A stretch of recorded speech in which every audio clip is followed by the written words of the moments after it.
7 out of time. Arthur Leo Zagat. Chapter 1. Time is of the essence. You have not found Evelyn Rand. No sir, I agreed. But no excuses, Mr. March. The office was enormous, the desk massive, but sitting behind the latter Pierpont Alton Sturtevant dominated both. Not because of any physical quality.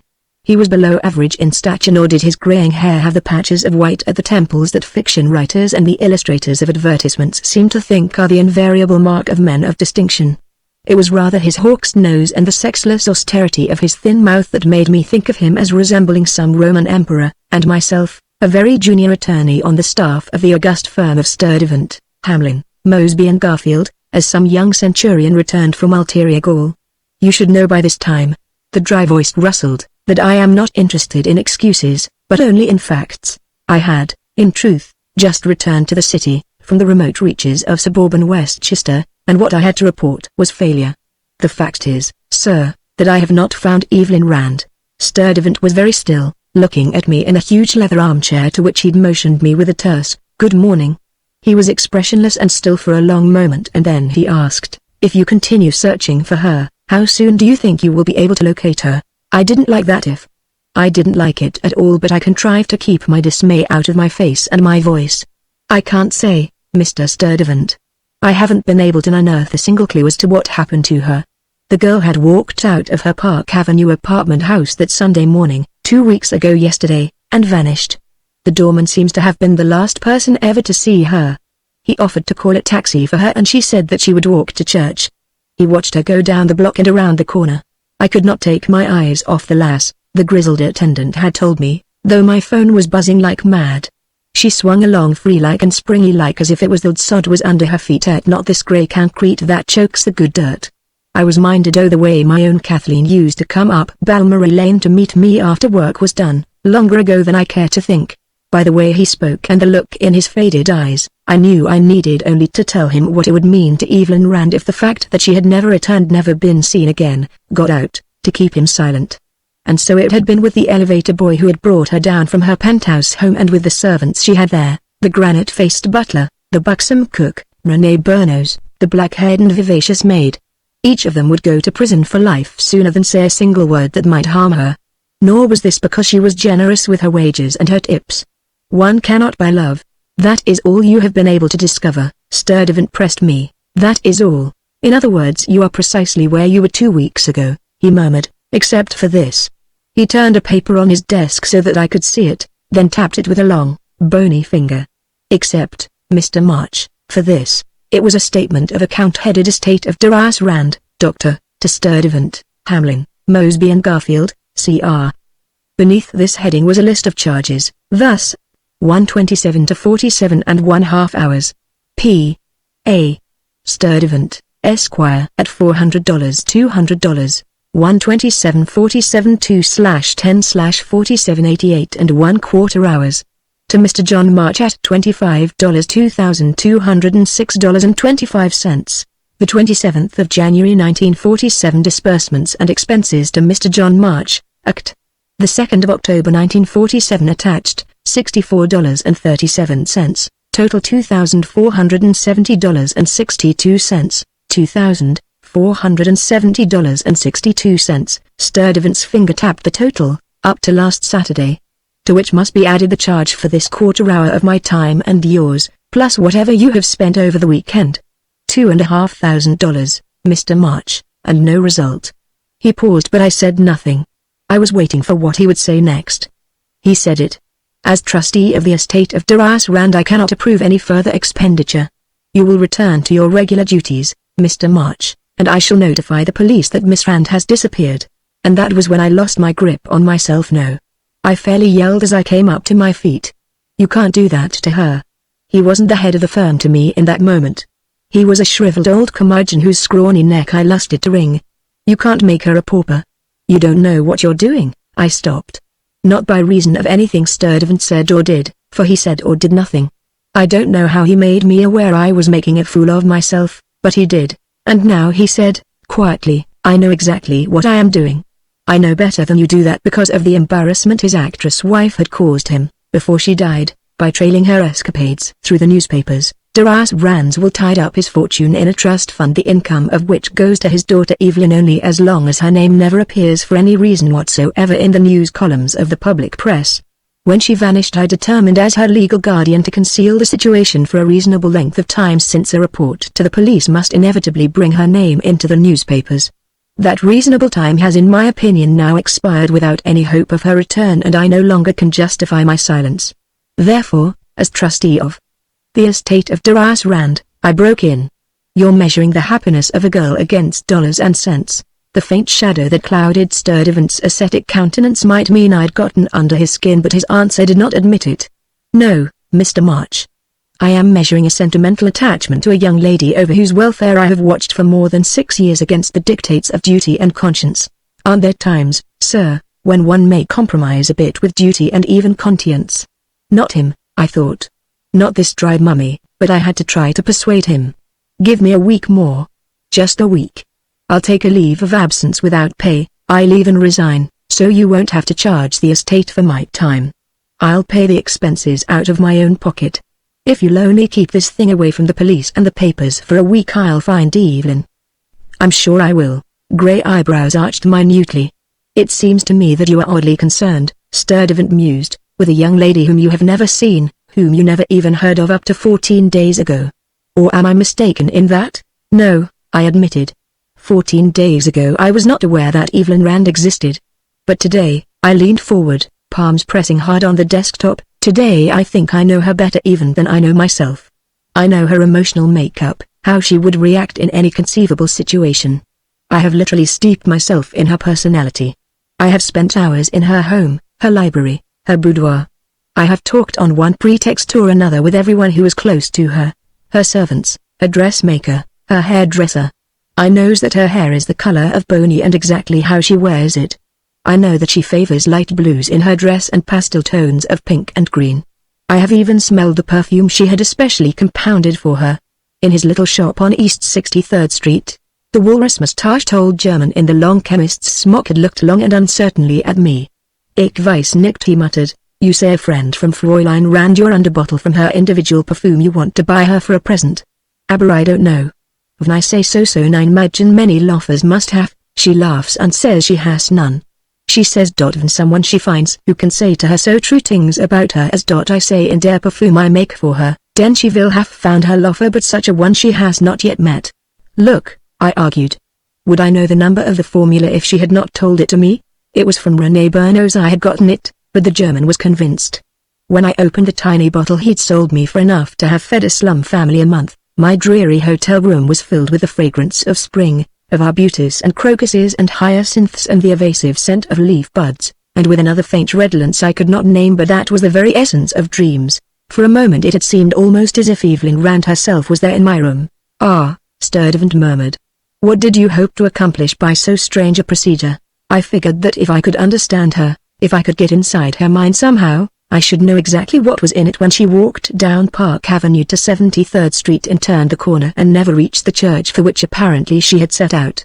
"Is that all you've done in 2 weeks?" "This weekend I went out to the house in which Evelyn's childhood was spent.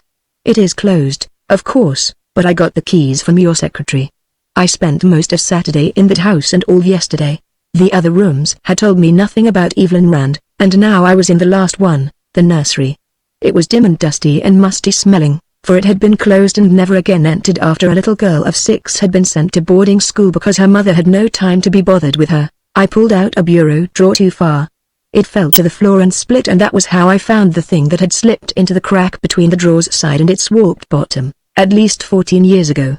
As my fingers closed on the bit of carved stone that lay in a clutter of dolls' clothes, battered toys and mummified insects, something seemed to flow from it and into me, a vague excitement, and a vaguer fear. It was slightly smaller than a dime, approximately 1/8 of an inch thick and roughly circular in outline, and there was, strangely enough, no dust upon it. It was black, a peculiar, glowing black that though utterly unrelieved appeared to shimmer with a colorless iridescence so that almost it seemed I held in my palm a bit of black light strangely solid. 2. It was incongruously heavy for its size, and when on impulse I tested it, I found it hard enough to scratch glass. The latter circumstance made more remarkable the accomplishment of the artist who had fashioned the gem. For it was not a solid mass with a design etched seal-like upon it, but a filigree of ebony coils that rose to its surface and descended within its small compass and writhed again into view till the eye grew weary of following the findings. Close packed and intricate as were the thread-thin loops, they formed a single continuous line. True, 2 or 3 of the coils were interrupted at one point in the periphery by a wedge-shaped gap about 1/8 of an inch deep. But the rough edges of the break made it obvious that this was the result of some later accident and not a part of the original intent. I could not bring myself to believe that any human could have had the skill and the infinite patience to have carved this out of a single piece of whatever the stone was. It must have been made in parts and cemented together. I bent closer to see if I could find some seam, some evidence of jointure. I saw none. But I saw the snake's head, almost microscopically small yet exquisitely fashioned. It lay midway between the gem's slightly convex surfaces, at its very center. I made out the lidless eyes, the nostrils, the muscles at the corners of the distended mouth. To avoid any interruption of the design, as I then thought, the reptile had been carved as swallowing its own tail. A strange, weird toy for a little girl, I thought, and put it away in my vest pocket, meaning to fathom out later what it could tell me about Evelyn Rand. "You seem to have been making a good thing of your assignment," Pierpont Alton Sturdivant remarked, "wangling a weekend in the country out of it, at the estate's expense." I felt my face flush and anger pound my temples, but if I said what I wanted to, what faint chance there was of persuading him to delay reporting Evelyn's disappearance would be lost. I swallowed, said, "I also talked to the woman who was Evelyn Rand's nurse and with whom she spent the summer before you sent her to college." "And what did you learn from Faith Corbett?" For the first time a note of interest crept into his voice, although his face still was an expressionless Roman mask. "What did you learn from Evelyn's old nurse?" What I had learned he would not understand. "Nothing," I answered him. "Nothing that I can put into words." Faith Corbett, so shrunken and fragile it seemed she was one with the shadows of her tiny cottage, had asked me in for a cup of tea. Evelyn was a dear child. Her tenuous voice mused as the scrubbed kitchen grew misty with winter's early dusk, but sometimes I was frightened of her. I would hear her prattling in the nursery, and when I opened the door she would be quite alone, but she would look up at me with those great, grey eyes of hers and gravely say that so-and-so had been there just now, and it would be a name I had never heard. "Oh," I said. "She was just an imaginative child. And she was always alone except for you and so dreamed up playmates for herself." "Perhaps so," the old woman agreed, "but she was no child that summer she stayed here with me, and what happened the day before she went away I did not understand and I will never forget." She took a nibble of toast and a sip of tea, and though I waited silently for her to go on, she did not. Her thoughts had wandered from what she'd been saying, as old people's thoughts have a way of doing. "What was it?" I called them back. "What happened the day before Evelyn went away to college?" "I was packing her trunk," the old lady mused. "I could not find her tennis shoes, so I went downstairs to ask her what she had done with them. Evelyn was not in the house, but when I went out to the porch I saw her on the garden path.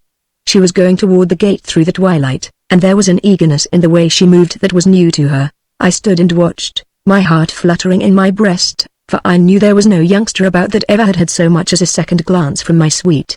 She came to the gate and stopped there, taking hold of the picket with her hands.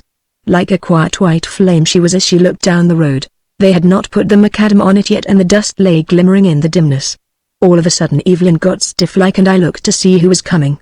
The road was as empty and still as it had been before, and there was no one upon it. The air was smoky, kind of, like it gets in the fall, and there wasn't a leaf stirring, but there must have been a breath of wind on the road, cause I saw a little whirl of dust come drifting along it. When it came to the gate where Evelyn was, it almost stopped. But it whispered away, and all at once it was gone. All the eagerness was out of Evelyn. I heard her sob and I ran down the path calling her name. She turned. There were tears on her cheeks. "Not yet," she sobbed. "Oh Faith. It isn't time yet." "It isn't time for what?" I asked her, but she would say nothing more and I knew it was no use to ask again. And the next day she went away.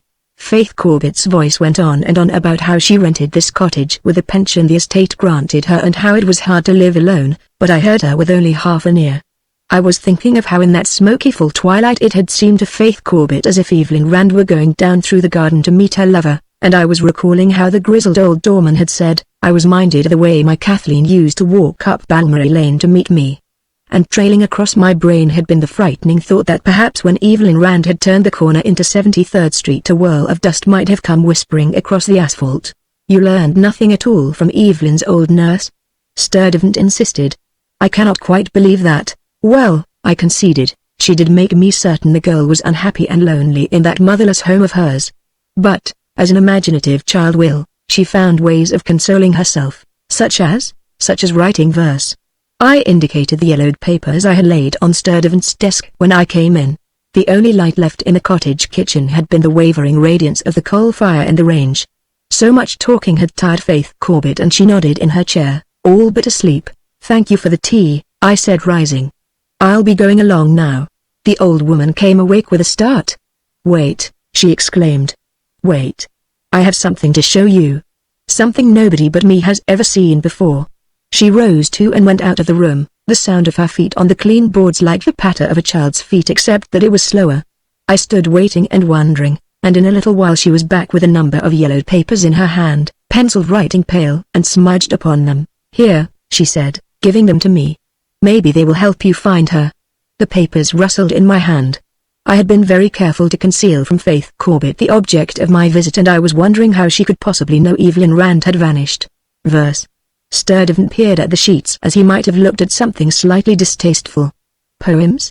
Eager as I was to pierce the dry husk of rectitude in which he was encased, I had sense enough to retreat from my intention of reading to him, in that great room with its drape-smothered windows and its walls lined by drab law books, the lines a child had penned in a sun-bright garden. He would hear the limping rhythm and the faulty rhymes, he never would understand the wistful imagery of the words, the nostalgia for some vaguely apprehended other land where all was different and being different must be happier. Poems, I assented. They have told me more than anything else exactly what Evelyn Rand is like, and so it has cost the estate almost $2,500 to find out that Evelyn Rand once wrote poems. You haven't even located a photograph of her, so that I can give the authorities more to go by than a word-of-mouth description. As far as anyone knew, Evelyn never had been photographed. But, I've done better than that, I said, triumphantly. I've found out that a portrait of her is in existence, painted by I named a very famous artist, but shall not, for reasons that shortly appear, repeat that name here. Indeed. Why did you not bring that portrait here instead of these? He flicked a contemptuous finger at the sheaf of old papers. Why did you not bring it here, Mr. March? Because it is in a gallery on Madison Avenue. I intend to go there as soon as you finish with me, and Sturdivant's frosty look checked me. You seem to forget, Mr. March, that I have cancelled your assignment to this matter. There it was. I hadn't changed his decision in the least. My disappointment was too keen for speech for an instant, and in that instant the Corlo Vox on his desk grated, with its metallic distortion of human tones. 9:30, Mr. Sturdivant. Mr. Holland of United States Steel is here for his appointment. Sturdivant clicked the switch that permitted his secretary to hear him. Send Mr. Holland in, Miss Carter. And please make a note. John March has been granted a leave of absence without pay for 1 week from date. This office will do nothing in the matter of Evelyn Rand until Monday the 21st. He turned to me and I swear that there was a twinkle in his eyes. Do not forget, Mr. March, he said, using a well-worn lawyer's phrase, that time is of the essence of this contract. I was to recall that warning, but in a sense far different from that which he intended. Chapter 2 The Portrait of Evelyn Rand. ART lovers are not as a rule early risers, and so after I had purchased a catalogue from the drowsy Cerberus in the foyer and passed through the red plush portieres before which he sat, I had the high-ceiled exhibition room to myself. Shaded, tubular lights washing the surfaces of the paintings on the walls accentuated the dimness that filled the reaches of the gallery. A decorous hush brooded here, the thick, soft carpeting muffling the sound of my feet, close-drawn window drapes smothering traffic noise from without. I passed a circular seat in the center of the floor and saw Evelyn Rand looking at me from the further wall. Although I had never seen her pictured anywhere, as sure was I that this was the portrait I had come to see that I did not look at the grey catalogue I'd picked up at the door but went right to it. I was aware only of her face at first, ethereal and somehow luminous against the dark amorphous background the artist had chosen to give her. It seemed to me that there was a message for me in the grey, frank eyes that met mine, message somewhere beneath their surface. It almost seemed to me that the satin soft red lips were on the point of speaking. Those lips were touched with a wistful smile, and there was something sad about them. Somehow the portraitist had contrived to make very real the glow of youth in the damask cheeks, the luster of girlhood in the honeyed texture of the hair, but there was, too, something ageless about that face, and a yearning that woke a responsive ache within me. Yes, this girl could have written the poems that were locked now in a drawer of my own desk. Yes, she would be loved by everyone who had the good fortune to know her. She must have been about 16 at the time of the portrait. The body once ensed within the gossamer frock, a misty blue such as tinctures the sky when it is lightly brushed with cloud, was just burgeoning into womanhood. The hollows at the base of the neck were not quite yet filled. A fine gold chain circled that neck and pendant from it was a black gem, replica of the one I'd found in the nursery. There had, then, been two of them. Odd. I looked closer. I was not mistaken. The edge of the painted amulet was marred by a wedge-shaped break. But the same accident could not have marred two artifacts in precisely the same way. Nor could the one in the portrait be the same as that I had found in the nursery. The Evelyn Rand painted here was at least 16 as I've said, and when she'd sat for the portrait the black stone I'd found had been lost and locked behind a door that had not been opened for almost 10 years. I was wrong, of course, in thinking the breaks were exactly matched. I must be wrong, yet it was with curious reluctance that I fished the gem I'd found out of my vest pocket. It was the same.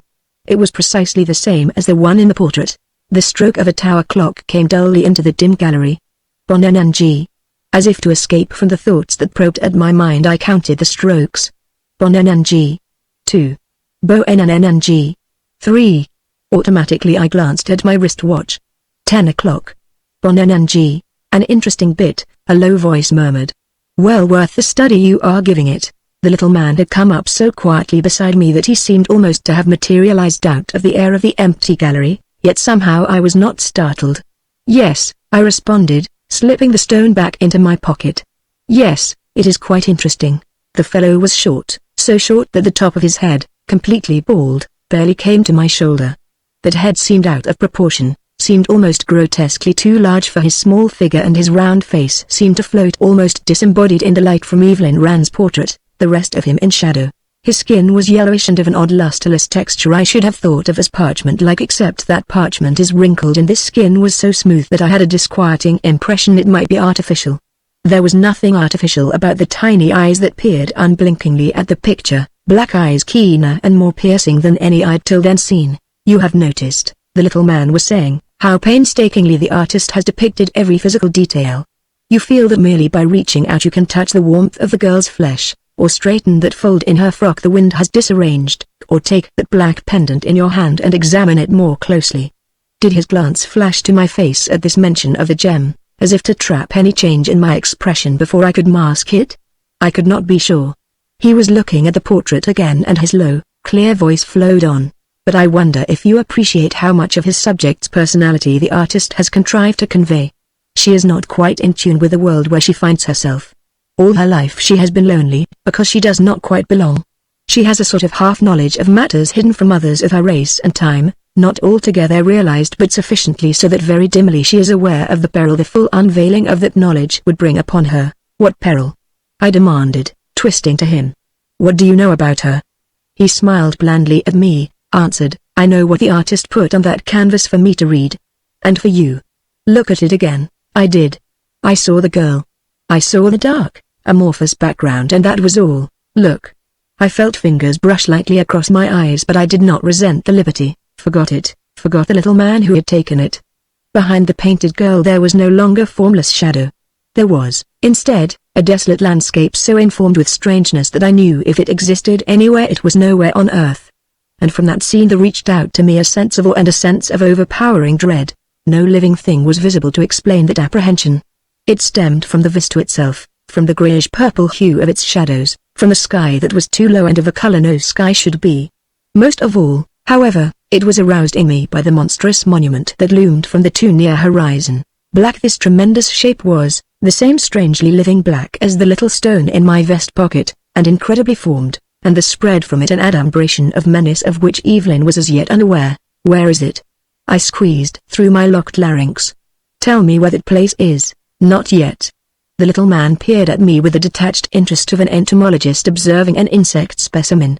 Not yet, he repeated, and it seemed to me that he was answering not my demand but the thought in my throbbing brain, the thought that Evelyn was in some nameless danger and I must go to her to save her from it.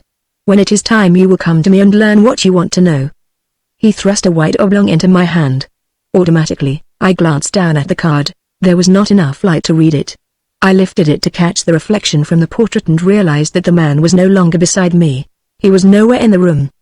He must have gone swiftly out, the carpeting making his footfalls soundless. Bonenanji. The tower clock was striking again. Muffled as it was, I was grateful for the familiar sound. Bonenanji. Bonenanji. It was not the half hour that was striking, but the hour. Bonenanji. We had not seemed to have been talking nearly that long. Bonenanji. The dull sound welled into the hush of that painting-walled room. Bonenanji. The gong died to silence. 6. There had been only 6 strokes of the clock.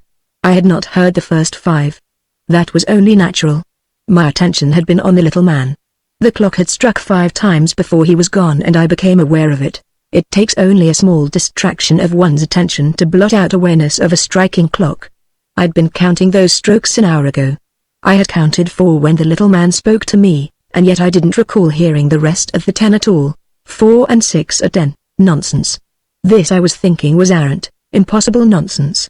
Nevertheless my lifted hand trembled slightly as I turned it to look at the watch strapped to its wrist. Its hand stood at 10. At 10 o'clock precisely, just as they had when the little man first spoke to me. For a long minute the shadows of that art gallery hid the Lord alone knows what shapes of dread. The painted faces leered at me from the walls, all but one. The face of Evelyn Rand, its wistful smile unchanged, its grey eyes cool, and frank and friendly, brought me back to reason. Her face, and the fact that behind her I could see no strange, unearthly landscape but a formless swirl of dark pigment, warm in tone and texture and altogether without meaning except to set off her slim and graceful shape. I was still uneasy, but not because of any supernatural occurrence. A fellow who's never known a sick day in his life can be forgiven for being upset when he finds out there are limits to his endurance.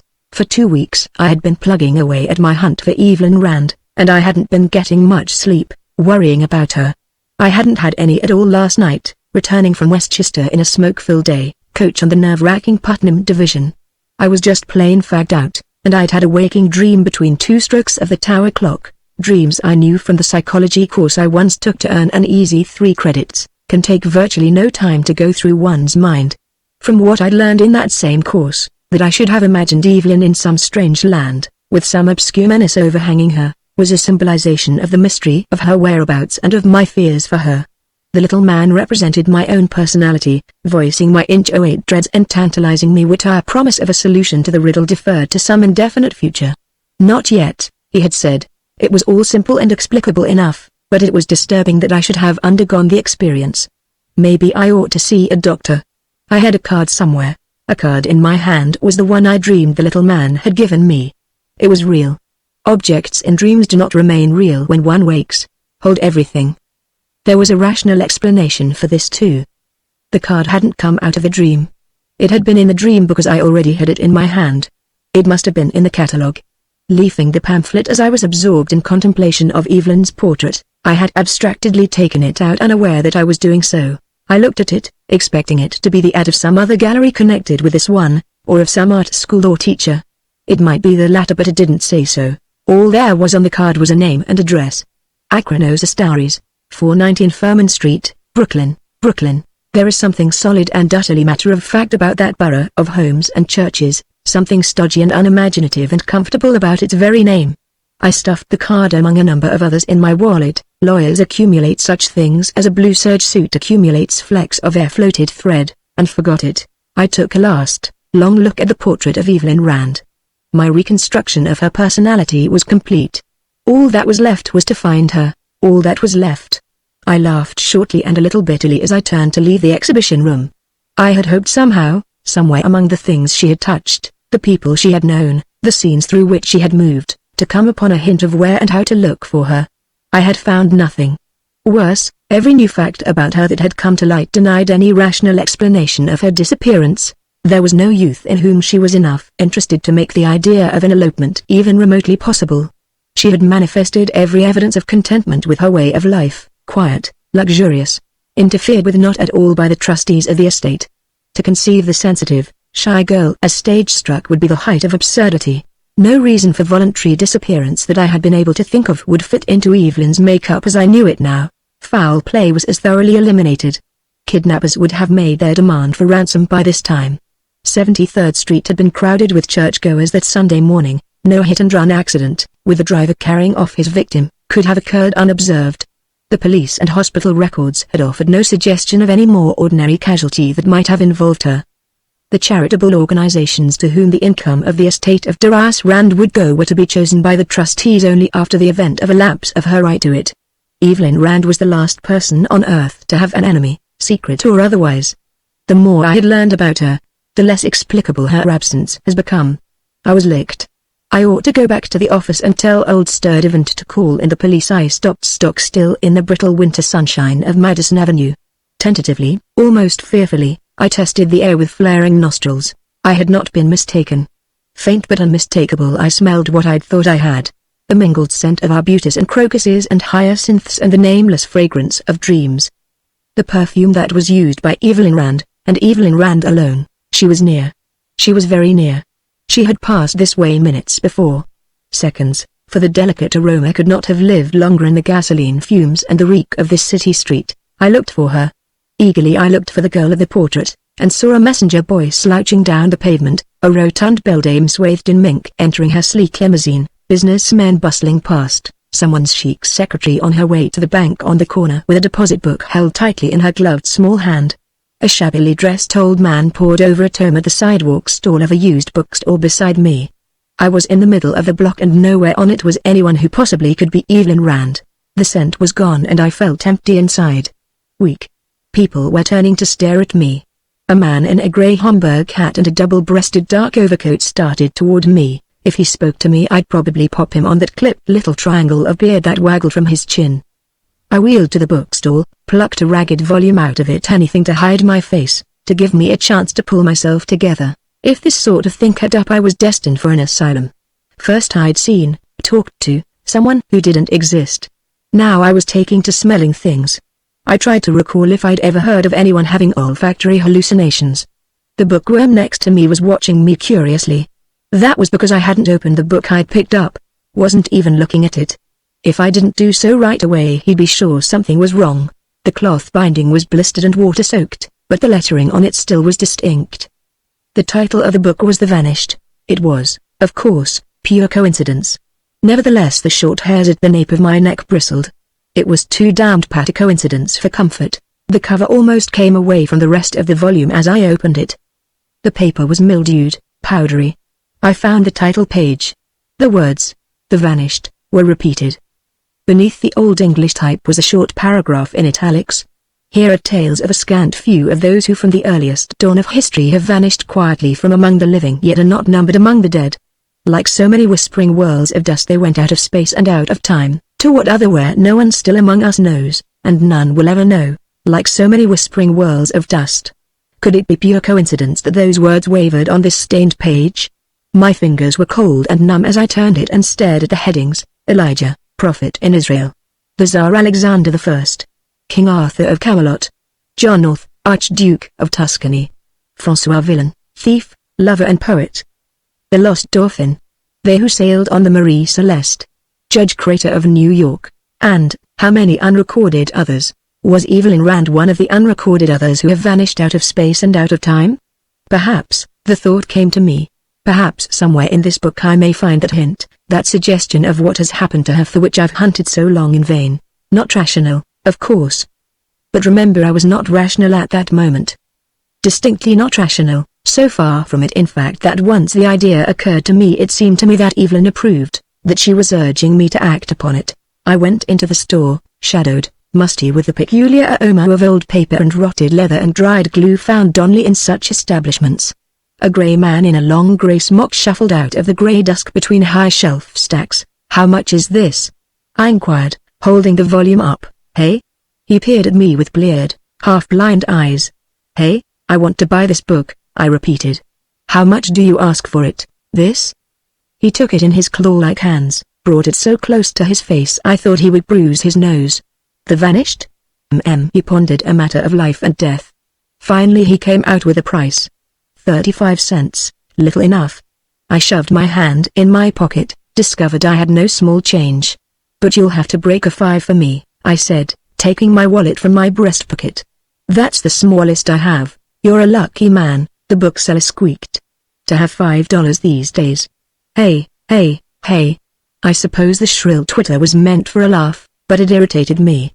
I jerked the bill from the fold so hard that it brought out with it a card that fluttered to the floor. The grey man took the greenback and shuffled off into some misty recesses beyond the shelving. I bent to retrieve the white oblong. I didn't pick it up. I remained stooped, my fingers just touching it, my nostrils flaring once more to the scent of spring, to the perfume of Evelyn Rand. The sense of her presence was overpowering, but now I knew it did not mean she was anywhere near. The perfume came from the card I was picking up, and the printed name on that card was Acronosa Staries. At last I knew where to look for her. Chapter 3 Safari to Brooklyn. Here's your change, mister. I thrust the card into my coat's side pocket as I straightened. Keep it, I told the bookseller, grinning. And keep the book too. I don't need it anymore. The way he stared at me, pop-eyed, was excruciatingly funny. I laughed aloud as I strode out of that musty old store of his. I didn't know where Furman Street was. Like most Manhattanites, I thought of Brooklyn as some strange bourne the other side of the moon, but I'd soon find out. I looked around for a policeman, saw one standing on the corner observing a bevy of giggling young females board a bus. Furman Street, he repeated, scratching his head. Never heard of it. It's in Brooklyn, I suggested. Oh, Brooklyn. He looked disgusted. I felt that I ought to apologize for wanting to go there, but decided not to, waited silently as he stripped off a white glove and from somewhere in the inner mysteries of his uniform dug out a dog-eared small book with a red paper cover. How do you spell it? B-R, no. Fur that street, F-U-R-M-A-N. The cop wet a thumb and started turning frayed pages. Fairfield, he muttered. Flatlands. Freedom Square. Here it is, Furman Avenue. No, I said. Furman Street. Oh. Yeah, there's a Furman Street too. What's the number? I glanced at the card. 419, yeah. Yeah, I got it. You take the IRT subway. It says here IRT Sub Borough Hall 4 blocks west, I see. But I didn't, not quite. Does that mean the Borough Hall station is 4 blocks west of Furman Street, or that I walked 4 blocks west from the station? The policeman took off his cap and made a more thorough job of scratching his head. Hanged if I know. Then he got a sudden inspiration. I'll look in the front of the book. When I went to school, I said wearily, the answers were in the back of the book. Thanks for your trouble, but if it's as complicated as all that, I'll take a taxi. I hailed one, gave the driver the address and climbed in. For the first time that day I felt like smoking. I got my pipe out, tamped into its bowl the mixture that after much experimentation I found suits me exactly, puffed flame into it. The bit was comfortable between my teeth and the smoke soothing. I shoved over into a corner, leaned back, stretching out diagonally, legs too long to be comfortable in any vehicle. The change of position brought my face into the rear view mirror and, not from any narcissism but to relax my brain as my body was relaxed, I studied it critically. There are 2 things that irk me about that phiz of mine. It is unconscionably young looking in spite of my 27 years, and the staid and serious mean I assume when I can remember the appearance expected of an attorney, even a junior attorney, on the staff of Sturdivant, Hamlin, Mosby and Garfield. Then too, my nose is slightly thickened midway of the bridge, and there is a semicircular scar on my left cheek, mementos of a certain encounter with a son of Nippon who wielded his samurai sword a bit too dexterously for my comfort. Otherwise mine is not too unpleasant a countenance with which to live. I have a thick shock of ruddy brown hair, eyes that almost match it in hue, and a squarish jaw I like to think appears strong and determined. I'll never take first prize in a beauty contest, but neither do babes scream at the sight of me. Not even grown-up ones. Madison Avenue died and was buried in the square of the same name. We were on 4th Avenue for a while and then on Lafayette Street. The old Tombs prison, abandoned now, lifted its formidable granite wall on the left, was succeeded by the white majesty of the government buildings that front Foley Square. The municipal building straddled Chambers Street like a modern colossus of roads, and then the blare of City Hall Park was raucous in my ears. An overall truck driver disputed the right of way with my cabbie. Where the hell do you think you're going? He wanted to know, where did I think I was going? Why did I think I was going towards Evelyn Rand when all the evidence I had of any connection between her and this Acronosa Staries was the faint hint of her perfume on his card? Evidence? I was a hell of a lawyer.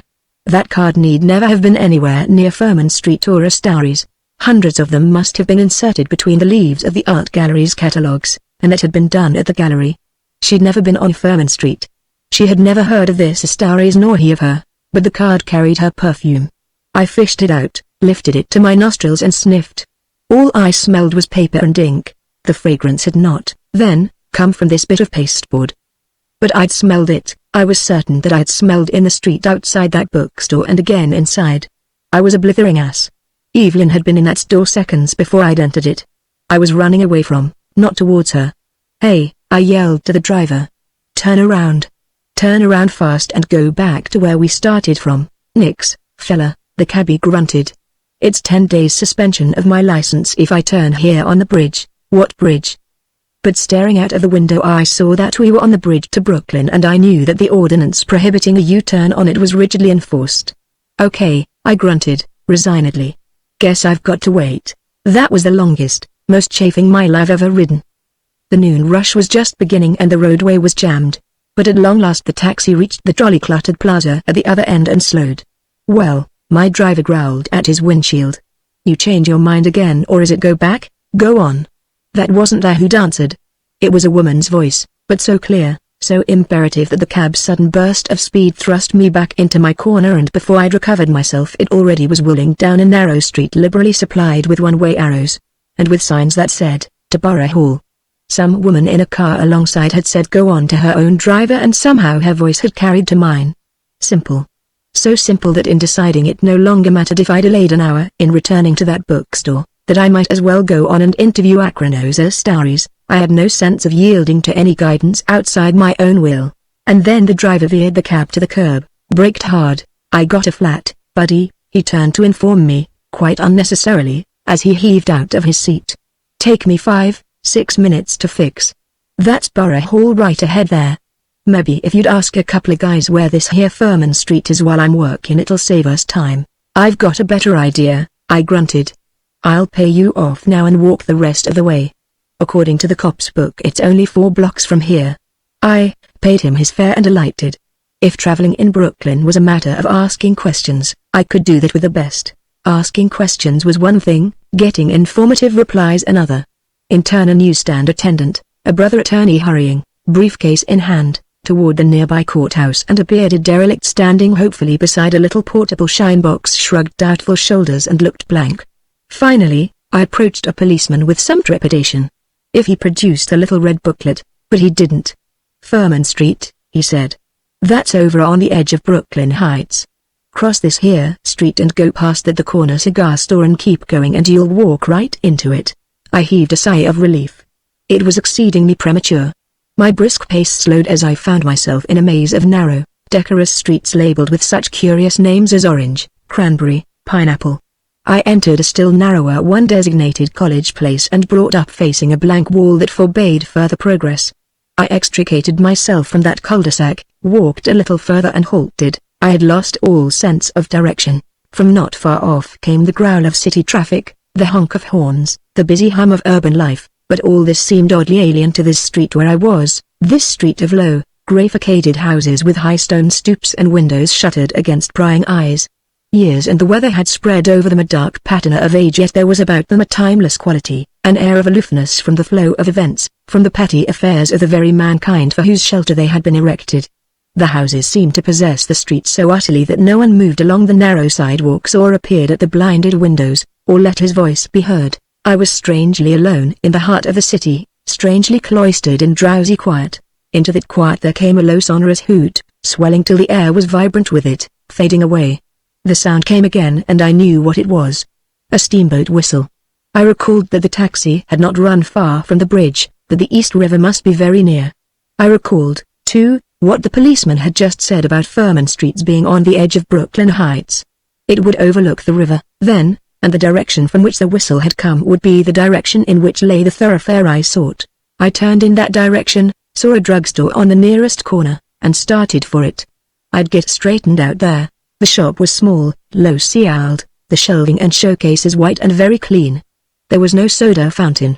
Glass vases filled with colored water, red and green, stood at either end of a high partition. I heard the clink of a pestle on a Wedgwood mortar behind that partition. It stopped when I cleared my throat loudly. A dark green portiere moved aside to open a doorway and the spectacled, white-coated pharmacist came out. "How do you do?" He greeted me pleasantly, tugging at one drooping wing of a pair of walrus moustaches. "Warm for this time of the year, isn't it?" He came leisurely toward me, smiling. "I wonder if you can direct me to Furman Street." "Certainly." The druggist took me by the arm, impelled me gently to the door, opened it. You haven't far to go, but it makes a difference which number you want. The 200s are that way, pointing, but it's shorter to the 400s if you go up Plum Street. He indicated a thoroughfare at an acute angle to the one he'd first gestured to. I'd better go up Plum, then, I said. The number I'm looking for is 419. You must be mistaken, sir. There is no such number on Furman. I answered his smile with my own. But there is. I'm positive that is the address. I brought the card out of my overcoat pocket and once more read it. The number was distinctly and indubitably 419. Look here. I displayed the pasteboard to the pharmacist. Isn't that 419 Furman Street? The druggist looked at the card. Then he looked up at me, and the smile was gone from his face. Listen, old man. His hand was on my arm, solicitously. Furman Street is very long and there might be an easier way for you to get to where you want to go than along Plum. Sit down here a minute. He led me to a bentwood chair in front of a showcase, while I go in back and look up just where 419 is. I couldn't quite make him out, but he was being so decent to me that I couldn't argue with him. I sat down and watched him hurry back behind the partition to consult, as I supposed, another one of those little red guidebooks. I was mistaken. I have exceptionally keen hearing and so I caught from behind that mirrored wall something I definitely wasn't supposed to hear. The pharmacist's whisper, suddenly excited, Tom. Grab that phone and dial Dr. Pierce. I think that fellow out there is the patient that got away from his asylum last night. Another whisper came back, how do you figure that? He just asked me for 419 Furman. 419, mind you. And he showed me what he said was a card with that number on it. But there wasn't any card in his hand. There was nothing in it at all. Certainly sounds like a nut, I heard the other whisper respond. You go back out there and keep him talking and I'll get Pierce's keepers over here. Here, you better take this gun along in case he gets violent. That got me out of the chair and out of that store in a rush. I was a block away before I slowed and stopped. Chapter 4 Foreman Street. There was a card in my hand. By the evidence of every possible sense I held the card of Acronosastares in my hand. A man who seemed sane insisted that hand was empty, but I could feel the card in it, see it, read the name and address printed on it. It was there. I'd found it in the catalogue of the exhibit where Evelyn Rand's portrait hung. I did not know that. I'd decided the card had been between the pages of that pamphlet because it was madness to permit myself to believe that it had been handed to me during a space of time that occupied no time at all, by a man who did not exist. But if the card itself did not exist, here it was between my thumb and fingers, white, crisp, unquestionable. Even if the pharmacist hadn't seen it, others had. The grey bookseller. The policeman on Madison Avenue, had they? I had dropped it in the bookstore, had bent to pick it up, but the nearsighted dealer in second-hand tomes had said nothing, done nothing, to indicate that he was aware of why I stooped, of what I reached for. Nor, I now recalled, had I shown the card to either officer. What if I had not? The card was real, couldn't be anything else but real. I had been meant to hear the druggist's whisper, saying that it was not. It was his perverted idea of a joke. The best thing to do about the incident was to forget it. The card had to be real. The alternative was, I dared not put that alternative into words, even in thought. I could test it however, very simply. I could go to Furman Street and look for number 419. If it was there, if a man named Acronosastares lived there, I was sane. My skull felt drained, empty, when I reached that decision. I stared about me. I saw a lamppost and a street sign stiffly projecting from it. The sign said, Plum Street. By continuing on the way I was going I would come to Furman Street, in the 400 block. I got moving. This street was as deserted as those through which I had come. Yet I had a queer feeling that I was not alone in it, that someone was keeping ahead of me, just ahead, although I could see no one. The sidewalk curved, climbed quite steeply to brightness about 100 yards before me. I thought I caught a flutter of misty blue up ahead, but when I looked more closely it was gone.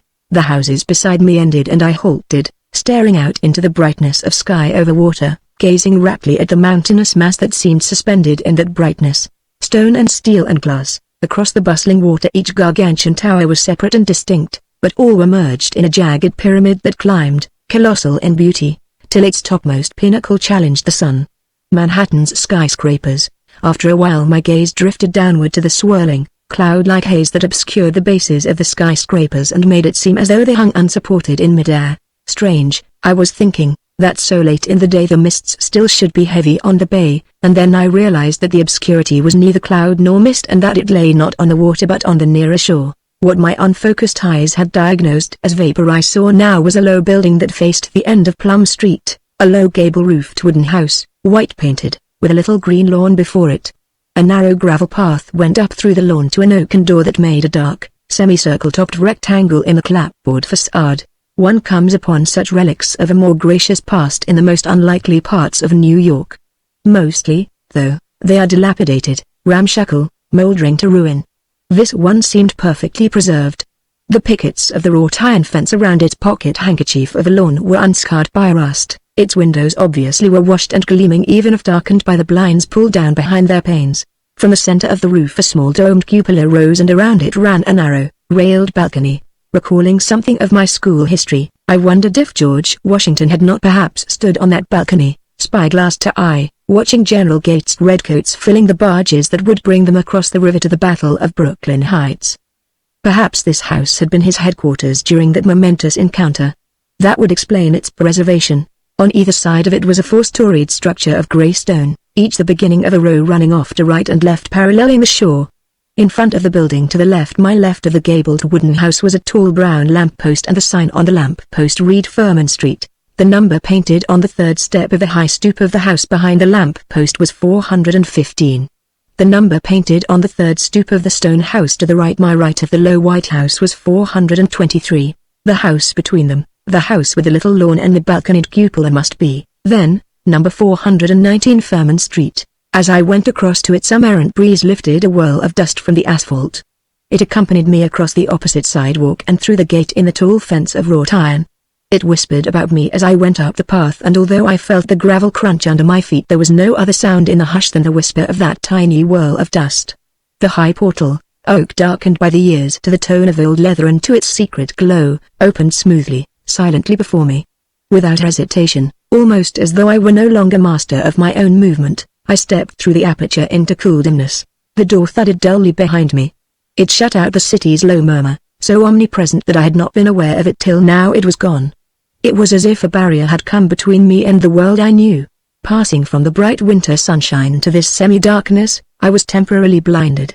I halted, a bit bemused, waiting for sight to be restored. I could make out no detail of the place where I was. I could see only a grey, featureless blur. But I had an impression of spaciousness, of space really. Of a vast, limitless space that by no imaginable means could be confined within the four walls of a house. Of a space that could not be confined within the 4 points of the compass. Abruptly my thigh muscles were quivering and the nausea of vertigo was twisting within me. I seemed to be on the brink of a bottomless chasm. If I took another step I would hurtle down, forever down. The impulse seized me to take that step, to hurl myself, plummeting, into the delimitable abyss. Hold it, Johnny March. I told myself, voicelessly. Hold everything. This is only the hall of an old house. In a moment your pupils will adjust themselves and you will see its walls papered with the weeping willow design you've always liked, hooked rugs on a floor of axe-hewn planks, perhaps a graceful balustraded staircase. Subconsciously I must already have been aware of all this, for the very foyer I described took shape out of the formless blur. The design I remembered from the early American exhibit of the Metropolitan Museum patterned the faded walls. Wide planks made the floor, rutted with decades of treading feet and keyed together by tiny double wedges of wood, and their dull sheen was brightened by oval rugs whose colors were still glowing despite the years since patient hands had fashioned them. Directly ahead of me the wide staircase I had imaged rose, gently curving, to obscurity above, its dark rails tenuous and graceful. Well, I said, turning to the person who had admitted me. I never finished the sentence. No one was there. No one at all. Someone had opened the door for me, and no one had passed me, going away from it. But of course whoever it was had slipped out the door, as I entered. Was Brooklyn inhabited exclusively by practical jokers? This one wasn't going to get away with it. He couldn't have gotten far. I grabbed the doorknob, determined to go after him. The door didn't open. It was locked. I was locked in. That was going too far, much too far. A silken rustle behind me twisted me around. I started to say just what I thought of the proceedings. My mouth remained open, the angry words dying unspoken. Down the stairs from above were coming tiny feet, a froth of lace, a circular billow of foaming lace that could only be the hems of the multitudinous petticoats women wore in the days when this house was built. Then the filmy blue of a wide hoop skirt descended into view, a pointed bodice tight on a waist my hand could span. I shook my head, trying to shake the cobwebs out of it. What the devil was this? The crinolined maiden paused on the stairs, a slim white hand to her startled bosom. For a moment the shadow of the ceiling was across her face, and then I saw it, whitely luminous against the dark background of the stairs. It was the face of Evelyn Rand. The soft red mouth was tight with pain, the grey eyes peering down at me were haunted with a strange dread, but this was the face that had looked out from the portrait on Madison Avenue. Evelyn! I cried, leaping forward. My feet struck the bottom step, pounding upward, and suddenly were motionless. She wasn't there any longer. She wasn't above me on the stairs. She hadn't retreated, startled by my cry. She had blinked out. In the instant it had taken me to get across the floor and 3 steps up, something was left of her. A faint sweetness on the air. The scent of spring. The scent of dreams, of dreams. Was I at it again? Had I only dreamed that I saw her? Not quite, a low, toneless voice said behind me.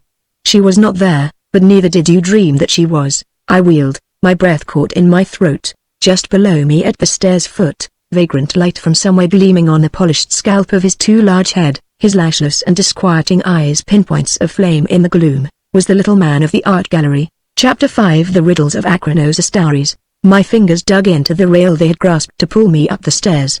That at least was firm and hard. That at least was real, less real than I, said the little man who twice apparently had materialized out of nothingness. The staircase exists only as you have conceived it. So do the walls about us and the floor on which you see me stand. I'd not spoken aloud the thought to which he responded. Was he reading my mind? A crude way of phrasing it, he answered that unspoken thought, but as near the truth as you can comprehend. Damn him. He was laughing at me. I knew he was laughing at me even though his round face with its artificial seeming skin was as still as a modelled mask. He was. Hold on, John March. You're in that dream again, that confounded dream. What you think you hear him say is just the answer of one part of your mind to the thoughts of another. You no more see this odd human than just now you saw Evelyn Rand. Wrong, the little man said. You saw her, or rather a projection of her that I presented to you in order to ascertain if what I already had observed is a constant of your psyche or an aberration. I could not be dreaming that. I had no idea of what it meant. The hell you say, I flung at him to conceal my growing apprehension.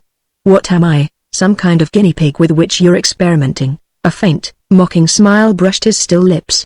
Or did it? Exactly, he murmured. That enraged me. Experiment with this, I yelled and leapt down at him, my fist flailing straight for his round, inhuman face. It whizzed through empty air. My feet pounded on the floor. The little man had vanished. Sound behind me whirled me around. The fellow was on the staircase, 3 steps up. He was exactly where I had been an instant before. But how in the name of reason had he gotten there? He couldn't have passed me. He couldn't possibly have passed me. To get to where he was he would have had to go up the steps at the same time, by the same path. I had plunged down them. 2 bodies cannot occupy the same space. Matter can be in one place and then in another, he said in the slow, patient way one explains some complex idea to a child, choosing phrases suitable to its limited comprehension, without ever having been anywhere between. Even you should know that. Or are you not acquainted with the observations on the behavior of electrons that already had been made in your time, in my time? What time? The 20th century, as you reckon it. I had the curious feeling that he was speaking of some period in the remote past. I am certain our researches are correct on that point. I shook my head. He couldn't be saying that, he just could not. It didn't make sense. With my confused sense of wrongness about all this was mingled a sort of baffled exasperation. Damn him. He was coldly amused by my bewilderment. Queer. No flicker of the muscles in his face, no changing light in his black and piercing eyes, revealed that to me. But I was as aware of his amusement as though he had laughed aloud. Was I too, very dimly, beginning to learn to do without speech? Was I tapping some subtle current of communication that till now I had not even suspected to exist? Who are you? I blurted. Who the devil are you? He was growing tired of this colloquy between us. If you must think of me by a name, Acronosis will do. He had stopped playing, was coming to the nub of his purpose with me. What, John March, is it that has impelled you to forget everything else in your desire to find Evelyn Rand? What is it that makes her a necessity to you, so that without her you are not complete. What is it that has made ambition, the anxiety for preferment, pride in the occupation you chose for your life work, insignificant compared with the need you feel for her? What force is it that draws you to her with a strength greater than the attraction of gravity, greater than the thirst of the sodium ion for the hydroxyl group it tears even from water? What chemistry of the emotions has governed your actions since she became real to you? His eyes, his dreadful, probing eyes, demanded an answer. I love her, I flung at Astaris. God help me, I have fallen in love with her.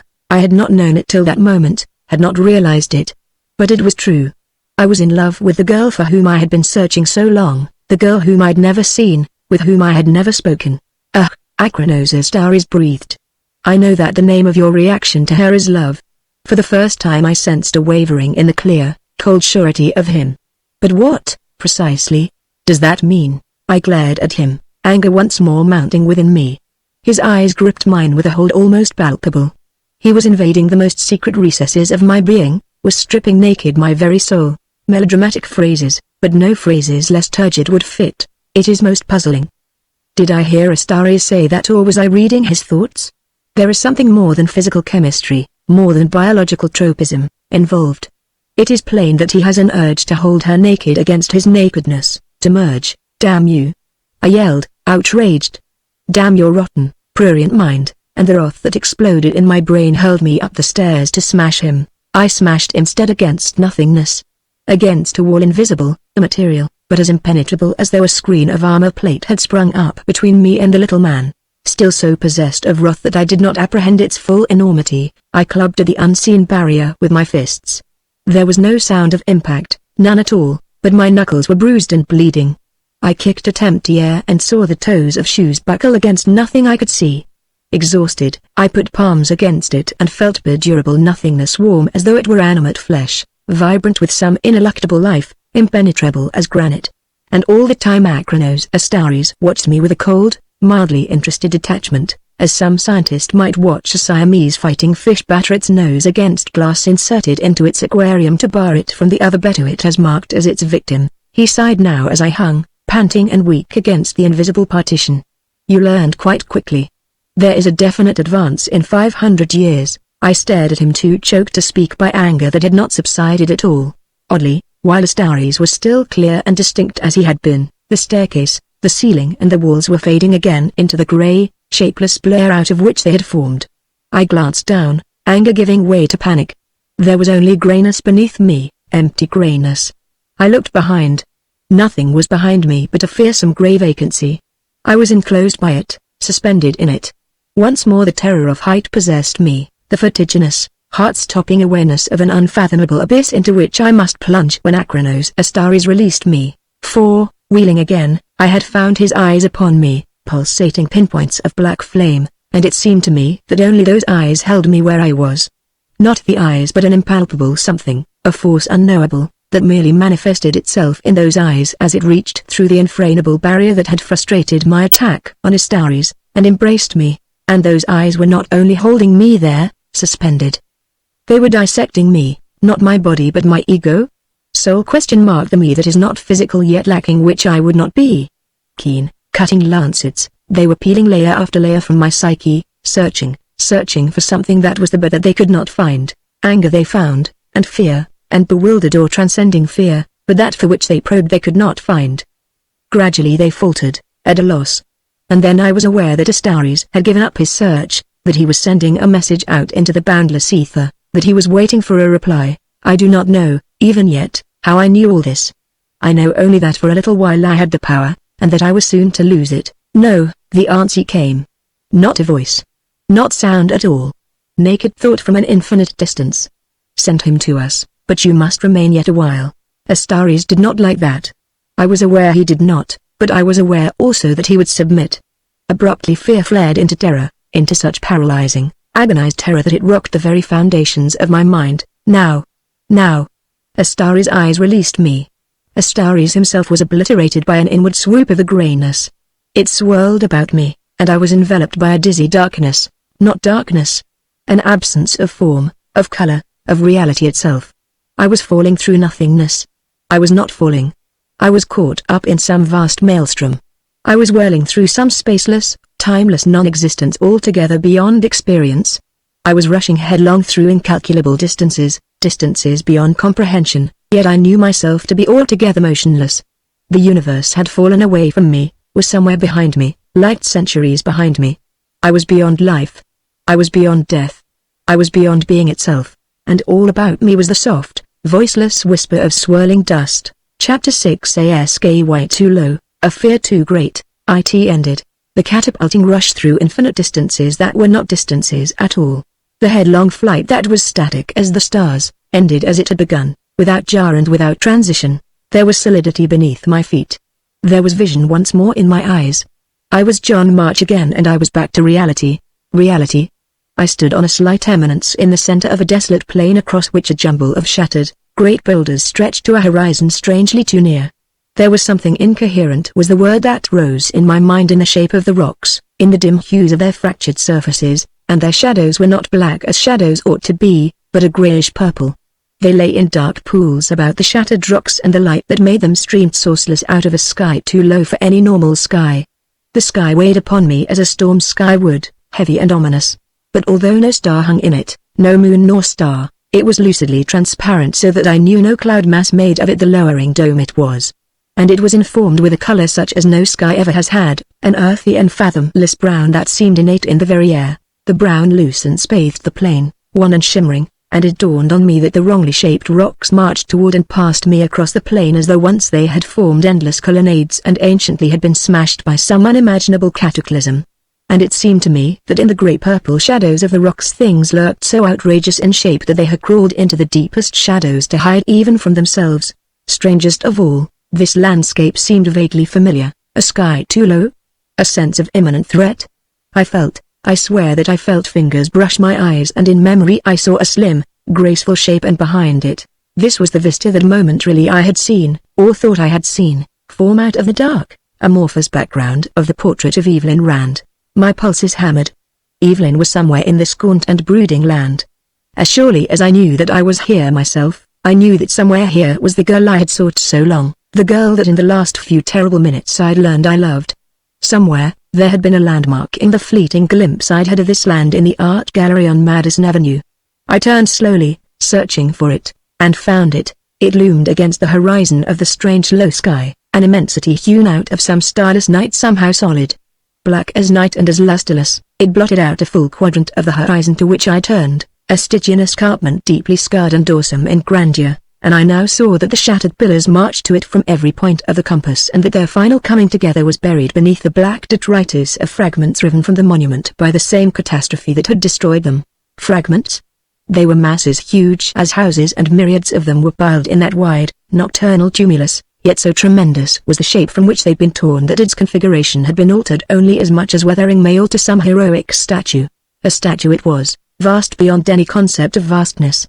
But of what? Its haunched body, on whose flanks the skin hung in pendulous folds that were mountainsides in themselves, was a beast's.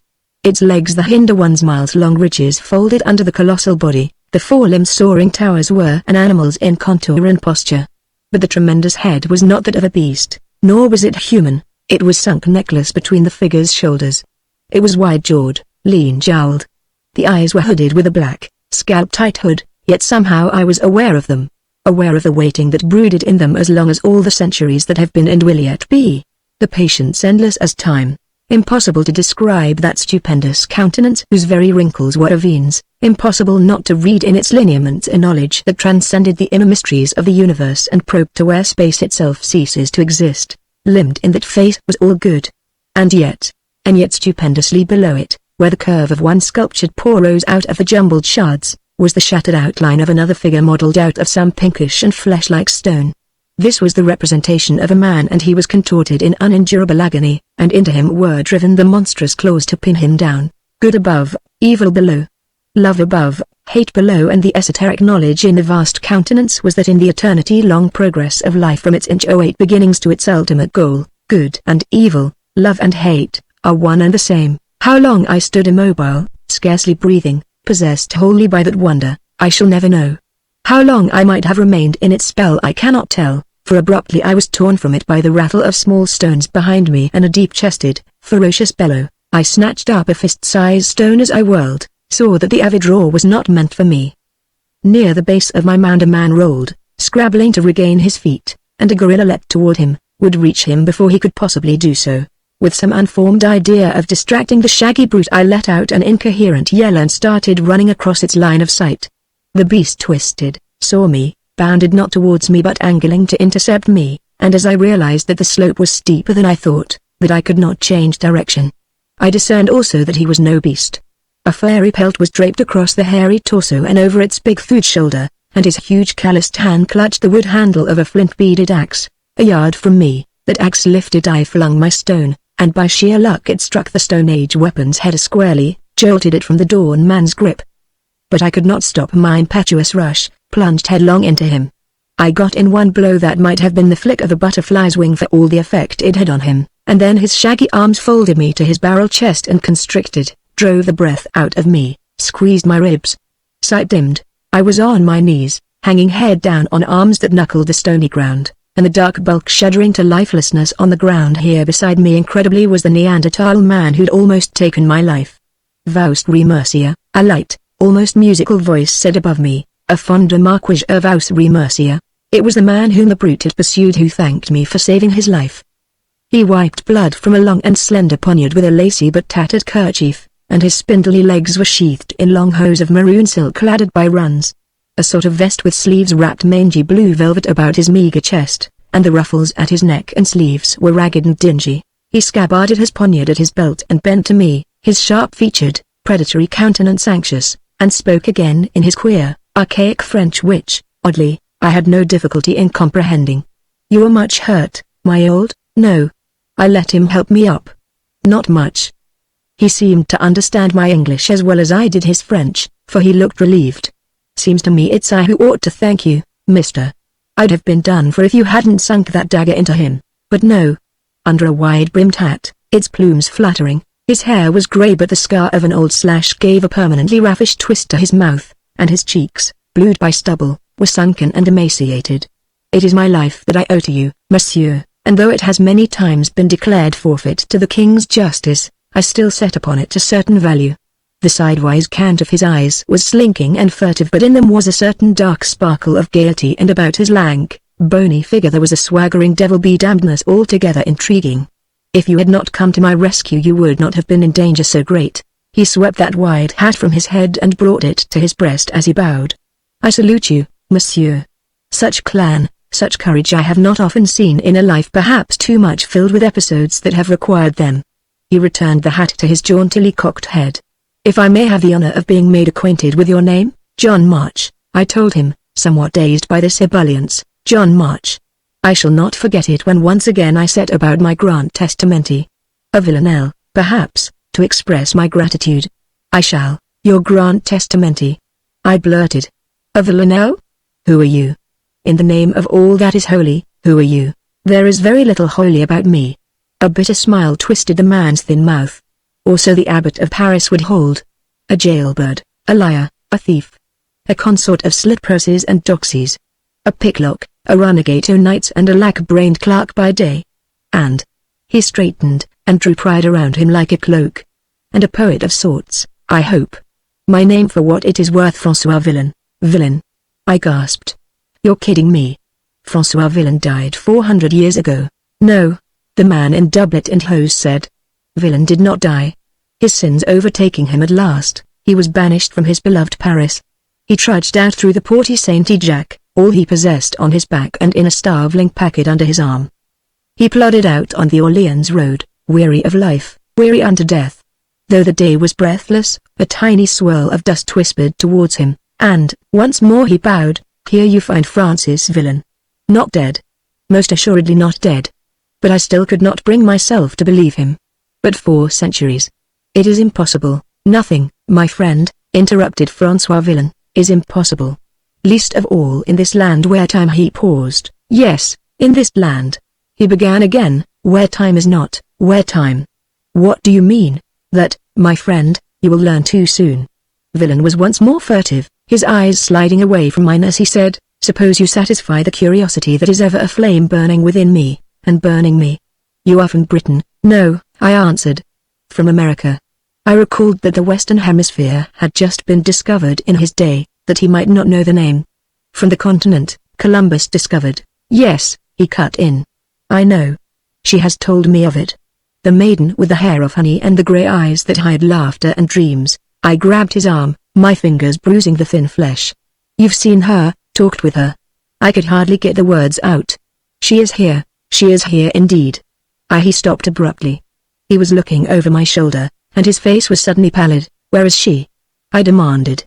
Take me to her. No, Villain responded, and his voice was hollow with fear. I cannot take you to the fair Evelyn. I cannot take you anywhere. For our hosts appear. I had thought to escape them, but they have found me and they have found you, and now there is no longer any hope for us, or for Evelyn Rand, or for that pleasant world into which we were born and which we shall never see again. The air burst into an infinitude of darting sparks, green and blue and yellow and scarlet. My skin prickled sharply. Somewhere a white orb blazed.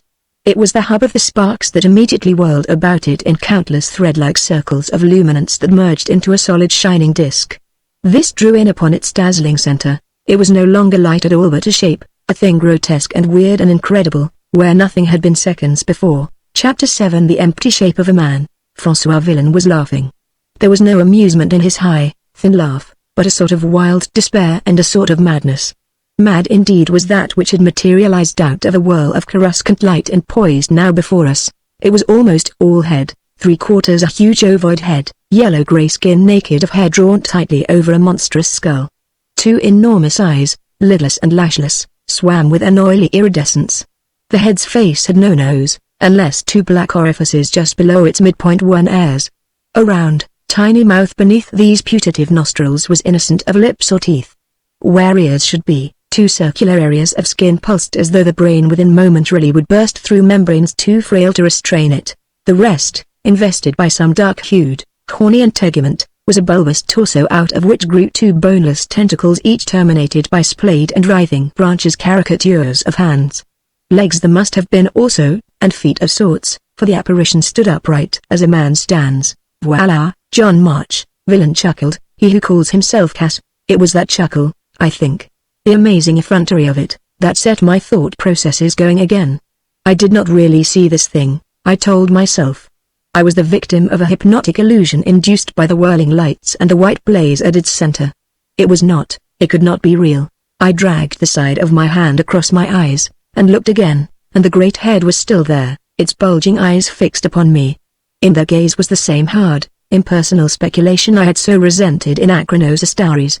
Somehow more dreadful it was now, for Astaris at least had been human, while this, I am human, Cass broke in. 1,000,000 years more human than you. He did not say it. The words were within my own mind, a thought perceived, not heard, but it must have come from him. I could not have formulated it. Moreover, Villain heard the soundless message too. 1,000,000 years more human than you or I, he drawled to prove it. His accents slurred. Look well, my friend. See to what all mankind's aspirations, all mankind's strivings, shall bring us in the end. My gaze shifted to him. A sardonic grin twisted those thin, scarred lips of his. In truth there must be a God, for only God could play so bitter a jest. What they were saying seemed so much grim nonsense, but before I had time to react to it I became aware that Cass's attention had swung to Villain, and I sensed that Cass was puzzled. Once more I was reminded of Astaris, of how when the strange little man had demanded from me the meaning of love I had felt him to be troubled by some queer urgency, by some driving need for a knowledge that was denied him. Why do you not fear me? Cass was inquiring of the Frenchman. There is the consciousness of utter defeat in you, and despair, but you do not fear me. Why, fear you? Villain murmured, insolence in the cant of his narrow head, divine contempt in the stance of the scrawny frame on whose bony angles hung his tattered finery. I? Who have made a ballade of love's betrayal and a villanelle of torture's rack? Who have meted a ronde by the clatter of my best friend's bones swung from a gibbet, and flung around lay to the rabble with the hangman's knot under my own left ear? Fear you? I who have listened to the music of the universe and dreamed the dreams of the angels and the damned? There is that within me Lucifer cannot touch, nor the God your existence blasphemes destroy. I have gone up into a heaven of my own devising and down into a hell of my own imagining, and you can show me no terrors I have not known aforetime. Fear you? I am a poet. He slapped the face of Cass with his mocking laugh, and there was a hush that was not of sound alone. or there may have been some reply, but I did not know of it, for in that instant the corner of my eye caught furtive movement among the rocks and my look slid to it, my head not turning. I glimpsed them only for an eye blink before the shadows hid them, but in that split second I saw them clearly and I knew I could not be mistaken, though reason insisted I must be. Reason, even with the animate, tangible presence of François Villon to confute it, insisted I could not have seen a knight in chainmail and a forester in the brilliant green of Sherwood Forest peering from behind a boulder's jagged edge, gesturing to me not to betray them. I did something then that until that moment I should not have dreamed either possible or necessary. I deliberately blotted what I'd seen out of my consciousness, made myself think of something else at once, of the way the pallid and sourceless light glimmered on the round of Cass's skull, of how his monstrous shadow was a greyish-purple like no shadow I had elsewhere seen, and I did this just in time, for once more he was reading me. "Matters stranger to you than the colour of a shadow there will be to wonder at," he remarked, "before we are prepared to deal with you. It is difficult to convey the feeling of nakedness given one by the realization that one's thoughts are exposed to another. Come. The council awaits me. Lead on, fellow," I said, trying to get jauntiness into my tone.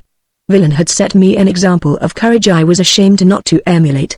"Whither thou goest I shall go."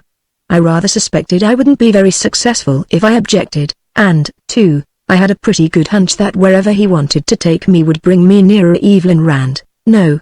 All this weirdness into which I had been plunged had not driven the thought of her from my mind. Rather it had multiplied many times my anxiety for her. If she were here, and in the power of creatures like this, a stinging prickle netted my body. Cass's fingers were touching my shoulder. His other hand gripped Villon. "Come." It was as if abruptly I was at the heart of a maelstrom of some electric force. Panic struck at me. I had felt the same sensation at the moment the grotesque being appeared. Was I about to dissolve into a whirl of flashing, multicolored sparks? Nothing happened. Nothing except that the rocks about, the ground beneath, abruptly were flowing past us. We were motionless. It was the plain, the horizon, that moved. A sharp, twanging sound came from my left. Cass's touch was gone and the speeding earth pulled my feet from beneath me. I pitched forward headlong. Falling, I twisted, saw the writhing fingers that had released me pluck something from the air. A feathered arrow. My shoulder hit the now motionless dirt. "Up, St. George!" A deep-chested voice bellowed, metal rattling through it. "Have at thee, hellspawn!" The burly, mailed figure I had glimpsed lunged out from behind a rock, his linked gauntlets sweeping a great two-handed sword down upon our captor's sickly-hued, immense skull. "Die, caitiff!" someone else cried, and a lithe green figure leapt past Villon, also fallen, and thrust a dagger at Cass's great eye. The knight's broadsword shattered into 1,000 clanging shards. The forester's knife, arrested in blank air, shivered as though it had jabbed into the trunk of an oak. Neither blade had touched Cass, though the latter had not moved by the 1/10 of an inch. No one was moving now. All the fierce motion had stopped, the pounce of the ambushes from the cover which the flow of the landscape had brought to us, the skid of our momentum that had taken Villon and myself yards along the suddenly halted ground. The scene held. Cass, one tentacle lifted to grasp the arrow, the membranes at either side of his gargantuan eaves a trifle distended, no other sign of emotion about him. The knight, bladeless hilt clutched in chain-gloved fists, long-skirted cloak of iron mesh enveloping columnar legs straddled to give foundation to his futile blow, all his head but his swarthy, hate-darkened face swathed in metal fabric, all his immense strength impotent. The other, the forester. He was a lithe and slender arc, fluid movement abruptly rigid. His shoes, of some soft, chamois-like leather and pointed of toe, were green. His taut legs were tightly sheathed to the waist in the emerald of May leaves and his sleeveless leather jerkin repeated the hue as did the fabric that puffed about his shoulders and enveloped his extended arm, thrusting a dagger into the nothingness that held it. In spite of a flame-colored beard his countenance was youthful and debonair, though contorted now by a furious despair. The green, conical hat he wore sported a cocky, crimson feather. Curious how one's mind works sometimes. There was in mine at that instant, not disappointment at the failure of the ambush I had anticipated and done my best not to betray, not consternation at the manner in which Cass had defeated it, but only a sort of dazed amazement at the anachronistic assembling of the figures in that strange tableau. The cut of his coat of mail dated the sword-wielder as from the 12th century. It was in the 14th that the Lincolnshire lads prowled Sherwood Forest attired in the green the forester wore. François Villon's Paris was that of the 1500s, and my birth date was the year 1920. Cass aside, we represented 8 centuries of history. 800 years. Absurd. They were masqueraders. What of the Dawn man I had fought and villain had slain? That slavering brute had been no actor. Abruptly I was cold with recollection of the Frenchman's words, "Nothing, my friend, is impossible in this land where time is not," and then I was cold with something more imminent, a sound, a toneless squeal so shrill that it was at the upper threshold of hearing, a high, thin whine that pierced my ears and set my teeth on edge. It came from the tiny, puckered mouth that seemed so ludicrously inept in the vast yeasty expanse of Cass's visage, and it was the first actual sound I had heard him utter. It went on and on like a wire pulling through my brain, a blue fine wire that was all edge, all wounding edge. It flickered out into the dull, desolate glow brooding over the plain of tumbled rock and ominous shadows, and somewhere out there it found response. Somewhere from among the malformed boulders, from among the grey-purple shadows that lurked at their bases and filled the mouths of their caves with mystery, something was answering Cass. I rolled, tried to find the source of that second thin whine. My straining eyes could discover nothing alive in all that dreary tumulus. I saw only vacant chaos, only the gaping empty maws of caverns filled by impenetrable shadows. The shadows were lengthening. That was queer, here where there was no sun to lower. Then I realized that only one of the shadows was lengthening. It was flowing like a dark cloud, out of the mouth of a nearby cave. Like a grey-purple fog that somehow had more substance than a fog, it still was formless as drifting mist. Pater noster in excelsis. I heard villain mumble a Latin prayer. And then I heard him gasp, "Adrena. God preserve us." I thought they were chained to their lairs by the light. The cloud parted from the shadow and was a shapeless blob about the size of a small auto, moving more and more swiftly toward us. The tenuous whine that answered Cass's call came from it. It was animate with a blind and groping sort of life, yet it had no shape. Or rather its shape was constantly changing as it billowed toward us, as once in a microscope I had seen the outlines of an amoeba change. Because of this it had no identity, but individuality it had in full measure, and a terrible malevolence. Cass's call rose shriller. The approach of that purple-grey mass grew swifter, and something in the sightless way it moved made me more certain that were it not for the strange sound Cass made it would not have appeared, and having appeared would not know which way to move. I could see it more clearly, could see now that near its center there was a throbbing spot of deeper purple that did not change in shape, and I was afraid. I was deathly afraid of the thing villain had called Adrena. I was afraid of it because, for all its formlessness, for all its blindness, I sensed intelligence within it, and I knew that intelligence was different in some terrible way from the intelligence of any creature I'd ever known. Its shrill whine had an eager sound now. It rushed past me and two heart-stopping screams twisted me about. Knight and Forester hung high above the ground, each wrapped around the waist by one of Cass's pipestem tentacles. They were puppets with jerking, boneless limbs, with white masks on which the features had been ineptly splotched, so little of human had terror left in them. The Drena boiled toward them. Cass flung them down and the grey-purple mass rolled over them. Rolled over them and rolled past where they'd fallen, and they were no longer there. I saw them. I saw them sprawled within that monstrous purple bulk, forms blurred and indistinct like shapes seen in a pea soup fog and still alive. Still moving. And then, as the pitch of Cass's squeal changed, I saw them melt. The Drena was scudding away towards the nearest shadow pool, reached it, merged with it.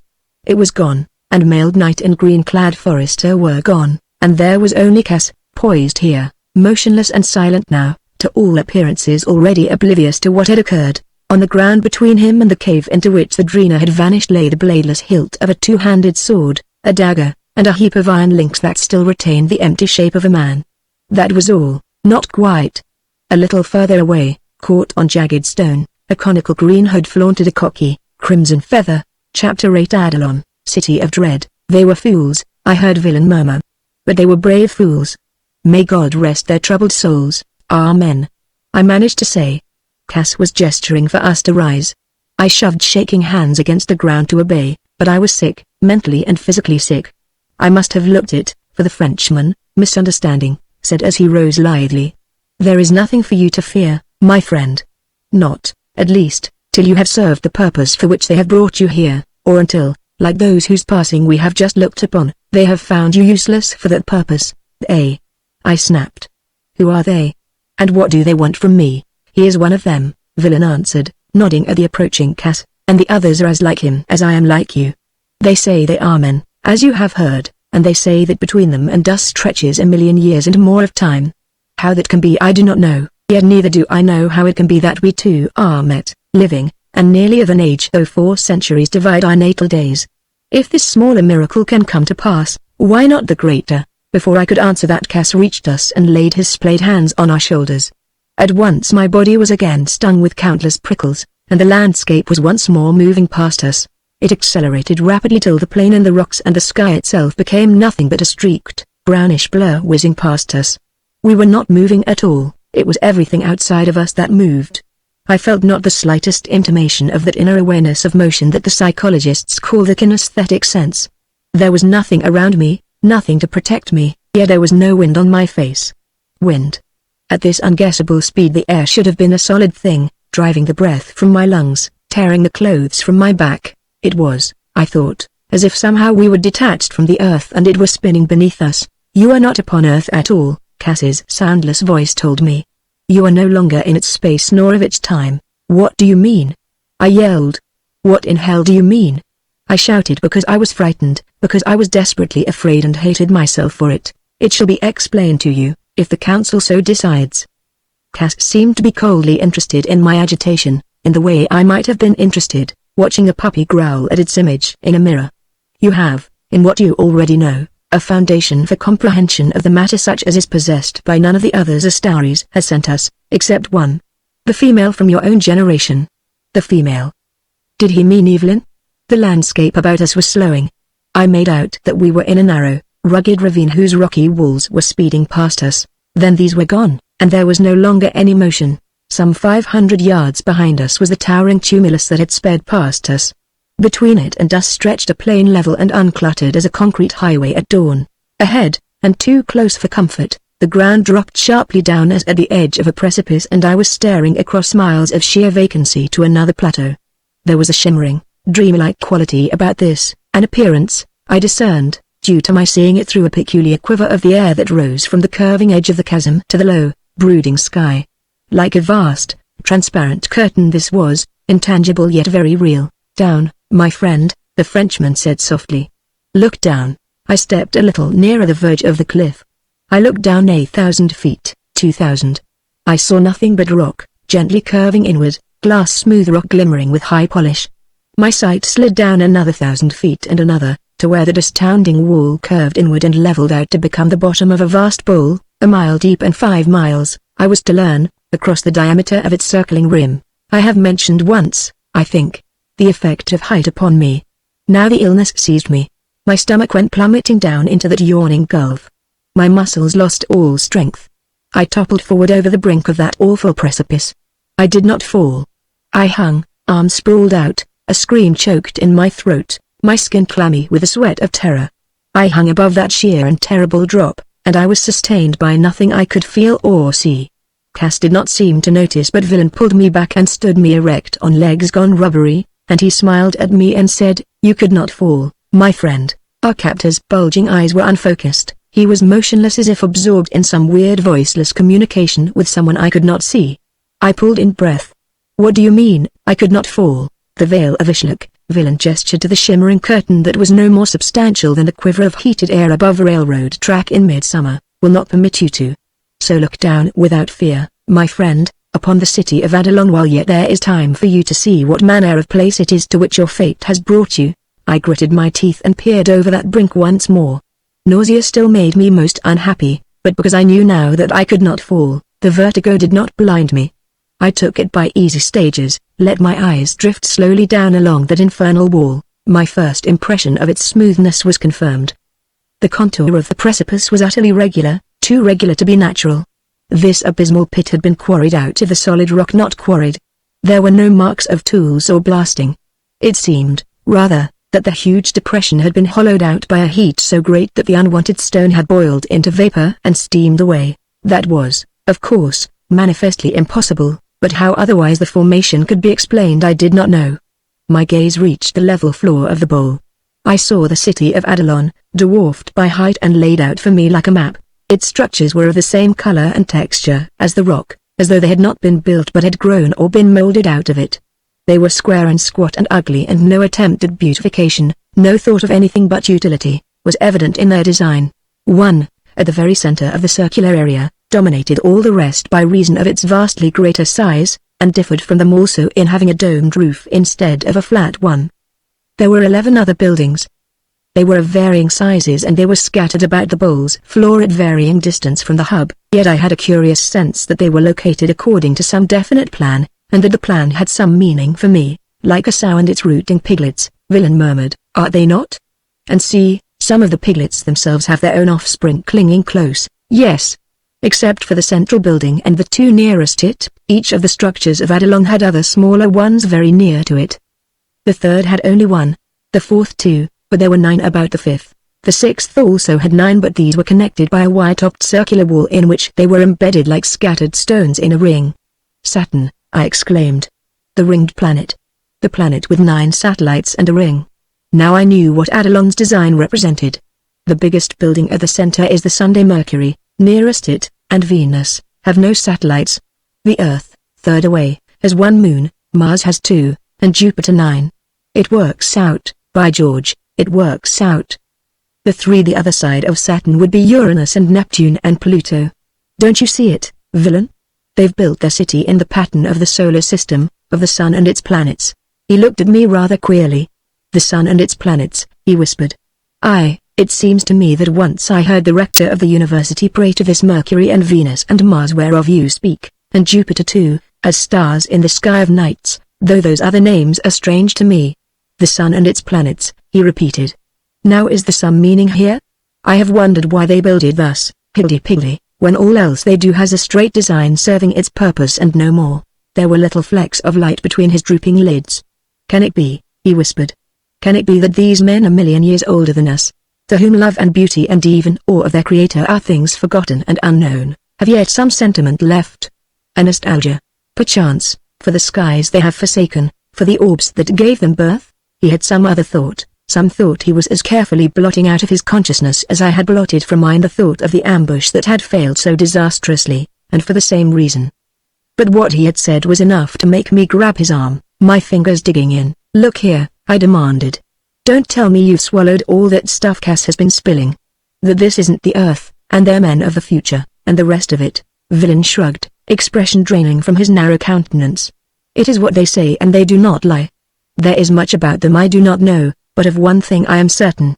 To the Ishlukin nothing is sacred save the truth, and the truth to them is divine." I almost believed it all. In that moment I almost believed that Cass and the others who had built Adalon were men of a million years from my own time, that this strange place was not on Earth, that it was beyond the solar system, perhaps beyond even our galaxy.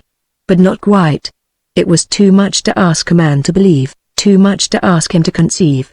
All that one has been taught cannot be discarded in a single hour, no matter how crowded that hour has been with happenings that seem to controvert the very essentials of one's philosophy. Or was it an hour? Was it not years, a timeless time, since I'd walked along a Brooklyn street? "Listen, Villain," I exclaimed, recalling why I'd walked along that street. "Twice you've mentioned Evelyn Rand. Was it down there that you met her?" "Aye," he replied, and the sparkle was back in those black eyes of his. "She brightened that city of dread so that one did not quite so much miss the sun." "Okay," I growled, my pulses pounding.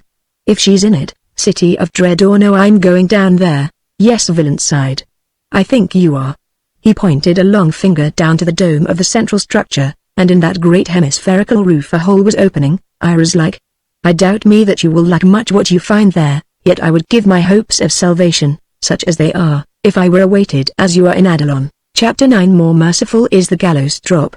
A silvery something leapt out of the aperture of the roof of the structure I'd likened to the Sunday. It shot, on a long, steep slant, straight for us, and so fast was its flight I could see nothing of it but blurred light streaking the air. In the next instant it was hanging before me, absolutely motionless, in midair. Long axis horizontal, it was cylindrical, one end blunt tapered like the nose of a bullet, the other square cut. It was 9 or 10 feet long, about 5 in diameter. It seemed to be made of some metal that was a little grayer than silver, and it hovered there without visible support of any kind. The only man-made things I know of that might approximate this feat are the balloon and the helicopter. No balloon could have moved with anything like the speed this had, nor could one have been brought to a standstill with such abruptness. It was no helicopter either. It had no whirling windmill vanes. In fact, I could make out no protruding part of any kind. The thing simply and unequivocally defied gravity. I had just about time to note this and to become aware of a curious whir that seemed to come from the object, when at its nose there was a quick succession of crimson sparks. At once I heard a long, ripping sound, like silk tearing. "The veil has parted," Villain answered my startled look, gesturing to a still place in the curtain of shimmer, like an oil slick on water. The projectile leapt inward, hissed along the ground, was static again beside Cass, who seemed to be rousing from his absorption.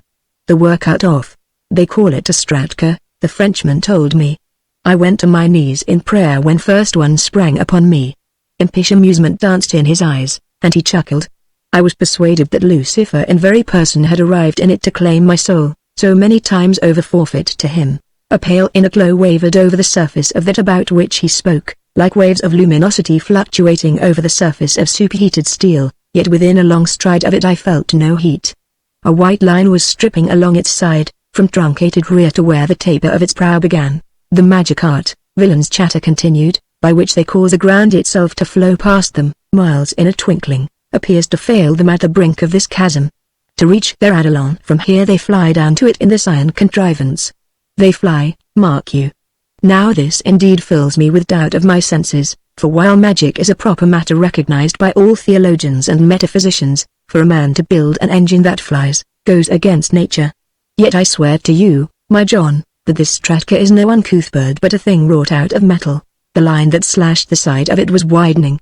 The upper half of the Stratka's curved skin was sliding up and around. From within it, toward the front, projected the big head and bulbous upper body of a goggle-eyed individual who might be Cass's twin, except that the hard-looking stuff covering his torso was a brilliant orange instead of the dark brown that clothed the other. Cass's tentacles lifted in what was evidently a salute. The newcomer imitated him, perfunctorily. Then I realized that they were conversing, though I heard nothing, orally or within my skull. "Cass seems pretty damned respectful to this new goon," I remarked. "Who is he?" "Mayor of Eidolon, he calls himself Daster," Villain replied. I thought I detected a puzzled note in his voice, and his eyes were narrowed. The hue of his singlet marks him as a doctil, as that of Cass tells that he is a plebo. Daster is one of the Kintat, the Council of Five who rule this land, and that he should come to meet us is passing strange.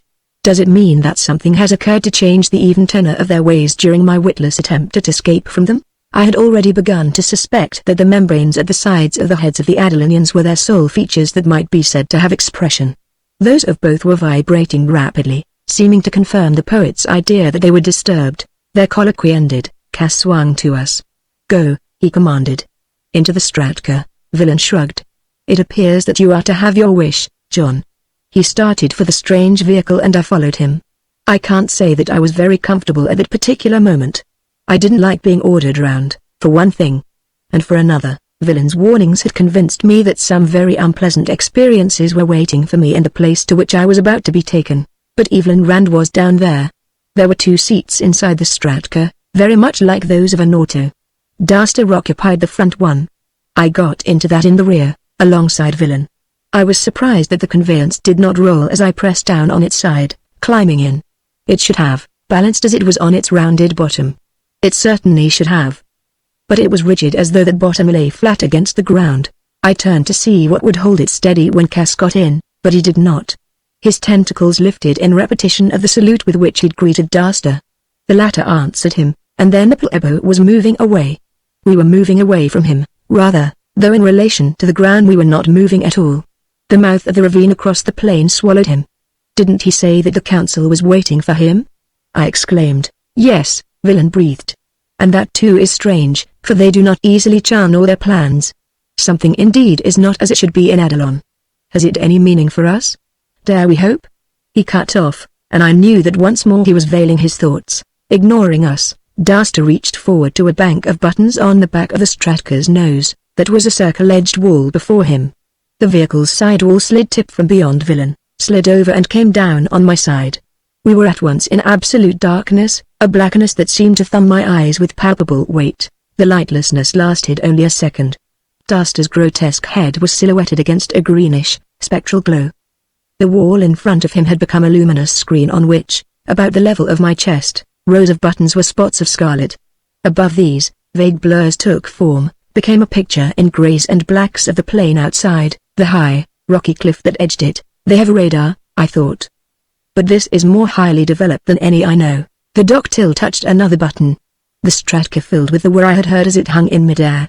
Villain gasped and caught at my arm, his fingers digging in. The whole structure within which we were enclosed was vibrating in correspondence with that whir. I was thrown to the right, hard against the car side, and Villain against my own left side. The photo-like scene on the screen was whisking to the right, and I realized that the Stratka was spinning around to point at the veil through which it had come. The pressure against my sides eased. The screened image was steady again. Past Dasta's head it photoed space, and beyond it the distant rim of the bowl within which Adelon lay. My ears seemed stuffed with that infernal whirring. It rose in pitch and I was forced against the back of the seat. Blankness flashed over the screen. Was replaced at once by a picture of a vast, glass-smooth, curved precipice leaning precariously toward us. Shifting into a view of the bowl bottom lifted in a disturbing slant so that the buildings seemed about to slide off it, those buildings ballooned in size with breathtaking swiftness. It was we who were catapulting down to them, of course, with heart-stopping speed. The acceleration was a weight crushing me against the seat back, crushing in my chest. Pluto flicked off the screen edge. Uranus. Saturn. The screen showed only the immense rounded dome of the House of the Sun, a lustrous convexity against which we were going to smash. A black splotch spotted the exact center of that roof image, widened to swallow it. I could breathe again. I was no longer crushed in my seat. The whir had ended. Light was coming into the Stratka, a bar of daylight cutting horizontally across the right-hand wall, and widening rapidly. A bar of white sunlight, not the drab, oppressive glow out of which we had just come. The Stratka's upper half slid over and down beyond my seatmate. The poet's eyes were closed. He had slumped, motionless and limp. I grabbed for his shoulder. "Villain," I exclaimed. If something had happened to him. Francois. I realized how much his indomitable cheerfulness, his insouciance, had endeared him to me in the short time I'd known him. If I was still sane it was because of his jauntiness, his gay fatalism. His eyelids fluttered open and a rueful grimace twisted his mock inner lips. "Thus one must fall," he murmured, "when the gibbet trap is sprung from beneath one's feet. But at the end of that drop is at least oblivion, provided the executioner has rightly knotted his noose. Aye, more merciful is the gallows drop than that which awaits us. You've got hanging on your mind a devil of a lot," I snapped. "And so would you, my John," he grinned wanly, "if you had been condemned to hang as often as I have been." I twisted to a touch on my shoulder. It was Dasta's splayed hand. He had climbed out of the Stratka and he wanted me to do the same. We were in a barn-like room, its floor apparently of the same fused and congealed rock that formed the sides of the bowl. The illumination was not sunlight but came from a wide, shining band circling the walls just where the domed ceiling rested on them, walls that lacked any sign of door or window. Our Stratka was one of many that stood in a straight row across the chamber. 3 Adelonians were clustered about a machine whose nose had been stripped of its metal covering to reveal an intricate mass of gears that they seemed to be repairing. They were, judging by the brown of their torso covering, plebos, but an orange-clad Doctil was coming toward us. He reached us as I dismounted from the Stratka. "Good," Dasta greeted him, lifting his tentacles in salute. "This is John March, whom Astari's last message concerned." Gorit's great eyes rested on me very briefly, shifted to Villain who by now stood beside me. "And the other, of course, is the one who was lately found missing," he remarked. "I understand that the scanners located him near the entrance well." "Exactly," Dasta agreed. "And so Cass was able to pick up both at once and bring them to the brink together. Have you determined how this villain succeeded in penetrating the Veil of Ishlik?" "No. Cass reported that he evidently has learned how to conceal his thoughts from us. We shall have to probe his mind in the observation cell, which must be done at once. We must find and punish the plebo who assisted him. If it was a plebo." Seeing the two together in that bright light I realized that there was a definite variance in their appearance, difficult to describe but differentiating them sufficiently for recognition. "I shall take charge of him and have the matter attended to immediately." It seemed to me that Dasta resented Gorit's dictatorial tone, but he said nothing to confirm this impression. "Come along," Gorit commanded Villain. "Unless you wish to tell us now that which we want to know." Francois lip curled scornfully. "I am too experienced a jailbird to be frightened into blabbing by hints of torture." "We are not compelled to resort to torture," Gorit responded, "to obtain information we desire. Our methods are more efficient." Villain winced. "In spite of your pretty speech about a poet and fear, I thought, you're scared, my friend." "Hellish scared." That's because you don't know what they're going to do to you, and that excellent imagination of yours is working overtime. Come along, Gorit commanded again, reaching a long tentacle for Francois. The latter shrank back against the Stracker, and the ductile's writhing limb wrapped around him. Villain's mouth gaped in a soundless scream as agony grayed his face. I swung a fist at the Adalanian. Its knuckles sank into squashy, rot-soft flesh under Gorit's tiny mouth, and my other fist, driving in, was caught in midair as Duster's arms roped me, lifted me from the floor. I kicked back at him, furiously. My heels crunched. Pain rayed through me, traced every nerve in my body. I hung from those terrible tentacles, paralyzed, half-blinded and, inconsequently, resenting it that the plebos had not even turned from their work to watch me fight. "Thank you, my friend," Villain called, his voice thin with his own agony. "You meant well, but you could have done me no good at all." Gorit's tentacle grooved the poet's scrawny chest, and on the back of Villain's dangling hand blood trickled from the crushed flesh of his arm. "You cannot help me." They were sinking, visibly they were sinking into the floor, and unless I was mistaken, I must be mistaken, the floor rose along their bodies undisturbed. "Farewell, John March." He was smiling. He actually was smiling up at me, the indomitable fellow, only his shoulders and his head and his plumed hat still visible. "Tell the fair Evelyn that though I go now into eternal darkness, I take with me the recollection of the grey-eyed angel I met in hell." Chapter 10. Some incredible otherwhere. The floor was solid over where Francois Villain had vanished. Duster set me down, and the power of my muscles returned and the agony of my nerves faded. I was alone in that Stracker hangar now with those strange beings that were so unhuman in appearance and yet so oddly human.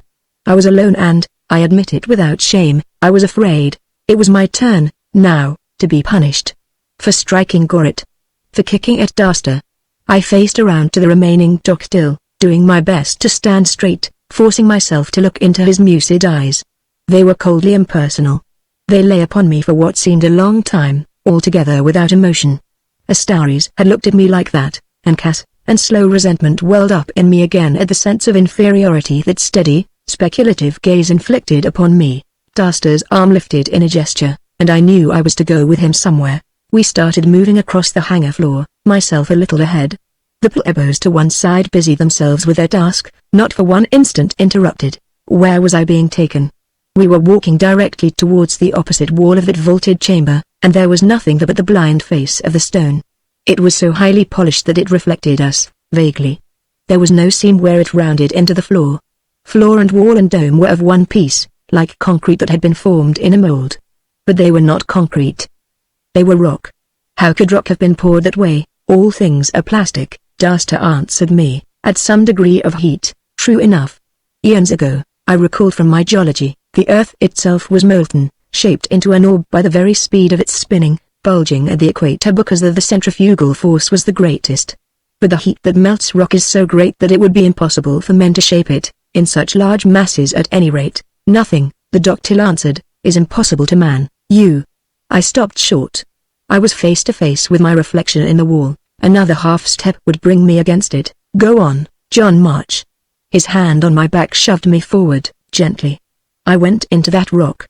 Not against it, into it. It impeded me no more than so much air, but for a moment I was blinded by intangible grayness. Then there was light again, and I was in a narrow corridor that spiraled downward, the pitch so steep that I had to lean back and dig heels to keep myself from going too fast. What the devil? I couldn't help the exclamation. How did that happen? "Matter is not really solid," Duster answered, "as you should know, but is composed of vibrating electrons separated by spaces compared to which their own sizes are minute. The rate of vibration of the wall rock has been adjusted so that the electrons of which we are composed may flow through, between its particles. It's as simple as all that, is it?" I tried to be sarcastic. Good thing the boys in Sing Sing don't know about it, or they'd walk out some fine morning. Precisely. Except that the technique of changing the vibration rate of the prison walls would have been beyond the ability of even the most profound scientists of your time. That was not developed until some 500 years after your period. Oh yeah? I wasn't going to let myself be worked up again by the way these people kept tossing the centuries about, regardless. Just a little matter of 500 years. If I let myself believe that time had folded into itself, Duster and his friends might really be a million years beyond me in evolution. The inevitable implication of that would be that I was up against people I could have no hope of fighting. And I wasn't ready to admit that, not quite yet. Just the day after tomorrow to you. No, Duster dissented, dryly. The day before yesterday. Now what could I do about that except shut up? We kept on going down and around, and though my own footfalls echoed within the confines of that interminable spiral, the Adelanian's movements were soundless. A Latin tag came out of my high school days: facile descensus Averni, greasy is the descent to Hades, and the speculation railed across my mind that perhaps I had died in that old house on Brooklyn Heights, that, a disembodied soul, I wandered through some afterland beyond death. Abruptly the passage leveled out under my feet, straightened out. Far ahead there was a tiny oblong of the same curiously brownish light that had pervaded the plain above. It grew larger swiftly, although I was walking at an ordinary pace. I realized that all this time my footing had been moving, without vibration, an endless belt spiraling down from that lofty Stratcar hangar. The rectangle of light ahead became a squared opening at which the tunnel ended. I was through it, Duster's touch on my elbow keeping me from falling as I left the conveyor. I half spun, saw that I'd emerged from an aperture in a blue-grey wall, lifted my look and saw that wall towering, windowless, tremendously above me. So great was its height that it appeared to lean appallingly forward, to be about to hurtle down upon me. I whirled away from it, faced the wide expanse of the bowl floor down on which I had looked from the brink of the sheer, mile-high cliff that closed it in. Directly ahead, across a perfectly level stretch of fused rock, was a low building, blue-grey and windowless like the one out of which I had just come, but tiny in comparison to it. To my right and quite a distance farther off, there was another, somewhat larger, and to one side of it one about a quarter its size. If I recalled correctly the layout of Adelon seen from above, the nearer structure was Mercury, Duster supplied. Correct. And the farther one is Earth, with its moon. Mars is hidden behind Sunday. You are the first of our guests to perceive that Adelon is planned to portray the solar system. He seemed approving, and I could not help being a little pleased with myself. You call the buildings after the planets they represent? I noted. Yes, the Doctil agreed. There were a few plebos about, grotesque caricatures of humanity with their tremendous heads, their bulbous bodies, their writhing, tentacular arms.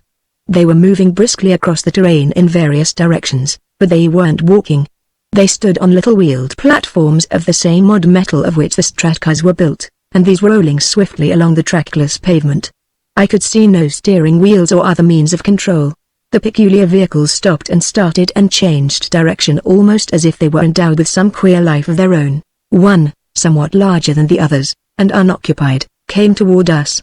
It was like a child's play cart, except that it had no sides, but at the front end there was a box-like protuberance from which rods ran to either end of the forward axle. As it neared I heard a low burr of machinery. It came up to us, wheeled round and stopped. They worked by remote radio control, I decided, remembering a demonstration I had seen in New York's Museum of Science and Industry. But I can't see the advantage. It must require an operator for each one, and the rider of each Irado is its operator, Duster interrupted, motioning for me to get onto the thing and doing so himself. We faced forward on it and it started rolling smoothly towards Earth. I summoned this one, for instance, and am directing it now. It deftly avoided collision with another, whose plebo rider lifted his tentacles in salute to Duster. "Where's your sending set?" I challenged skeptically. I was getting more used to the Doctil's weird appearance, more aware of him as an individual with whom I could talk naturally, whom I could question. "You haven't anything in your hands and certainly you can't be hiding it anywhere about you. My brain is the only sending set I need for the Rado." "Oh now, listen. You don't expect me to believe that, do you?" "I do. You have information and intelligence enough to understand it. Even in your time it was already becoming known that the processes of the brain and nervous system are essentially electrical in character. My control of the Rado through what you would call will alone is merely a projection of the same manifestation of energy by which you wiggle your great toe." "I get it," I exclaimed. "Just as radio is a development of telegraphing over wires. Then your means of communication, my hearing you without your speaking aloud, must be something similar." "Precisely. Except that in that case your brain is acting as a receiving unit. It has not yet evolved sufficiently for it to be used efficiently as a transmitter, although our researches seem to indicate that some among those of your time did have that power in a rudimentary manner. There have been some experiments with it, I recalled. At Duke University, for instance. They call it telepathy, extrasensory perception," and I broke off. We were being carried past a house of Mercury. Coming around from behind it and turning towards us was another Rado like the one we rode. On this, beside a plebo, was a man like myself, not quite like myself. He was much taller, built in a heavier mold. His colossal frame was clothed in a flowing dark robe down whose front flowed a luxuriant, silver-white beard. His massive features were swarthy, broadly sculptured. His nose wide-winged and bent-ridged, his brooding eyes sunken beneath shaggy white brows. I thought of Rodin's statue of Jehovah in the Metropolitan. There was about this man the same Semitic cast of countenance, the same consciousness of majesty, the same quiet strength. His rados shot by us and ran swiftly toward the great building we'd just quitted, too swiftly for me, startled as I was, to call to him. "Who is that?" I demanded, twisting to Daster. "Who is that man? His name is Elijah," was what the Doctil responded. "He was known as a prophet of Israel in the age to which he belongs, but—" I gasped. "But Elijah was taken up to heaven in a chariot of fire. So it was reported by Elisha, his disciple, who saw him go.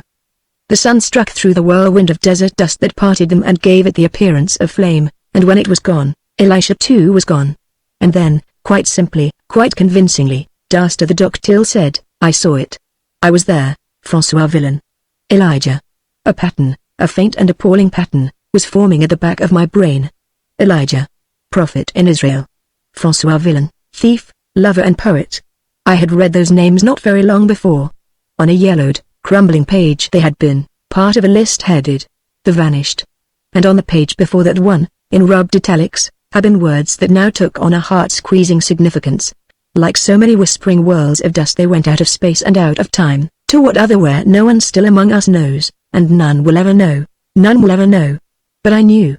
Very terribly I knew where Elijah and Villain and I had come. And Evelyn Rand, this Adalon, was that incredible otherwhere out of space and out of time. Chapter 11 The Scent of Dreams. The Rado rolled up to the grey blue wall of the building called Earth, stopped. Daster dismounted and I followed, my mind occupied with trying really to comprehend the conclusion to which it had come. There was an opening here like the exit from the gigantic central structure. The Doctil waited for me to enter this before him. Inside there was a tunneled passage similar to the one in the House of the Sun, lit similarly with a twilight glow. But the floor of this did not move. The corridor went in about 5 feet, turned sharply right. It did not rise as that other had but went straight on. I walked along it too shaken to be fully aware of what I was doing, too shaken to be curious about my surroundings or my destination. Up to the moment when Daster had told me the long-bearded man in the dark mantle was Elijah, and I had believed him, I had neither accepted nor rejected the actuality of any of my strange experiences. Perhaps I can best explain what I mean by an analogy. Once, on Okinawa, a shell fragment slashed my leg.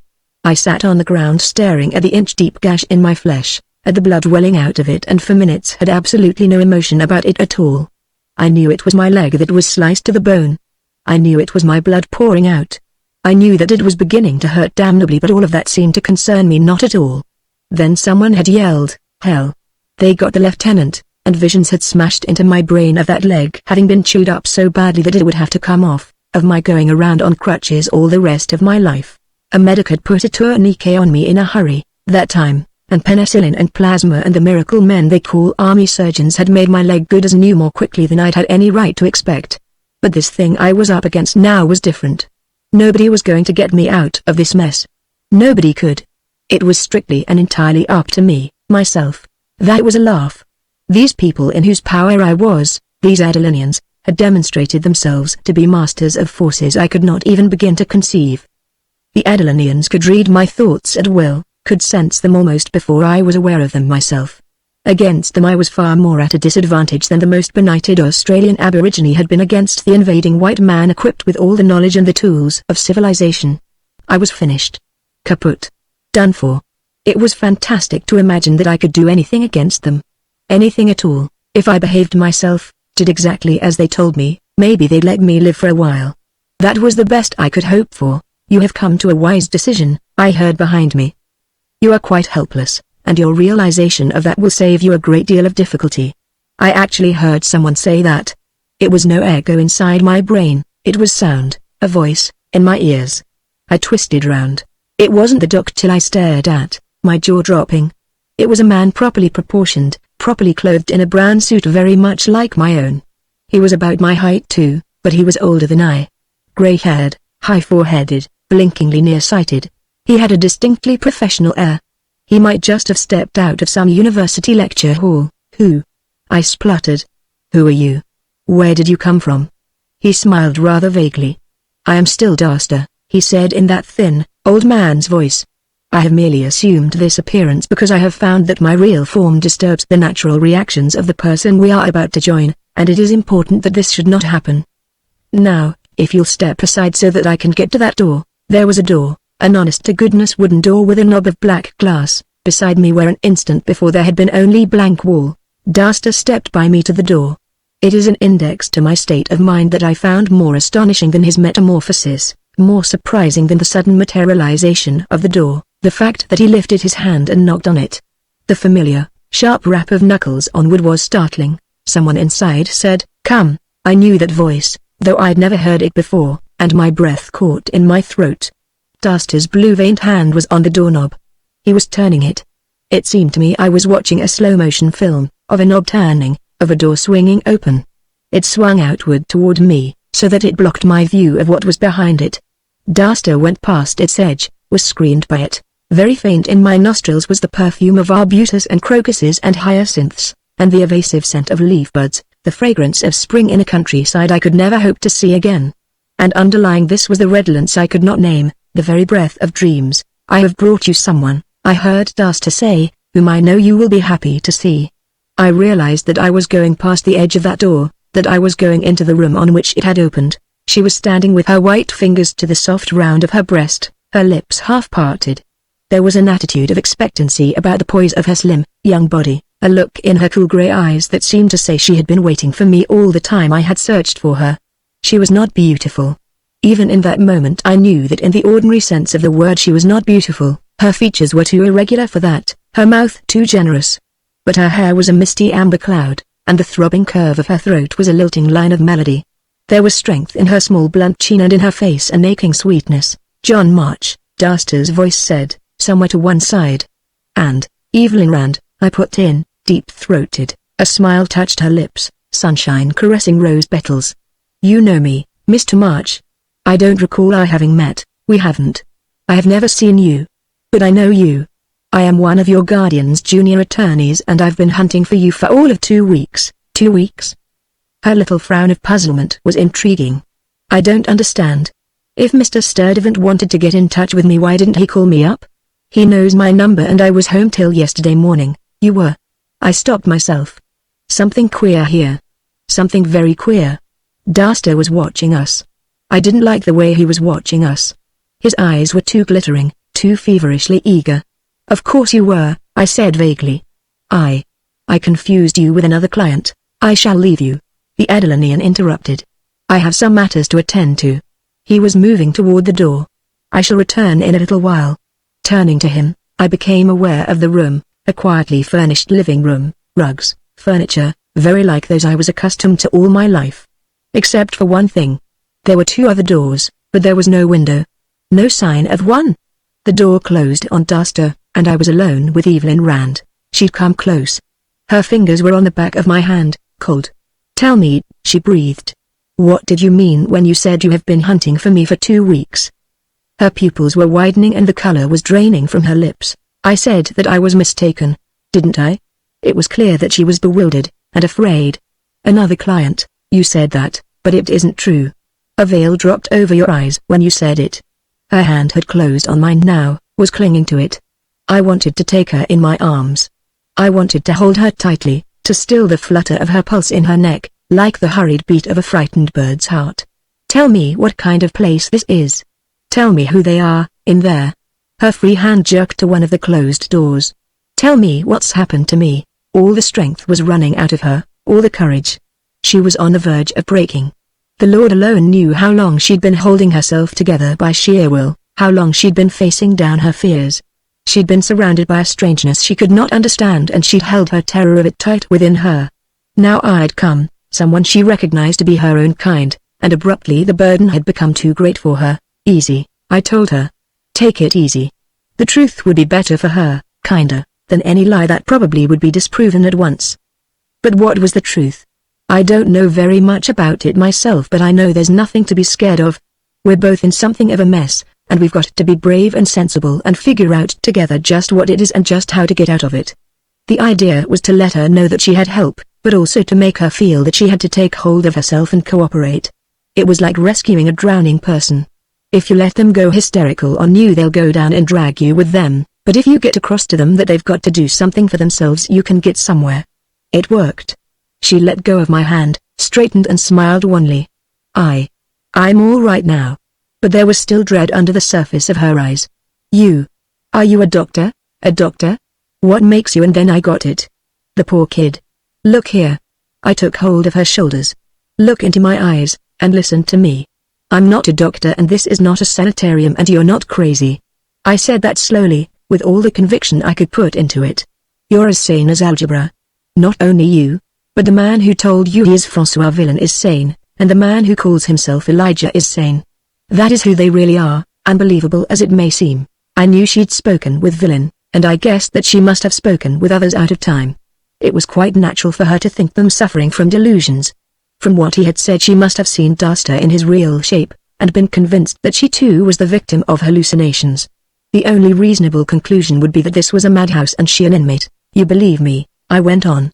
You must believe me. Whatever else is wrong, you are not mad. Do you believe me? She nodded. Say it. Say it aloud. I know that I am sane.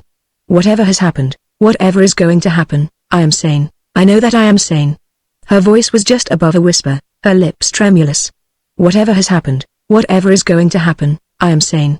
But her eyes were more natural now, the fear was gone from them. Thank you, John March. Oh, thank you. Nothing to thank me for yet. Wait till I've gotten us out of this. I made myself sound brisk, confident. I was very far from either. About 2 minutes ago I decided that I hadn't the slightest chance of extricating myself from the predicament in which I'd found myself, had resigned myself to take whatever the Adelinians wanted to hand me. Nothing had changed since then. That sofa looks comfortable. Nothing except that now I had Evelyn Rand to look out for. Let's sit down and talk things over. I put my hands in my trouser pockets and strolled over to the couch I'd indicated, giving a good imitation of nonchalance. Some coins jingled in the right-hand pocket, in the left I felt a wallet and a latchkey in its little leather case. Evelyn Rand was coming along beside me, her pale blue dress whispering against the thighs of those long, free-swinging legs of hers. We might have been any boy and gal about to spend a pleasant evening in a New York living room. Except that there was no window in this living room, and that not far beyond its walls a man named François Villain was suffering some unimaginable fate. No. The 20th century couple we most resembled was a Jewish one in some Berlin parlor, pretending that all was right with the world while all the time they were aware of horror outside, and the inevitable closing in of doom upon them. I knew this was only a brief respite, a short moment of truce our captors were according us for some inscrutable reason of their own. I kept my face averted from Evelyn till I was certain I had gained control of it, till I was certain she could not read from it the dread and the despair that were in my thoughts.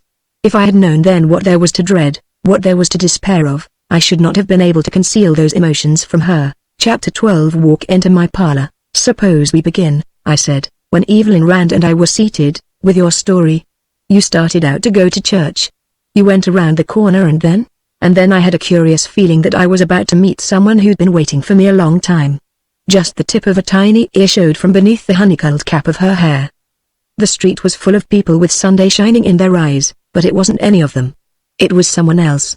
I'd had that same feeling, dreamlike but altogether actual, once before, in Faith Corbett's garden in Westchester, I murmured, the day before you went away to college. Yes. She didn't seem at all surprised that I knew. That time I was sure Johnny, the boy I'd pretended to play with all the lonely years till he'd become very real and very dear, was about to meet me at the gate. Oh. She broke off. Your name is John, isn't it? And you've got reddish-brown hair and eyes too, like my Johnny, and a cleft in your chin. Wait, I cut in, a cold breath blowing on the base of my skull.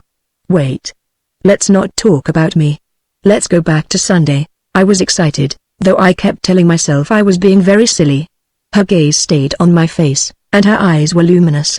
Halfway down the block I stopped, because there was a strange little man in front of me, bowing to me with old-fashioned courtesy. You're Evelyn Rand, he said, in a whispery sort of far-away voice.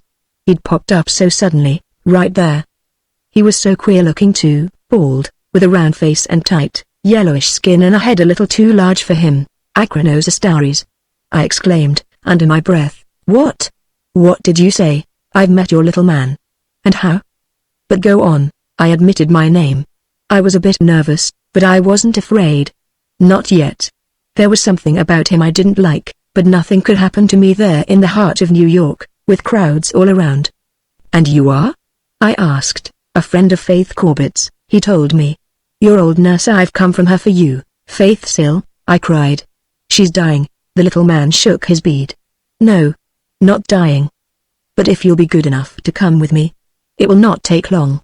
He put his hand on my elbow, as if to urge me, and a strange thing happened.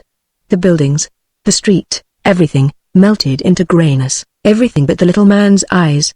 Those eyes got larger and larger. I seemed to plunge into them. The grayness seemed to be rushing by me at a perfectly awful speed, and it was empty, most dreadfully empty.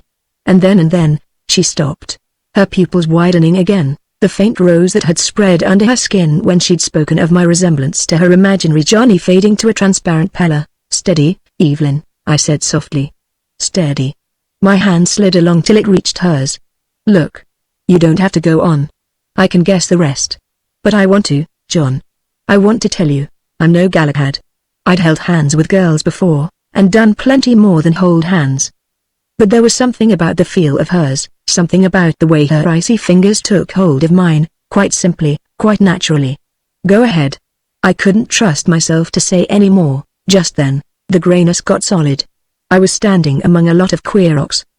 Beside me there was something out of a nightmare, a thing with a tremendous head, and awful eyes, and, skip the rest. I've seen them. You have.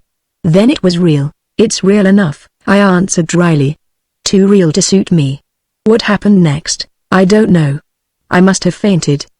The next thing I knew, I was in this room, lying on this sofa, and the gentleman who brought you here was telling me that I was all right, that I must not be frightened.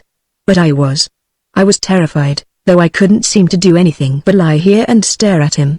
Mr. Darster kept on talking, low-voiced and very soothingly. It's funny, John. But I can't remember what he said. I can remember only that little by little my heart stopped pounding, and the iron band that seemed to be squeezing my brain was gone, and I think I fell asleep. They had been kinder to her than to me, I thought. Thank God for that. I woke up, Evelyn went on, with the feeling that someone was in the room.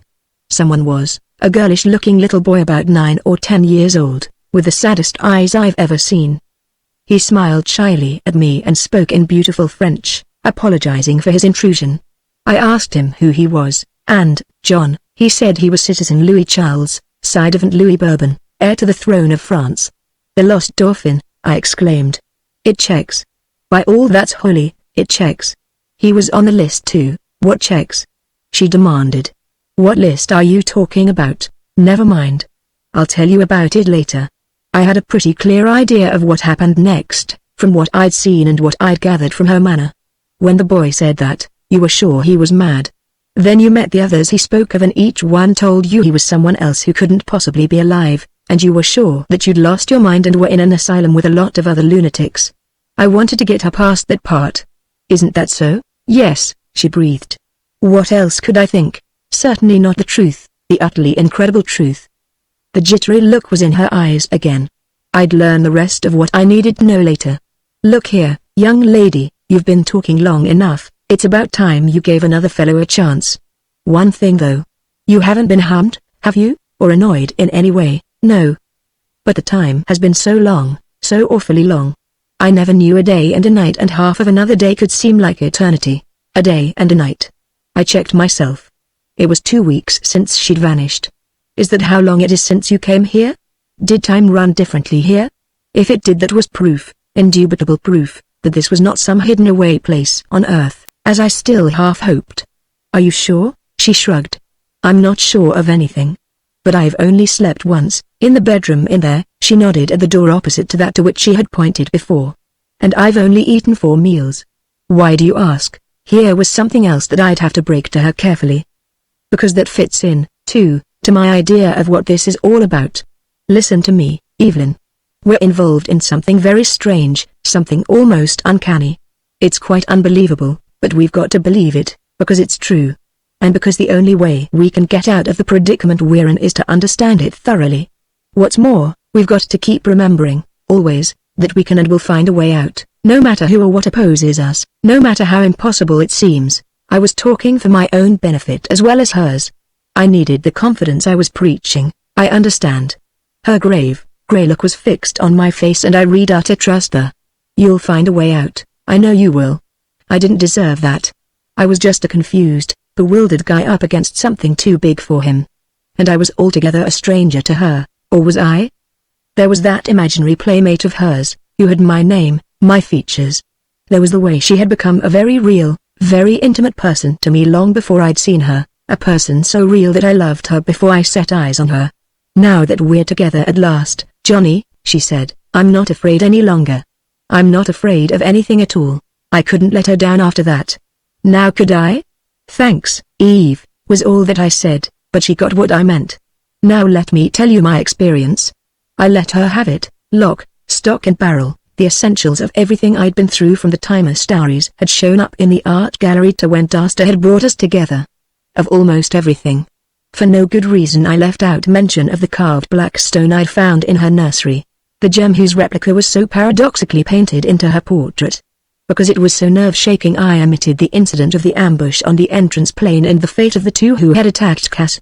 And I left out Villain's cryptic speculation about the implication of the arrangement of the buildings in Adelon for another very good reason, a reason that was sending ripples chasing up and down my spine at the same time as it tightened my throat with helpless anger. We were being spied on. As we talked I had gradually become aware of this, I don't know how or why.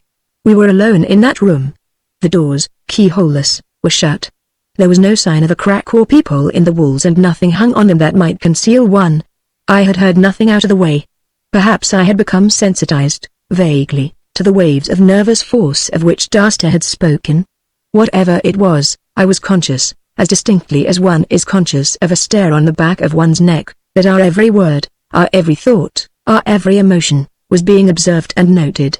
Chapter 13 The Lottery of Doom. There was nothing I could do about it.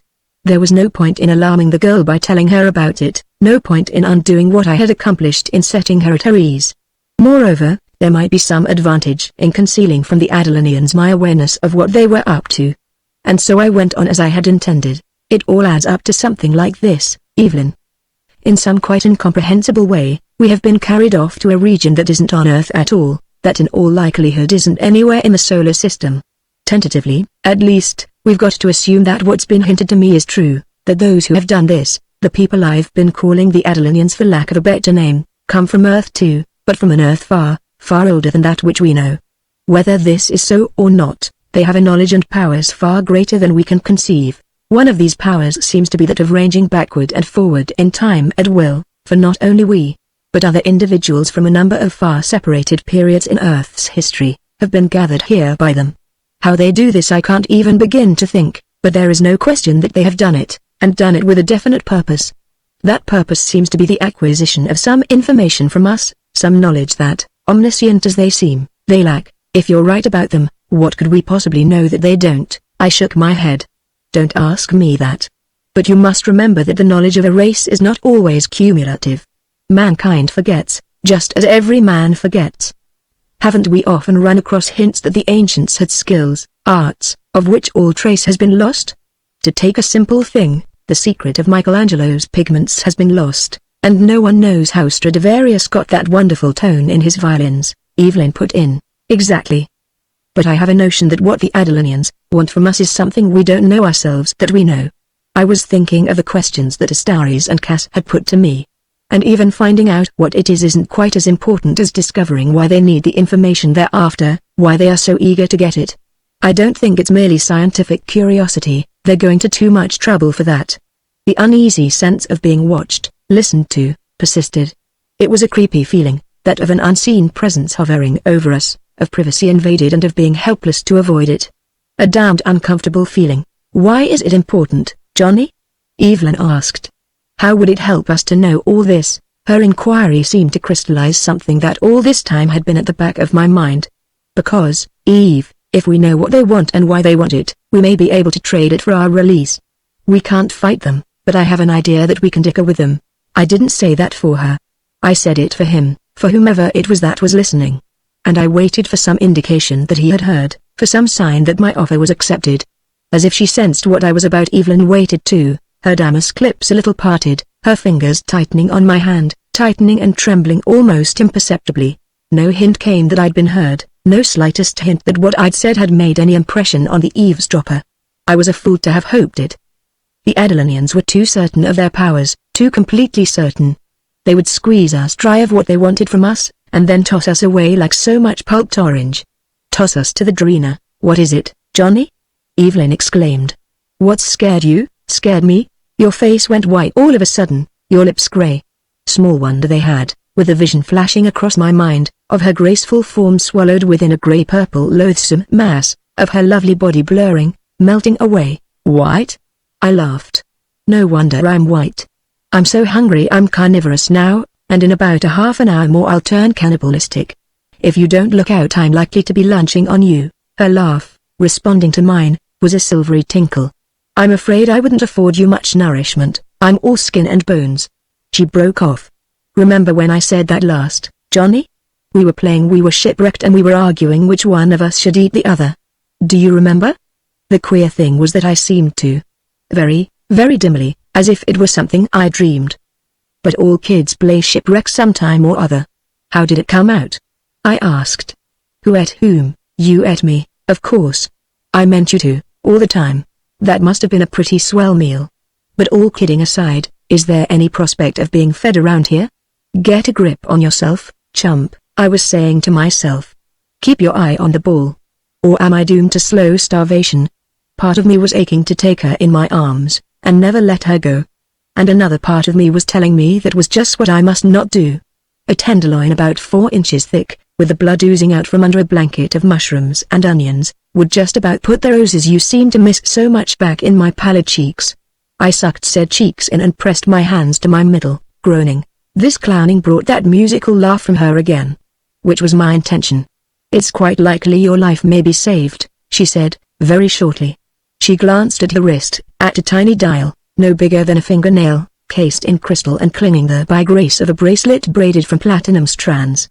It's almost noon. She rose from the couch. Come on. We'll go see. As I got to my feet, I was thinking, almost noon. But it was almost noon when I started for Brooklyn, and that was hours ago.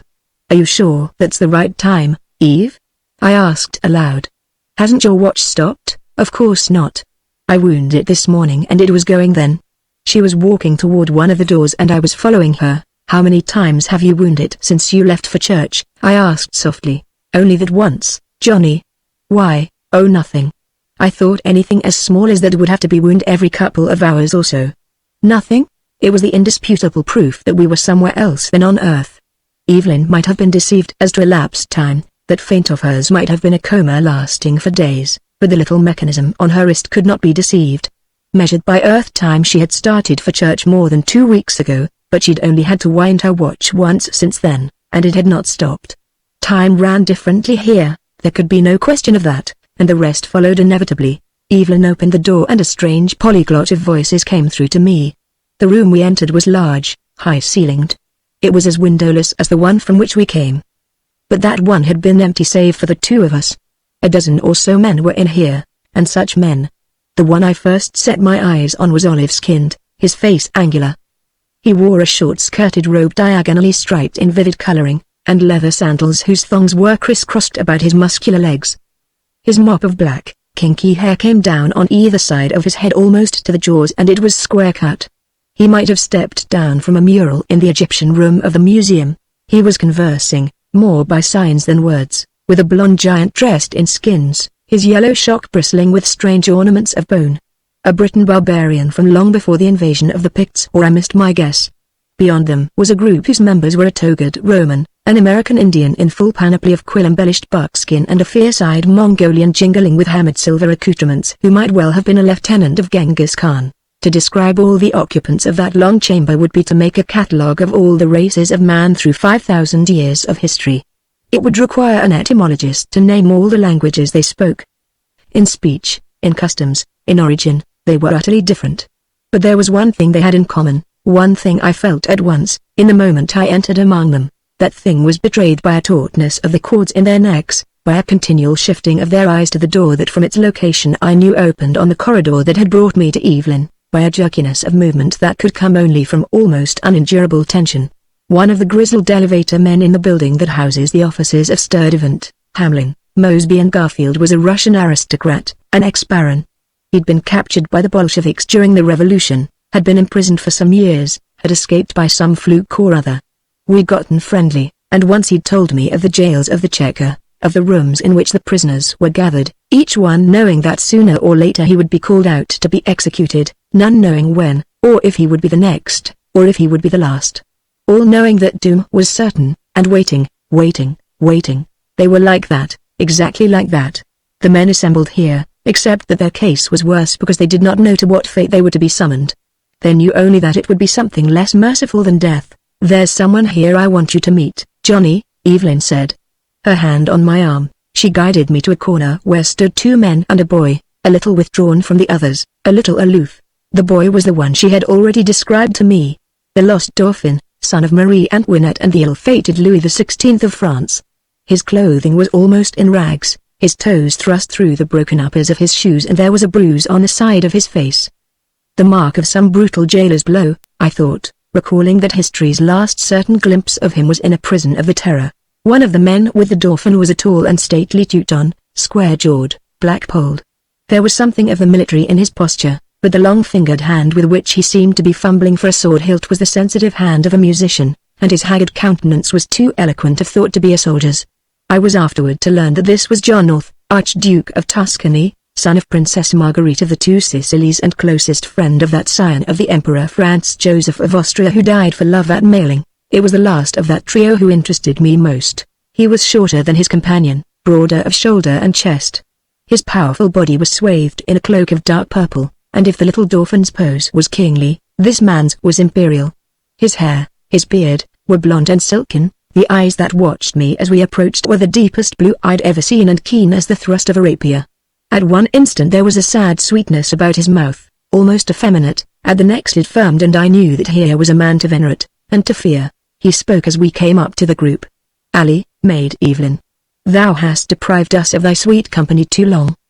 His voice, though low, was sonorous and it was mellow, and something inside of me thrilled to it. "And who is this thou bringest with thee?" "Someone from my own time and age. John March." I'll be damned if I didn't have the impulse to go down on one knee when he turned to look at me. "Johnny," Evelyn said, "this is King Arthur of Britain." "John March," he repeated, and lifted his hand. I didn't know whether to shake or kiss it, that's how bewildered I was. I did neither because in the next instant Arthur was no longer paying any attention to me, nor I to him. Because there was another voice in that room, a rasping, imperative voice. The voice that all its occupants were waiting for, saying a name. Saying two names, John March. Evelyn Rand. "You are wanted." The lottery of doom had been drawn again, and it was our names that had been drawn. Chapter 14. A deal with disaster. Evelyn stiffened. Beside me, her winsome face drained of all color. "Us," she whispered. "Johnny.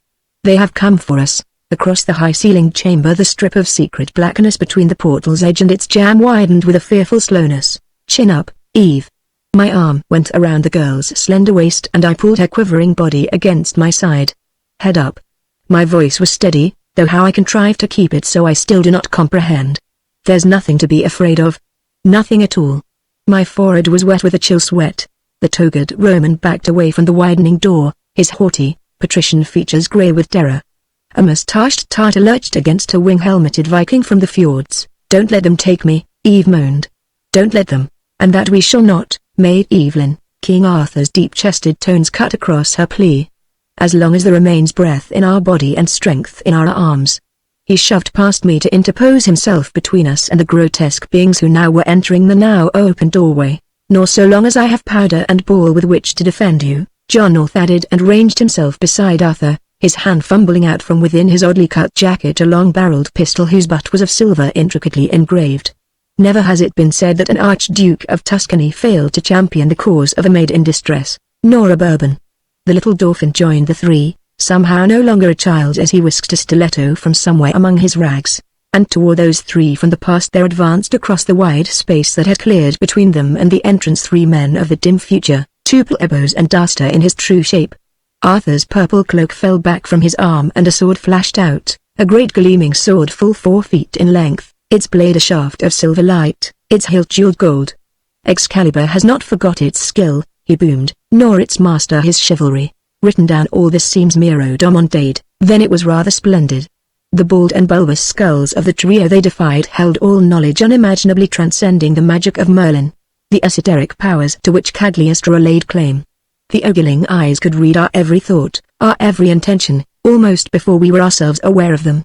The boneless, writhing tentacles could paralyze a man with agony, yet knowing all this Arthur, and Ulf dared to challenge them with a sword, an ancient pistol and a stiletto. A curious exultation pounded in my veins as I stepped forward beside them, my empty fists clenched. And the future men advanced toward us, slowly, inexorably. "Stop!" Orth cried. "Stop where you are or I fire." His pistol pointed at Daster. "Stop, I say." The Adalanians kept advancing. Orth's shot slapped my ears and orange-red flame lanced true to the Doctil's head. Utterly unperturbed, Daster came on, neither slackening nor hastening his relentless pace. "Missed." The Austrian groaned. "The hell you did." I jabbed a forefinger at a silvery splash on the wall directly behind the leader of the future men. "Your bullet went right through him." An eerie prickle scampered my spine. Though reason told me that this was only one more manifestation of that same mastery over the vibrations of matter that had enabled me to pass through a solid wall, no such scientific rationalization could make the occurrence less uncanny. Bullets or steel are no good against them. Now the Adalanians were within 5 feet of us, and as though I had not spoken, Arthur's shaft rose, gleaming. "Halt," he roared, "and ye do not wish to feel the bite of a blade that hath never known defeat." It was magnificent, and it was as pathetically ludicrous as Don Quixote's tilt with a windmill, as Canute bidding the tide retreat. It was worse than ridiculous, it was killing what faint hope I had of saving Evelyn from Daster. Abruptly I was quite calm, my mind crystal clear. "Listen to me." The Doctil's ear membranes pulsed and the three paused. I sensed Daster's question. "What is it, John March, that you wish to say?" I pulled in a wheezing breath. Arthur and Ulf were warriors and their weapons were futile against these strange beings who were our captors. I was a lawyer. My weapons were those of the weak against the strong, temporizing, compromise, stratagem. These men will fight you till you destroy them. You don't want to do that. You want them alive or you would not have brought them here in the first place. "Exactly," the Doctil responded. "But they are of no use to us as they are. They must be taught to submit to our will." "Taught? How?" "Read them, Daster, as I know you can. Read them and ask yourself if there is anything you can do, with all your powers, that will break their indomitable spirit." His tremendous eyes moved to Arthur and Ulf, and to the frail, boyish Dauphin. For what seemed an endless time the room was breathless. Then, no. The Adalanian sighed. "Even if we reduce them to their ultimate atoms they still will defy us." His thought flicked to the plebos. He was giving them an order, feed them to the Drina. "Wait." I cut in. "Wait, Daster. I can tell you how you may bend them to your purpose. Will you listen to me?" "Hold." He told the plebos. "Then to me, what do you propose? What you cannot accomplish by force, you may by reason. Be frank with us. Tell us what you want of us and why, then offer us in exchange our release, our return to our own place and time, unharmed, and we will do our best to give you what you want. You have nothing to lose. You have to gain that for which you have gone to the trouble of gathering us here." I sensed interest in the Doctil, then indecision. If the rest of the Cantat agree, he sank into the same sort of listening trance that had enveloped Cass on the brink of the plateau overhanging Adalon, and I knew that he was in communication with his fellow Doctils, was transmitting my proposition to them, by the Holy Rood. King Arthur growled, his countenance darkening. "We mislike this traffic with sorcerers. Merlin hath placed an enchantment upon Excalibur that rendereth it puissant against all evil witcheries, and we fain would." "You damn fool," I blurted. "They could wipe you out in the twinkling of an eye, and you want to fight them. You're a blathering infant." "Silence, knave!" he thundered. "Thou art insolent." His eyes flashed blue lightnings and his sword rose in a swift, shining arc. "For less have we slain 100 caitiffs." The blade swept down, straight for my skull, swerved in the last instant to avoid Evelyn, who had leapt in front of me, her arms outspread. "Arthur Pendragon!" she cried, stamping her foot. "Aren't you ashamed of yourself? Johnny's just saved your life and you try to kill him. You ungrateful." He glared at her, his great brows beetling. "This," he growled, "is not to be borne. Abruptly his face was lit by a twinkling smile. Nay. We cannot be wroth with thee, fair maid, who hath made endurable these dreary hours of our imprisonment. For thy sake we shall be merciful. Let this bold varlet crave our pardon on bended knee and it will be accorded. I'll be blasted if I will, I burst out, hotly. I'm free, white and a soft palm across my lips cut me off. Johnny, Eve whispered, her eyes pleading. Do what he wants. Can't you see he's nothing but a big baby and has to be humored? There was, indeed, something of the overgrown kid dressed up for let's pretend about his purple trappings, something endearingly childish about the petulant scowl that had replaced his brief smile. Please, Eve begged. Please, Johnny dear. Her hands tugged at my lapels and her mouth was moist and seductive. For me, oh well, I shrugged, and dropped to one knee. I'm sorry I called you a fool, King Arthur, I muttered as graciously as I could manage. We grant thee our forgiveness. He held the back of his free hand to my lips. I might as well, I decided, make a complete ass of myself, so I kissed it and was rewarded by a grin from the hulking king and the tingling touch of Evelyn's fingertips on my cheek. All the same, I grunted, scrambling to my feet, you better cut out any idea of scrapping with these people if you ever want to see Camelot again. Camelot, Arthur sighed. We misdoubt that we desire very greatly to return there. All our brave company that used aforetime to gather about the table round is scattered and the grey winds howl over our desolate land. The banners of our gentle and parfait knights are mired by fraternal strife, their shields besmirched with the breaking of their vows of fealty and fast friendship. All have abandoned us, all the noble chivalry who served God and us. Only Bedivere has left us, Sir Bedivere the faithful. That massively moulded countenance of his darkened and his lips twitched with pain. But Yestrin, sore wounded in the last great battle in the west, we gave Bedivere our blade Excalibur to cast back into the lake whence it came, and he broke off, staring at the storied sword he had named. But we still have it. Now how? The legends say that a hand appeared out of the lake and caught Excalibur from Bedivere, King Arthur. A thrill ran through me as I recalled the ancient tale. And the legends say also that you did not die, which is the truth as we can see. But the story of your passing that has come down to us tells that 3 queens bore you away from that misted battlefield on a black swathed barge, and that I know to be false. Wasn't it in a whirl of dust that you vanished? A whispering whirl of dust. His deep blue eyes fastened on my face, and in them was a starry wonder, and a growing awe. Out of the drab fog it came, out of the dun veil that shrouded the moans of the wounded, the throat rattles of the dying. Out of the battle in which none were victorious it stole, and made us part of it. Now indeed this is such a matter of clairvoyance as is worthy of Merlin himself. How know you this, John March? I know it, and I know many things that are beyond your understanding, Arthur Pendragon. I pressed my sudden advantage. Which ought to convince you that you'd better take my advice, as you used to take Merlin's. You may be a grand fighter, but when it comes to using your brain, Johnny. Eve broke in. Dusters coming out of his trance. The Doctil's great orbs were focused on me again. He was about to give me the Kintat's answer to my proposition and I seemed to empty out. Inside, was a cold, shivering shell. You will come with me, I heard. John March and Evelyn Rand. My heart sank. And you also, Louis Capet, John North, and Arthur Pendragon. I had won. It was not to be long before I learned how hollow a triumph it was. Chapter 15. They too can fear. Evelyn stayed close to me as, led by Duster and shepherded by the 2 plebos, we emerged from the strange, windowless house of earth. A tightening of her fingers on my hand, a sharp inhalation, reminded me that this was her first sight of Adalon. The city's built on a rather interesting plan, I remarked, in an easy, conversational tone, if you notice. I wanted to get her thoughts off what lay ahead of us. She was trying hard to be brave, but her face was dreadfully white and her little chin was quivering. Look at that enormous building in the center. These 8 others scattered round. For some reason Duster was not using rados for us. We were walking across the plaza towards the domed, enormous house of Sunday. Scattered is right, Johnny. Eve smiled wanly. I can't see what you mean by a plan. You can't? Look. I pointed out how the pattern of the city was that of the solar system. The others listened as attentively as Eve, though to Arthur what I was saying must have seemed the sheerest double talk. I don't even think that it is by coincidence that our prison is the building corresponding to Earth. I think, pardonnez, Monsieur Marsh, the Dauphin interrupted.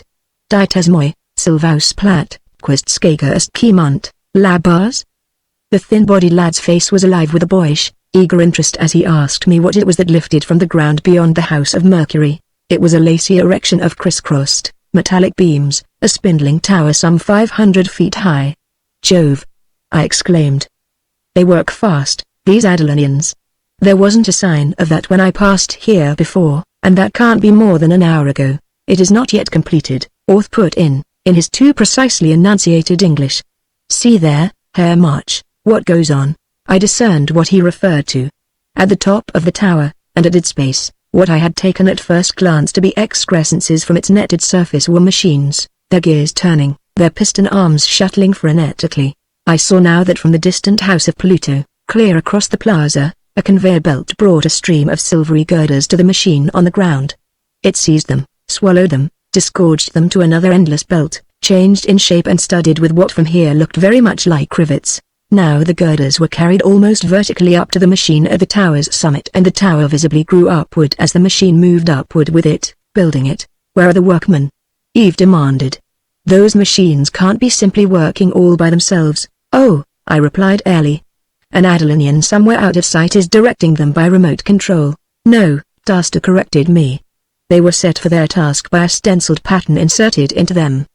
They will need no further supervision until the tower is finished. Of course, I made a quick recovery. Just like our own jacquard looms for weaving intricately designed rugs and laces, that was lost on Louis. How high will it be? He asked the ductile in that beautiful French of his. When it is finished, its apex will be level with the lip of the encircling precipice. Phew. I whistled. That's a mile 5 times the height of the Empire State. What is its purpose? Orth inquired. And why is it being built in such haste? Daster didn't answer him. Not intelligibly, but the Austrian paled, his black eyes flashing, his hand straying to the sword hilt that was not at his waist.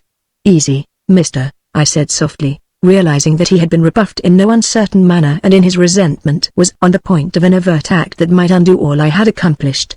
Easy.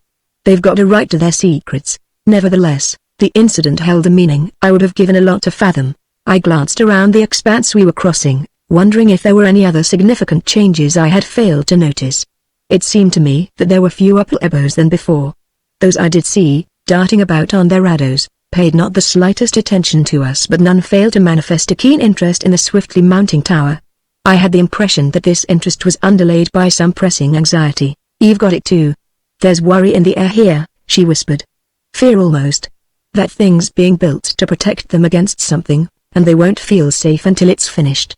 As if to confirm her, one of the plebos accompanying us glanced upward. I caught the beginning of a quick thought flash between him and Daster, curtained from me at once. Up there at the brink of the cliff, a grey purple shadow was flattened against the shimmering veil of Ishluk. I saw it only momentarily, and then it had oozed away in a fashion that told me it was Adrena. Had it been spying on us? I wasn't sure whether that was my own speculation or whether I was intercepting some communication among the future men. But somehow I fancied a vast horde of the formless creatures bursting through the veil, flowing down the immense, rocky ramparts, filling the bowl and swallowing every living being within it. So vivid was the illusion that my nerves drew taut. By our halidom! King Arthur exclaimed. So bright a bird we have never seen. It wasn't a bird that leapt from the sun dome. It was a Stratker that zoomed with blurring speed straight for the spot where the Adrena had peered down at us, hovered there for a split second and dived through the veil. Once more, in that swift leap, I sensed alarm. The feeling of apprehension in the air of Adalon seemed to deepen. Villain's voice came back to me, musing when Casp was ordered back to the wild and rocky tableland out of which he'd just conducted us. Something is not as it should be among them. Dare we hope? I must blot that line of thought before Daster tuned in on it. Poor Francois. He was himself undoubtedly beyond hope by this time. His audacity, that a dozen times had saved him from hanging, would be futile against the future men. His luck had run out. Decidedly it had run out when Goret took him. Look out, Johnny. Eve's tug pulled me to a stop. You almost walked into the wall.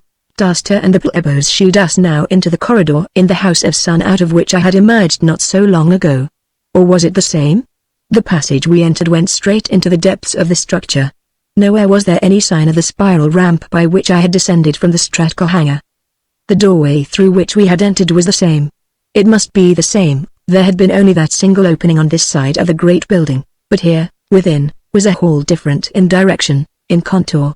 A little while ago, in the House of Earth, A door had appeared in a blank wall beside me where an instant before there had been no door.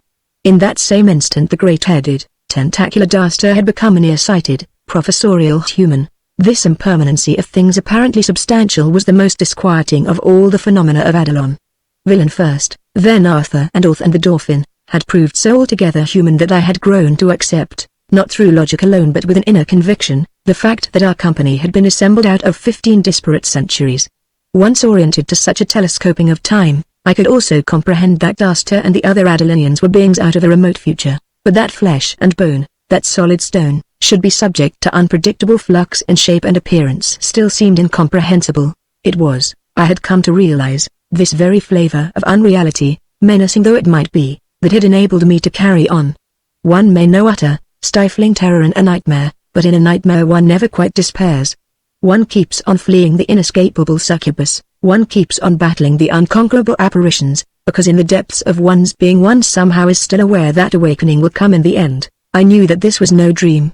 I knew that the ghastly dilemma with which I was confronted would not be solved by a merciful awakening. And yet, because so much that had happened had the quality of a nightmare, I did not quite despair. Maudie! King Arthur exclaimed abruptly, halting. Eve's fingers dug painfully into my arm. I saw little Louis' narrow face go white. Orth's jaw itched and my own throat was dry. We were, with no gradation, with no warning of any kind, far within a chamber so vast that it dwarfed us to inconsiderable midges. Its walls were so immensely distant that they were misty limits to our sight, its ceiling so far above that it was a cloudy, indefinable dome. Only the floor beneath was definite, and this was a level expanse black as space itself. A gleaming, polished black it was, so that it seemed to have no substance and we appeared to be suspended in a featureless void, balanced soul to soul on our own inverted images. In this gargantuan cavern there were only the 5 of us. Daster and the plebeians had vanished. As a vaulted Gothic cathedral is imbued with the very essence of the god to whose worship it has been erected, so was this unimaginable nave with some awesome presence. It laid upon us, upon our hushed and crouching souls, a dark shadow of awed anticipation that had some fraternity with fear but transcended fear. It silenced us. It held us motionless. It held us peering wordlessly into the endless, empty reaches. Far off there was movement. Something was coming toward us. Chapter 16 What do you want of the United States? It seemed at first a speck moving jerkily across that gleaming black expanse. There was no point of reference against which to measure the speed of its approach, but it did approach, because very gradually it grew larger. I heard King Arthur's sword slide from its scabbard. I heard the click of John North's pistol as he cocked it. I didn't bother to remind them how futile their weapons were. My own muscles were tautening across the back of my shoulders and in my thighs. For seconds I held my breath. Evelyn's hushed voice was in my ears. They're men, Johnny. They're 2 men like us, not like the Adalonians. Her eyesight must have been far keener than mine, because it wasn't till several heartbeats after that I made out the tiny forms. There was infinite weariness about the way they approached, a desperate fatigue that carried somehow across the distance between us. Once one of them fell, and it took a long time for the other to lift him to his feet, and then, quite suddenly, they were near enough for us to see who they were. Villain! The Dauphin exclaimed. Etla Prophet Elijah. He broke away from us, was scampering toward them, excited and eager as a 10-year-old boy might be expected to be and as reckless in his excitement of any precaution. In the next instant the rest of us were streaming after him, our feet curiously making no sound on that marble-hard floor. With a strange swiftness we had reached the 2, were crowding around them. I had eyes for Villain alone. He held himself erect, but I could see that it was with tremendous effort that he did so. He was clothed as he had been when I had last seen him, and there was no wound visible about him, but all his jauntiness was gone and he was drained, somehow, of his infranable spirit, emptied of all his indomitable courage. Francois. I groaned.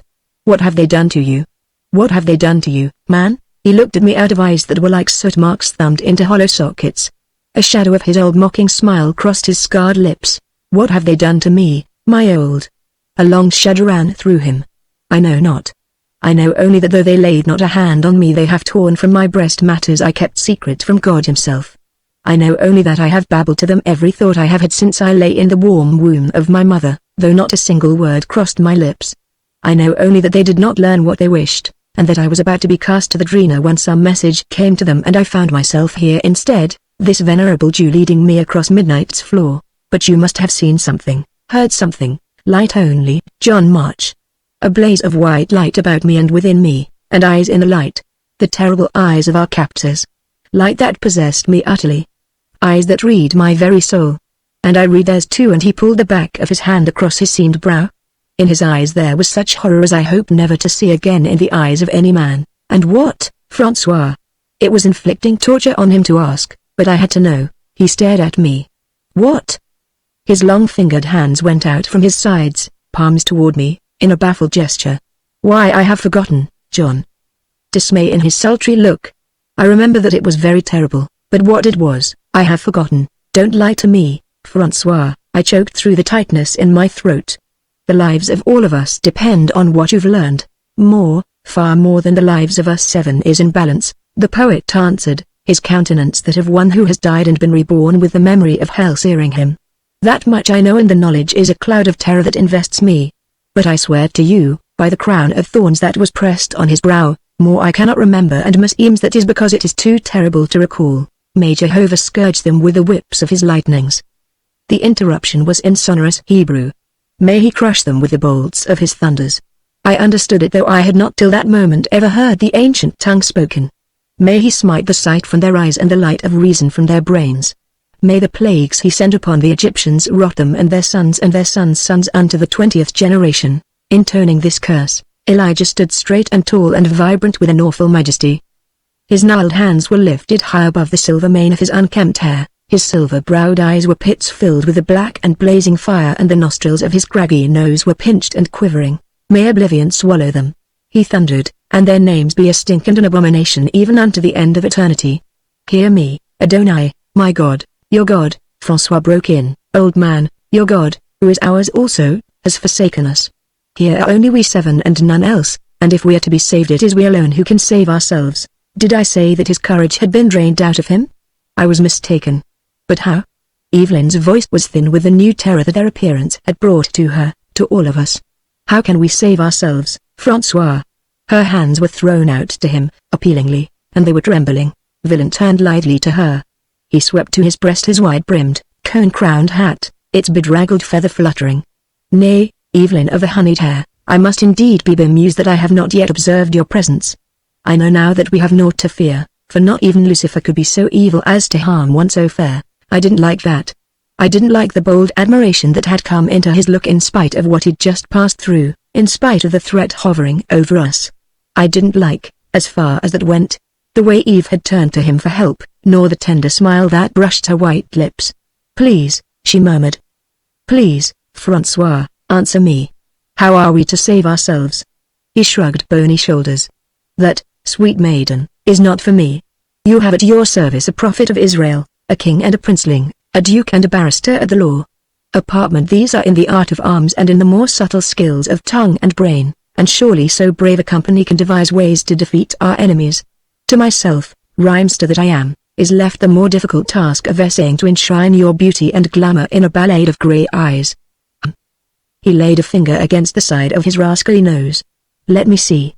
Let me see. He winked at me with the eye that was thus hidden from Evelyn.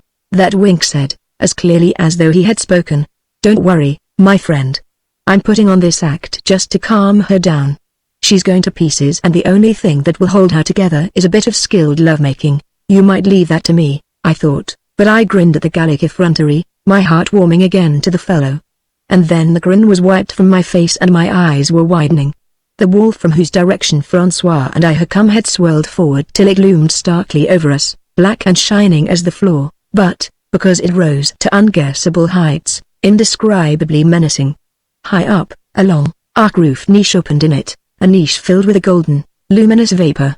For an instant of awe-struck silence this aureate cloud billowed in upon itself, vibrant somehow and somehow alive. Somehow the very essence of life. Then, as we stared at it gaping-mouthed, it seemed to become more solid, to coalesce and divide and take on definition. Abruptly there was no longer a mist in that recess, but in a golden light that etched it sharply against its Stygian background, 5 figures gazed down at us. Whether by some trick of perspective or in actuality, they seemed gigantic apparitions high in some ebony sky, godlike rather than mortal.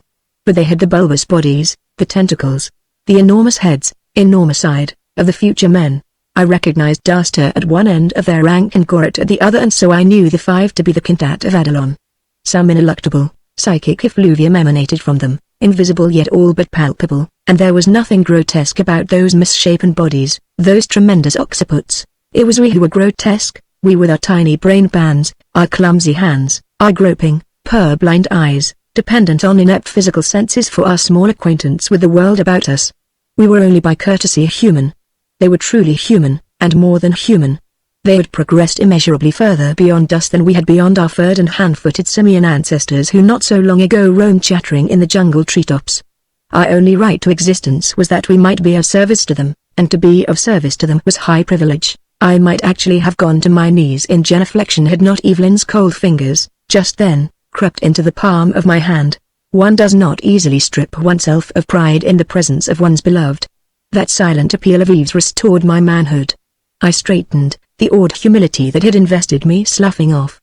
Gorett's head membranes pulsed once, at that, and I knew that by grace of that which lay between Evelyn Rand and myself I had won the first skirmish of a duel just beginning. They were my opponents, that they were my masters was yet to be proved. As though we were about to appear against one another in the forum of some court, I weighed their qualities. Gorett was ruthless, coldly cruel, implacable.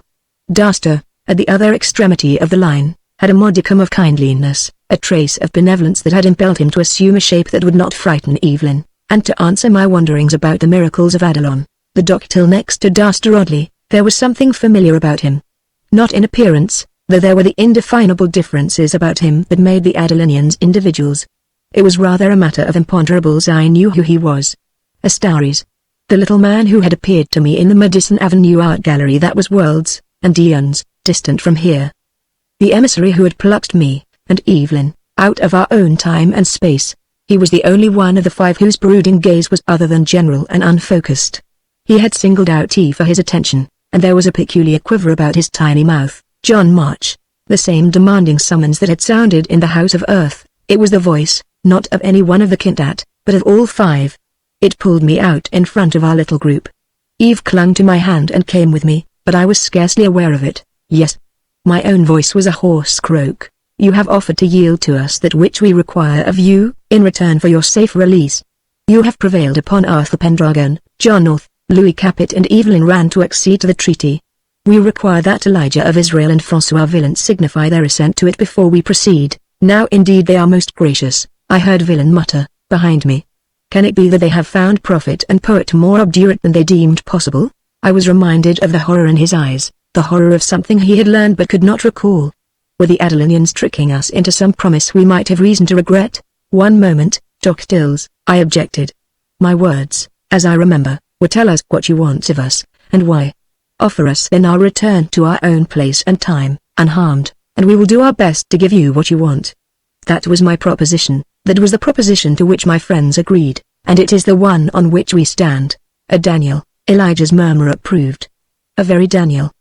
But it was not so much this as another pulse at the sides of Gorett's head, a throb of his membrane that once more seemed to betray disappointment, that made me glad I'd said it. I was certain now that we had something with which to trade, something that they had gone to great lengths in their effort to obtain, and would go to greater. I would insist on knowing what it was before I would commit my clients to any irretrievable contract. We must know, I repeated, my tone firmer with the greater assurance this intuition gave me, what you want of us, and why, what we want of you. It was like a vast sigh filling all that enormous vault. Then there were no more words in my brain, but only an indescribable something beating upon it, swamping it. Who was I to demand anything of those beings so superior to me? They were all wise, all powerful. I was presumptions. I must withdraw. Fingers were tightening on my hand. Eve's fingers. Against my shoulder, on the other side, was the pressure of a comradely shoulder. Villains. Behind me there was a rustle of moving feet. Arthur, Elijah, Orth and the Dolphin were crowding close. Precisely, a voice that was mine, yet somehow unwilled by me, sounded in my ears. It was not only my voice but the voice of us seven, of all of us. Before we can proceed we must know what you want of us, I said firmly, abject no longer, nor fearful. Silence received the demand, a throbbing silence behind whose veil I sensed that there was communication among the five who loomed high above us in that aureate niche. And then the voice of the quintet was replying, of you, Elijah, I sensed it to say, we want the secret of faith. We want to know what it was that sustained your kith through centuries of oppression, what it was that moved a certain man of your people to pay with his agony for the sins of generations yet unborn. Of you, François Villain, we want the secret of beauty. We want to know how, with words laid together in a certain order, with sound vibrations combined in certain simple relations, with color and with shape, some among our ancestors could recreate in men born long after they had died their own ecstasy, an ecstasy whose very nature we do not understand. Of you, Arthur Pendragon, we want the secret of obligation. We want to know why you inspired a devotion in those you ruled that transcended all selfish motives. We want to know why, having the power over your people that this devotion gave you, you yet used that power for their welfare and their happiness rather than for your own ends. Of you, John North, we want the secret of loyalty. We want to know why, when your prince and friend had slain himself at Mailing and in no manner could reproach you, you yet gave up all the honors and the luxuries that were yours to carry to some undivulged destination, a casket with which he entrusted you, for some purpose you never learned. Because of that something you called loyalty you became a wanderer on the face of the earth. What is there in you that made it impossible for you to do otherwise? As I have said, the voice we heard was the voice of all the Kintat, yet, in some way that I did not quite understand, each of the divisions of this long speech seemed to be the contribution of a different Doctil. It had been the one in the center. I later learned he was called Bola, who had spoken of faith, Taster of beauty, Goret of obligation. Favrel, between Goret and Bola, had been the one to question North concerning loyalty. Now it was the turn of Astaris, and his demand was very simply put, of you, John March and Evelyn Rand, we want the secret of love. I heard Eve gasp at that, and felt her press even closer to me than she had been. My arm already was about her, so that I did not know whether it was she or I who had brought that about. But beside us there was a soft chuckle that could come only from Villain. It would amuse a Frenchman, that. In the next instant my attention was back to the voice, and now it was once more that of the whole Kintat. We have attained all knowledge.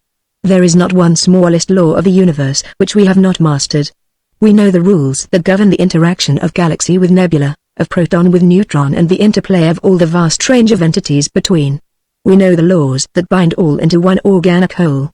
Nothing in nature has any mystery for us, and we have learned that everything in nature exists and is governed by rigid, immutable laws. We know all. You know not the eternal, O benighted. Elijah's resonant tones flung at them. You know not God, and without you know him, you know nothing. Precisely, prophet. The laws which govern these 5 things we do not yet know: faith, beauty, obligation, loyalty and love. But their nature also we can learn, in the same manner that we have learned all else, by studying those entities which manifest them. We have found them neither in the stars nor in the ultimate atom, but in you we find them, and you shall give us their key. When? I responded quietly, and only when we know why you are so anxious to find out about them. But that speaks of itself, Monsieur Marsh, the Dauphin's boyish tones broke in. Is it not that the more understanding a servant acquires, the greater is his thirst to learn more? These creatures here have of knowledge all but these small fragments, and it is their nature to not rest till they have fitted the final bits into their picture. There, proudly, I have solved for you the problem, I groaned. With one impetuous splutter of his tongue the youngster had stultified everything I had been trying to accomplish. He had supplied the Kintat with a sufficient reason for their demands. Remember, my old Villain whispered. Truth is their religion. They cannot lie, bless you, I said huskily. And then, is that true, Doctils of the Kintat? Is it merely the desire to fill out the last gaps in your view of the universe that inspires you? The response was long in coming. But it came at last, reluctant. No, John March. We have a definite need for understanding of faith, beauty, obligation, loyalty and love. What is it? What need have you of these secrets? Once more that sense of reluctance, of inaudible consultation among them. Once more the exultant awareness that I had won my point. We shall answer you. But it would take too long to set the answer forth in words. Therefore you shall learn it without words. At that the golden light in the lofty niche above us faded and utter blackness possessed the wall. Possessed not only the wall but that whole vast space and us, a blackness that thumbed my eyes and lay thick against my skin and choked me, so absolute it was. It was a blackness of non-being. And yet within it there was a stir as of infinitely vast masses moving, and the rush of great winds, and the rumbling thunders of many waters. I'm afraid, Eve quavered, close to my ear. Oh, Johnny, I'm terribly afraid. Chapter 17 Destiny. A fleck of light flowered in the heart of utter lightlessness. Then the light was the sun, and about the shining orb danced Midge like the spheres of its planets, and the backdrop for them was the whole vast, gold-speckled panoply of the heavens. Now you must remember that we had no scale of distance or direction by which to measure the tremendous drama now beginning. To say we viewed it is really incorrect. Experienced is more nearly the proper term, though this too does not quite convey the manner by which it became part of our consciousness. Perhaps it progressed on a screen before us. Perhaps it moved wholly within our brains, as a dream does. Perhaps within the plasma of our component cells ancestral memories were awakened, and pre-memories, I know no better word, of events yet to be, events implicit in each cell of ours as they were implicit in the microscopic protoplasm that first blindly stirred with life within the primal deep. However it was, we seemed to be of that which passed in the same manner that humanity itself was of it, not as individuals but as the race itself. This is as clear an explanation as I can make. It is as clear as it was to me and the others when the final terrible realization burst upon us, and once more we were ourselves. Only the dreadful thing we had learned was clear then, not how we had learned it. At any rate, there was the sun, and there its wheeling planets, and we looked upon them as a god might. The next instant a sea, warm and grey and limitless, heaved sluggishly on a green scummed shore, and out upon that shore we crawled, a fish that somehow had gained the ability to breathe. Hot was the sun, and steamy the air with vapors, and the great, fronded ferns everlastingly dripped moisture on the oozy slime they feathered. So like our own native brine was that climate that we flourished and multiplied. The land heaved as the sea had heaved. Red glowing rock split its covering of lush black mud, here to be cooled by the hot air that was frigid to its own infernal temperature, that to flow, moving landscapes of molten fire, into the hissing waters. Many of us perished, but some survived when at last the land froze in the shape it was to hold friends. Legless, scaled creatures we were then, but within us there were mute, inchoate strivings. These gave us blurred sight, and a sort of hearing, and the power to make small, peeping sounds. Some of us thrust out limbs, and some of us learned to carry our progeny within our bodies till they were miniature replicas of ourselves and more fitted to survive in the inimical world. Now it was cold that threatened our existence, great moving mountains of solid cold that crept indomitably down upon us, pinching us between their groaning walls of death, so that only in a narrow zone was life possible, and there only in a sluggish and dormant way. The ice retreated, and those of us who were left reawakened, and the changes to our forms resumed, adapting us to the changes in our habitat. We were furred now, and toothed. Some of us rose erect, and the shapes of our forms changed so that we could swing chattering from limb to limb in the tops of the trees that now cloaked the earth. We learned that with sticks we could lengthen our reach to secure things that otherwise we might not. We learned that when the overarching foliage failed to shield us from the rains we could find shelter in the caves. We learned that we could soften the rocky floors of the caves and fashion many needed things out of the reeds and out of the mud of the swamps. In the swamps were monstrous beasts that stalked us for food as we stalked other beasts smaller than ourselves. When we saw the fearful creatures looming upon us, terror wrenched sounds from us, and these sounds were always the same. When we heard them we knew they meant danger, and we would flee. After a while we would make these sounds intentionally as warning to others of our kind, even when we who made them were safe. This worked so well that we set other meanings to other sounds, and no longer had we to rely on gestures alone to convey our groping thoughts. Because of our own hunting, and because of the hunting of the greater beasts, the small creatures upon which we lived grew sparse. It became a question of which would survive, the giant beasts or us, and since we were so puny we seemed to be doomed. But it dawned on us that though singly we were helpless against them, if we fought against them in hordes we were often triumphant. To help us in our fight against the giant beasts we devised nets of the vines that everywhere grew luxuriant, and shaped stones and fastened them to the ends of stakes that they might the more dexterously be handled.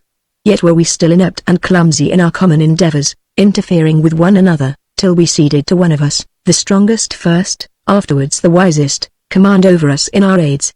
Hunting together we came to dwell together, and it was natural to obey the chief huntsman in all things. Because he was the greatest among us. His was the right to first choice of meat, and the driest cave, and the most desirable among our females. Sometimes one among us disputed the right of another to be chief, and the horde would divide, some cleaving to the one, some to the other. Then would we tear and rend one another with fang and with claw, and with our axes and knives of sharpened flint, till only one of the parties remained, and the dispute was thus settled. Sometimes there would be poor hunting in the land where we dwelt, and it would be decided to find some other land. Sometimes that other land would be inhabited by some other clan who did not wish to give it up, and so it was necessary to fight with them till they were slain or enslaved. If our own land was most desirable it was natural that some other tribe should covet it and attempt to wrest it from us. Thus we learned that any men who were different in appearance from us, or whose speech sounds were not the same as ours, were by these very signs our enemies, to be destroyed if we were in greater force than they, to be fled from if they were the more numerous or the more subtle. There were these enemies to fear, and there were the beasts to fear, the saber-toothed tiger, the great snakes of the jungle. But there were things in the world more greatly to be feared than these. There was the great maw that nightly swallowed the sun and that some morning might not disgorge it. There was the recurring winter death of the world from which we were never sure it would awaken. There were invisible beings who rumbled monstrously in the skies and hurled jagged spears of blue fire down upon us. There were the unseen wraiths of the dark who made men's limbs like water, and heated their blood till it was liquid flame in their veins, and stole away their minds. Luckily there were among us some who could hold converse with these dread beings, and who could placate them. More powerful than the chiefs became the medicine men, for they could call upon the unseen to destroy the chiefs, and the chiefs feared them. We learned many things. We learned how to make fire, and how to use it to warm us, and to make more palatable our foods, and to melt certain stones so that they became at once malleable and harder so that from them we could fashion for ourselves better weapons and tools and vessels for cooking and storage. We learned how to go upon the waters, and to journey far from sight of the land, and we found other lands and other peoples to conquer. Our tribes became nations, our chiefly, kings, our medicine men, priests. Our ways changed, but one way did not change. If men differed from us in language or appearance, they were our enemies and it was our right to take from them that which they possessed and we desired, though we had to destroy or enslave them. Our knowledge and our skills grew. We changed the face of the earth to suit our desires. We harnessed the lightning to our purpose and laced the continents with roads of stone and of steel. We builded ourselves magnificent cities. We conquered the air and projected our sight and our thought into the farthermost reaches of the heavens. We shifted the atoms at will, making new and ever new compounds. We bickered and fought among ourselves as we had when we wore skins for clothing and prowled the lush jungle.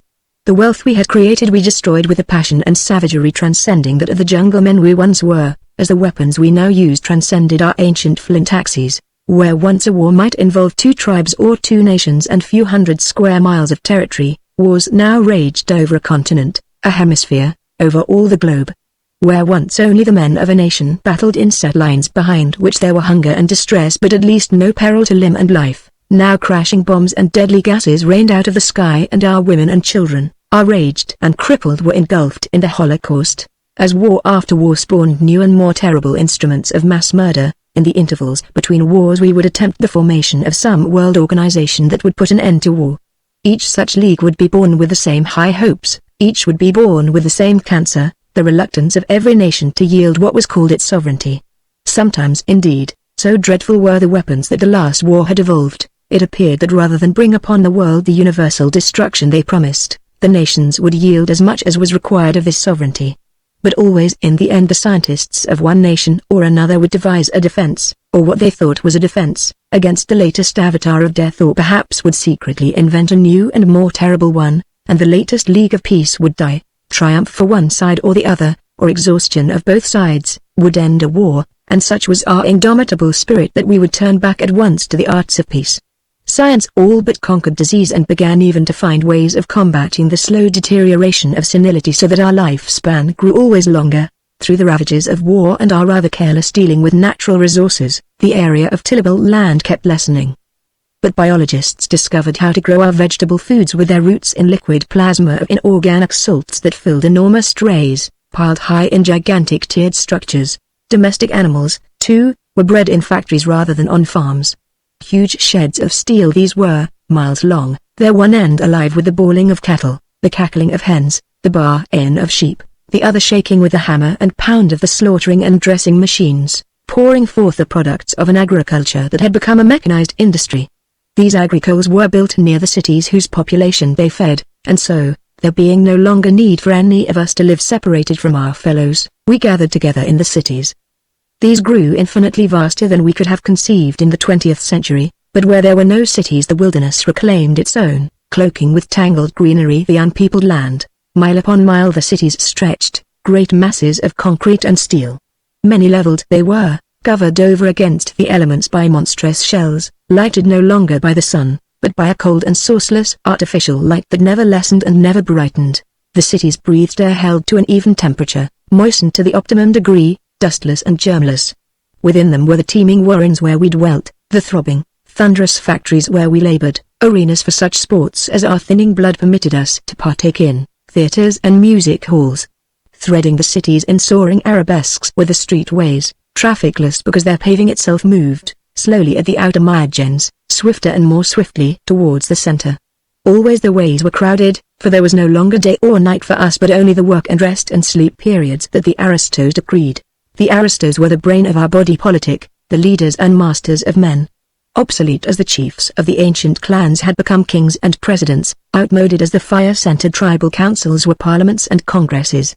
Forgotten except by some wild-eyed anachronisms was the quaint idea that the state exists to serve its people, a contention as fantastic as that a human body exists to serve the cells of which it is composed. The state, we had learned, was the be-all and end-all of life, each citizen subordinate to its will. Each contributed to the state the best that he was able, each received from the state a recompense measured by what he contributed. Centuries of leadership, of training had endowed the aristos with their innate genius for management, their congenital fitness to govern.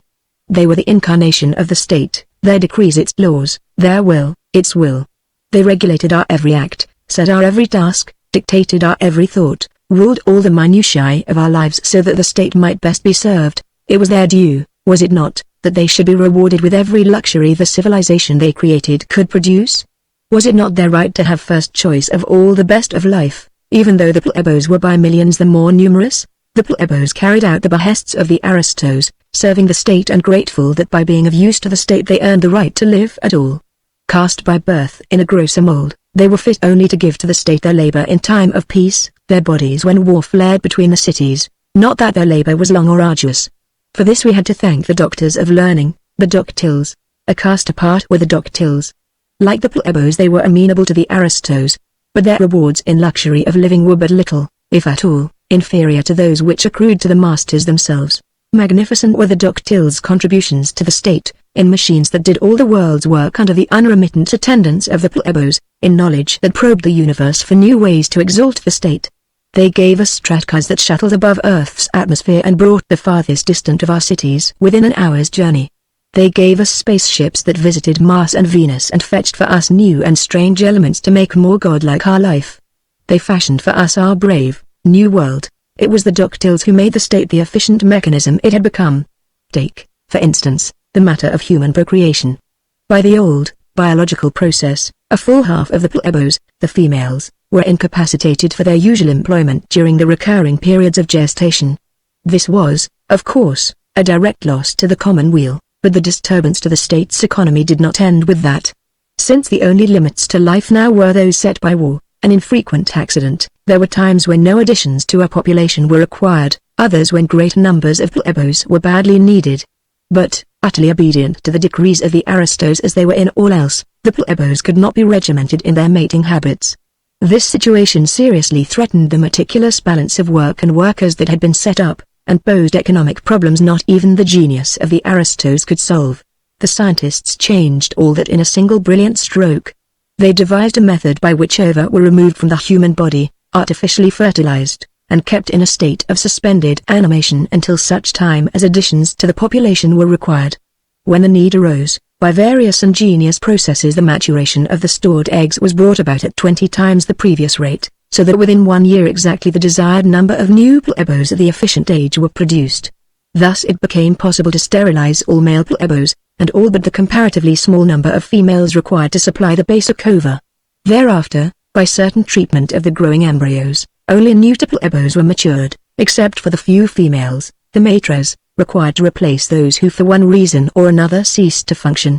The aristos directed that the doctiles apply the process to their own class as well as to the plebeians, but exempted themselves from it.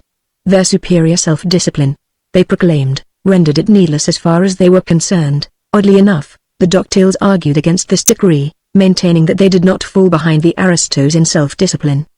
But their appeal was denied, and there was nothing for them but to obey, since all the weapons they had invented, the disintegrating rays, the atom bombs, the sonic vibrators that changed the frequency of nervous impulses till those upon whom they were focused became insane, were entirely in the hands of the aristos, and none knew better than the scientists how futile opposition to them would be. So dreadful, indeed, were these weapons, that no city any longer dared to make war upon another, and we knew peace at last had come to earth. For some centuries we occupied ourselves with the business of living.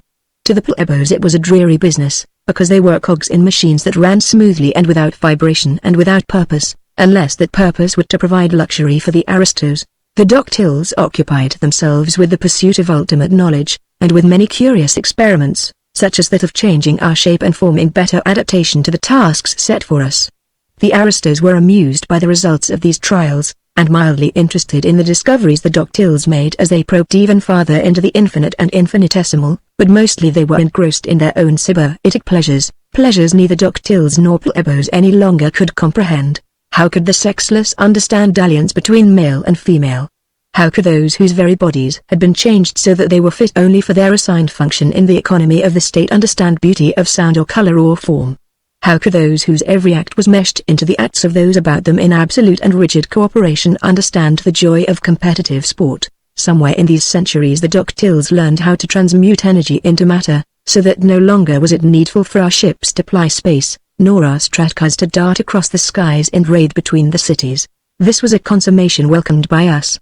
The people of each city spoke different languages, differed from one another in color, in cephalic formation, in bony structure, hence they were natural enemies. As long as we had been mutually interdependent for the unique resources of our contiguous territories, we had been forced to maintain a certain basis for more or less peaceful intercourse.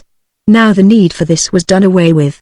It took only a brief conference of the aristos of the world to decide upon a complete severance of relations. The city shells were ordered permanently sealed against entrance or exit, and now each city was a world unto itself, completely self-sufficient. Man himself at last was completely self-sufficient, wholly independent of nature, wholly independent of all but his own powers. 2,000,000 years after the first lunged fish crawled out of a steamy sea, mankind had reached its apogee, but they denied Jehovah. A sonorous voice thundered across their heavens. They spurn the eternal. Behold, they have turned their faces from God, and he has turned his face from them, and lacking his countenance they must perish. Chapter 18. The curtain falls. I was vaguely aware that it was Elijah who had thus broken into the tremendous drama of man's destiny. As vaguely I was aware of the others who shared with me this experience, but it seemed to me that someone was missing. There is neither nobility nor chivalry among them. Arthur's voice was something heard half dreaming, half waking. Their rulers govern only for themselves without obligation to their subjects. It was all dim and unreal, but quite clearly there were 6 of us, not 7, as Orth's deep accents rumbled. Nothing but machines they are, and like machines they work only how and as long as they are ordered. There is not one who is loyal to his task or to another. Not one. Evelyn was phantasmal, but wraith-like as she was, there still was a thrill for me in her bated whisper. How terrible, Johnny. How very terrible. There is no love in that world, no one to love. They were shimmering back into the blackness, Elijah, Arthur, Louis, John Orth. Evelyn was fading as the blackness closed in. But where was Villain? He had not spoken of the absence of beauty from the drear world of man's future. He was gone from among us. Was he only the first to go? Were we to vanish one by one while those who remained were engrossed in this pageant of man's destiny? The blackness became absolute again. Once more we were part of the colossal drama, of the cosmic tragedy that moved swiftly now and inevitably to its final curtain. Man had attained the ultimate. Within the sealed shells of the cities we had achieved perfection. Between the cities spread a dark and whispering wilderness. Through the gloomy forest aisles of the wastelands prowled wild beasts that had changed but little from those that we had hunted and feared in the dim and shadowed past. Out there the wind still seethed through rustling leaves, streams still babbled down to an untracked sea, and the sun still shone, but none of this had any meaning for us. Till, in Moscow, farthest north of the cities, the plebeians in charge of the climate machines noted that these were speeding up beyond any rate known before in their effort to warm to the thermostatically predetermined degree the air drawn, through immense ducts, from outside the shell. In accordance with regulations, this curious circumstance was reported to the aristos of Moscow. These ordered their doctiles to investigate. The doctiles checked the climate machines and found nothing wrong with them. Their peculiar performance must be due to an unprecedented drop in the temperature of the wasteland air. The scientists made some adjustments in the machines and requested permission of the aristos to break the seals of a city shell, so that they might determine just what changes were occurring outside. This permission the aristos denied.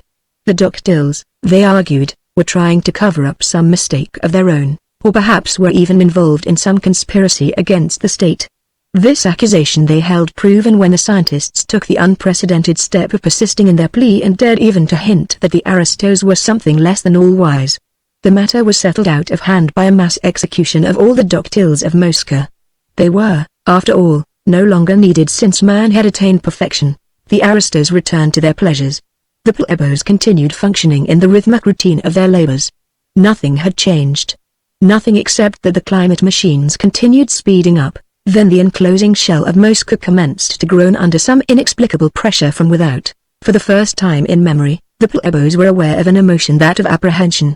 But habit confined them inexorably to their routine, and it was the aristos, themselves breaking the seals, who discovered that Moscow was doomed. Mountains of ice, an endless continent of it, were moving down from the pole to swamp the city.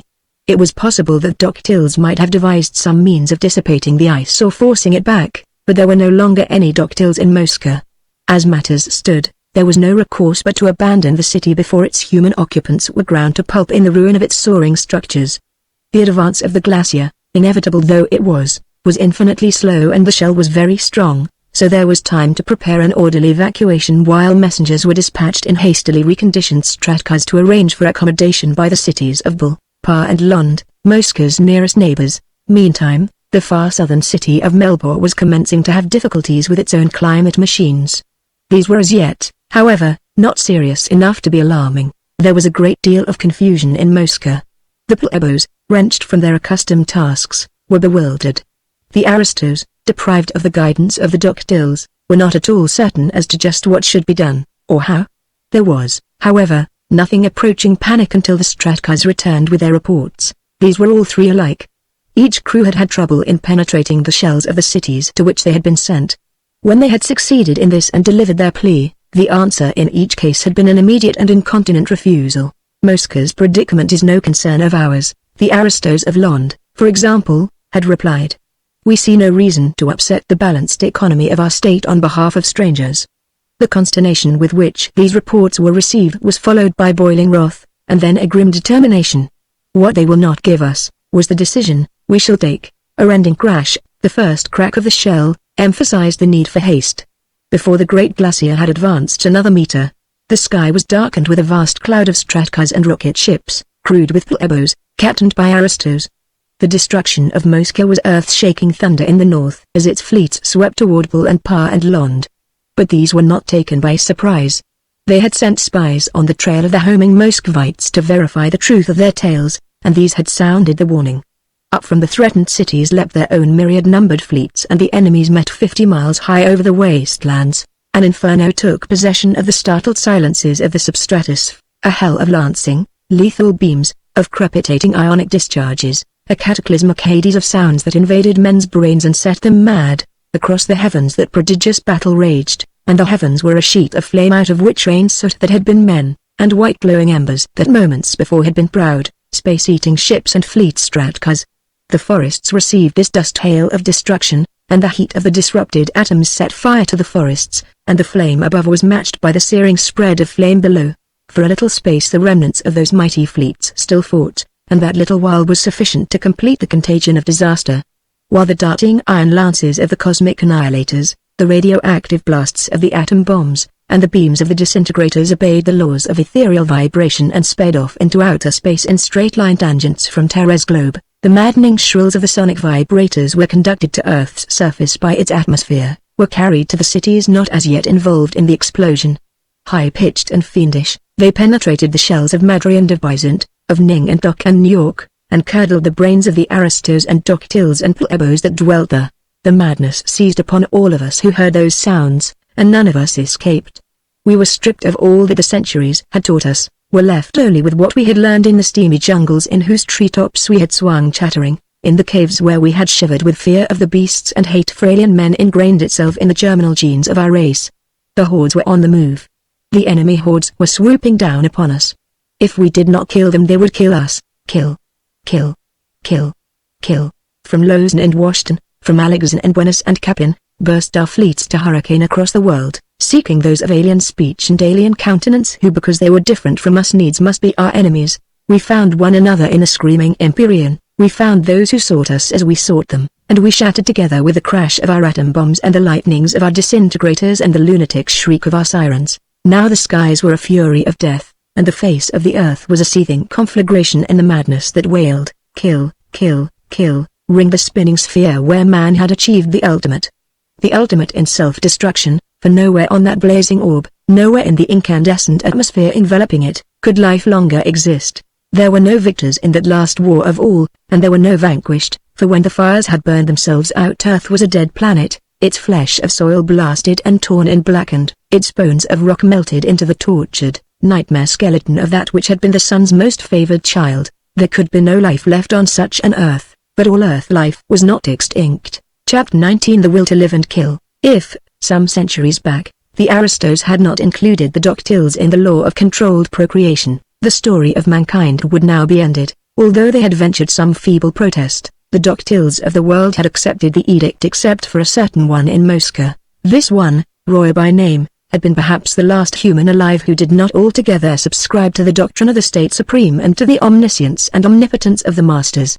Roy resented the aristos' act, resented even more his fellow scientists' acquiescence therewith. He became definitely non-social. Hereafter, he decided, he would share his accomplishments with no one.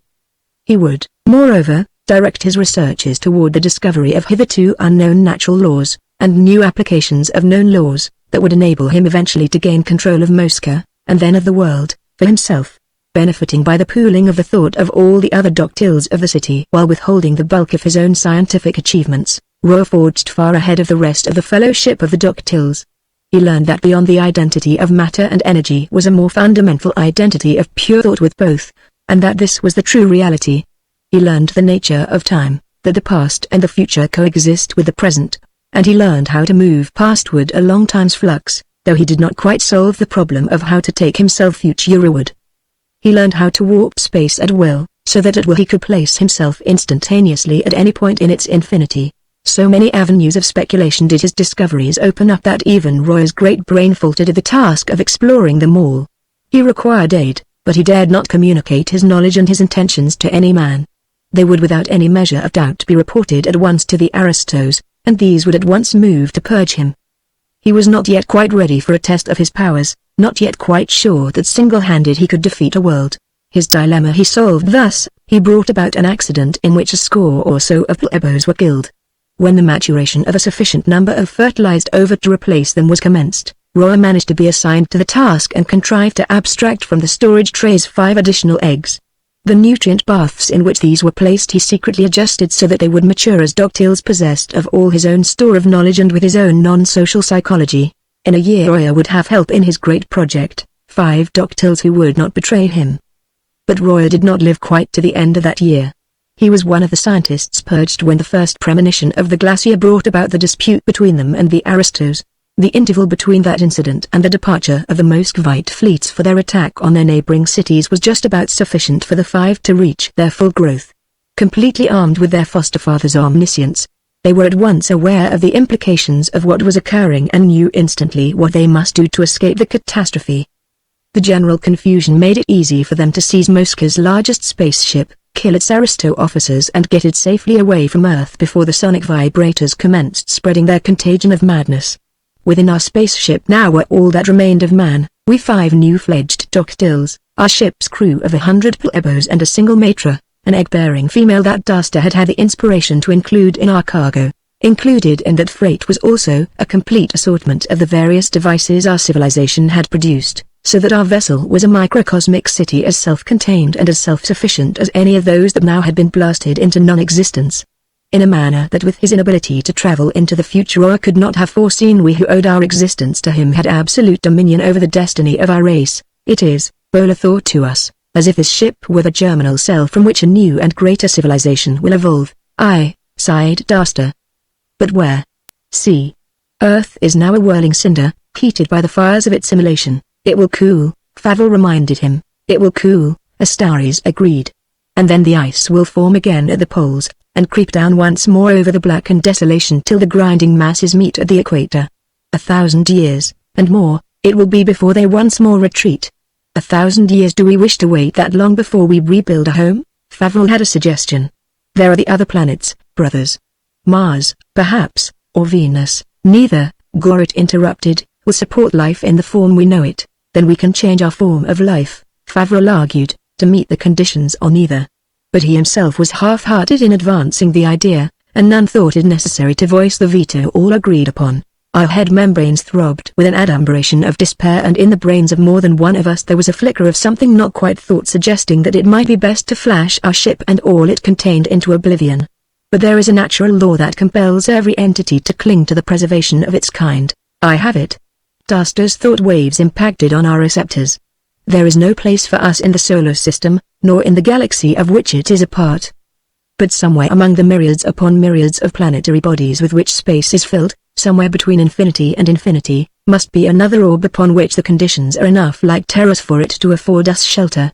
Let us find it, brothers. Let us find it. Our minds took up the cry, and at once we were projecting ourselves through the endless reaches of the universe in such a search as even Roya would have been hard put to it to conceive.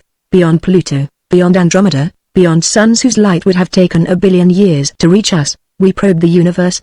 Not in actuality. That monumental exploration of ours carried not one proton of us beyond the walls of our rocket ship. It was mathematical, our hunt for a home for the life that was in our charge. It was a matter of unreeling countless formulae, of tracing countless curves, of an infinity of calculations based upon the infinity of data we had been born possessed of through the genius of our foster father, Roya. And when it was ended, the result was this: nowhere in the universe was there any orb duplicating exactly the conditions on Terra. Only one planet, 1 million galaxies away, would support life in anything like the form we wished to preserve it. Only one. It was Bola whose calculations lit upon this. We checked, rechecked, his figures and found them faultless. We know where we want to go, Gorrit summed it up. Let us go there. But we still hesitated, gazing upon devastated Earth, upon white blazing sun and its attendant planets wheeling about it, upon the golden constellations that we were about to leave forever. Though in point of personal life we were but hours old, compact within us were the history and the memories of our race, and these whirling orbs, these spangled skies, were the very warp and woof of our being. Something held us, some inchoate and wordless nostalgia unworthy of creatures of perfect science, of perfect mind, such as we were. Let us go. Gorrit the implacable recalled us to our task. None of us had actually walked space to translate himself across it, but we knew how it must be done, and we knew that it must be done just so or irretrievable disaster would overtake us. The disaster of a timeless, spaceless state of being, of a non-existence that was yet existence, endless, hopeless, the incarnation of eternal despair. 5 of us there were, and 100 plebos and 1 matra, and we were all that was left of man. One minutest terror in what we were about to do would end humankind forever. We set the proper forces at work in the proper manner, then, grayness. None being absolute. Non-knowledge. Only a terrible fear, a terrible certainty, that the error had been made and we were doomed eternally to this cognizant oblivion. Our spaceship, the 106 of us within it, hung motionless at the upper limit of a sunless, brown sky such as no man had ever viewed. Below was a quarter-sphere of the planet we had traversed the galaxies to seek, and we knew at once that life was possible upon it, because there was life upon it. What we could see of the world to which we had come was a level plain from over whose horizon stalked colonnades of pastel-hued, immense pillars that converged at its center on a mountain black and lusterless as the starless wastes between the nebulae.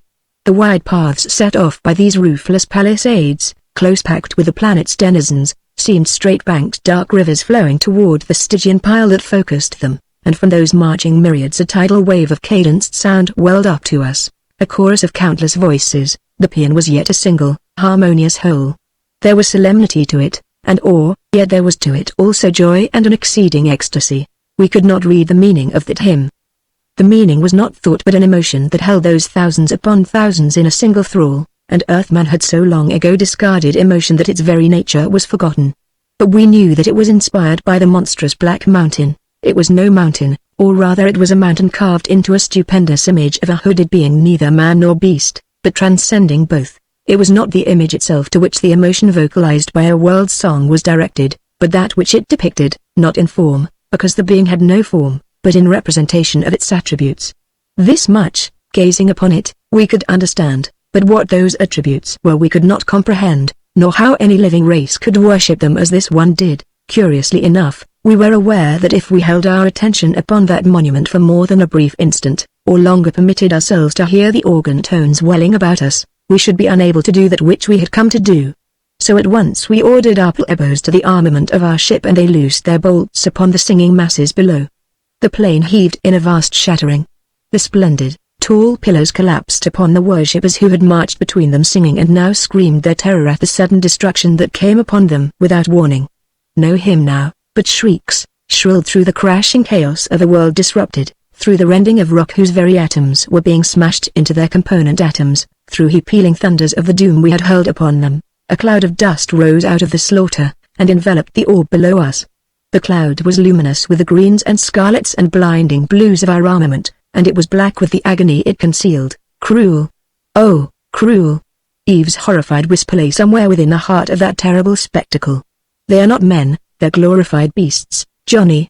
It can't be that this is what the years will make of people like you and me. Enough of my own personality had shimmered back that I might have answered her, but I did not. I could only have reminded her of fiery destruction raining from 20th century skies on screaming women, and little children, on humans guiltless and unwarned kneeling at prayer in the cathedrals of their faith. It was not our intention to destroy that race entirely, not at least until we could determine whether they might in some manner be of use to us, and so we ordered our weapons shut off while still there was some evidence of life below. One disintegrator, throttled to minimum power, we used to sweep the veiling vapors out of the atmosphere. The plain was a vast tumulus of rocky shards piled helter-skelter.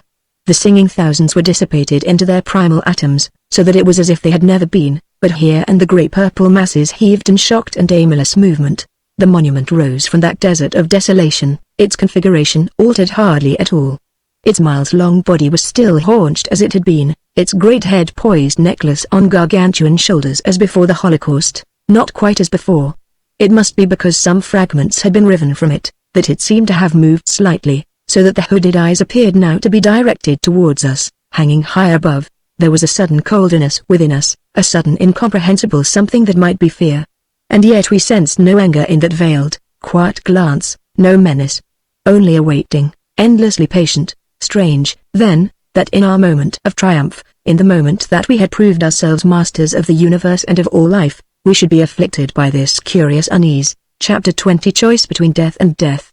Our attention returned to those that were left of the planet's animate inhabitants, was returned to them by a wave of cold hostility, of hate and malevolence, of determination to resist us until none of them were left. The wave was thought, the single thought of the masses below that were writhing back to awareness, and we could not tolerate it.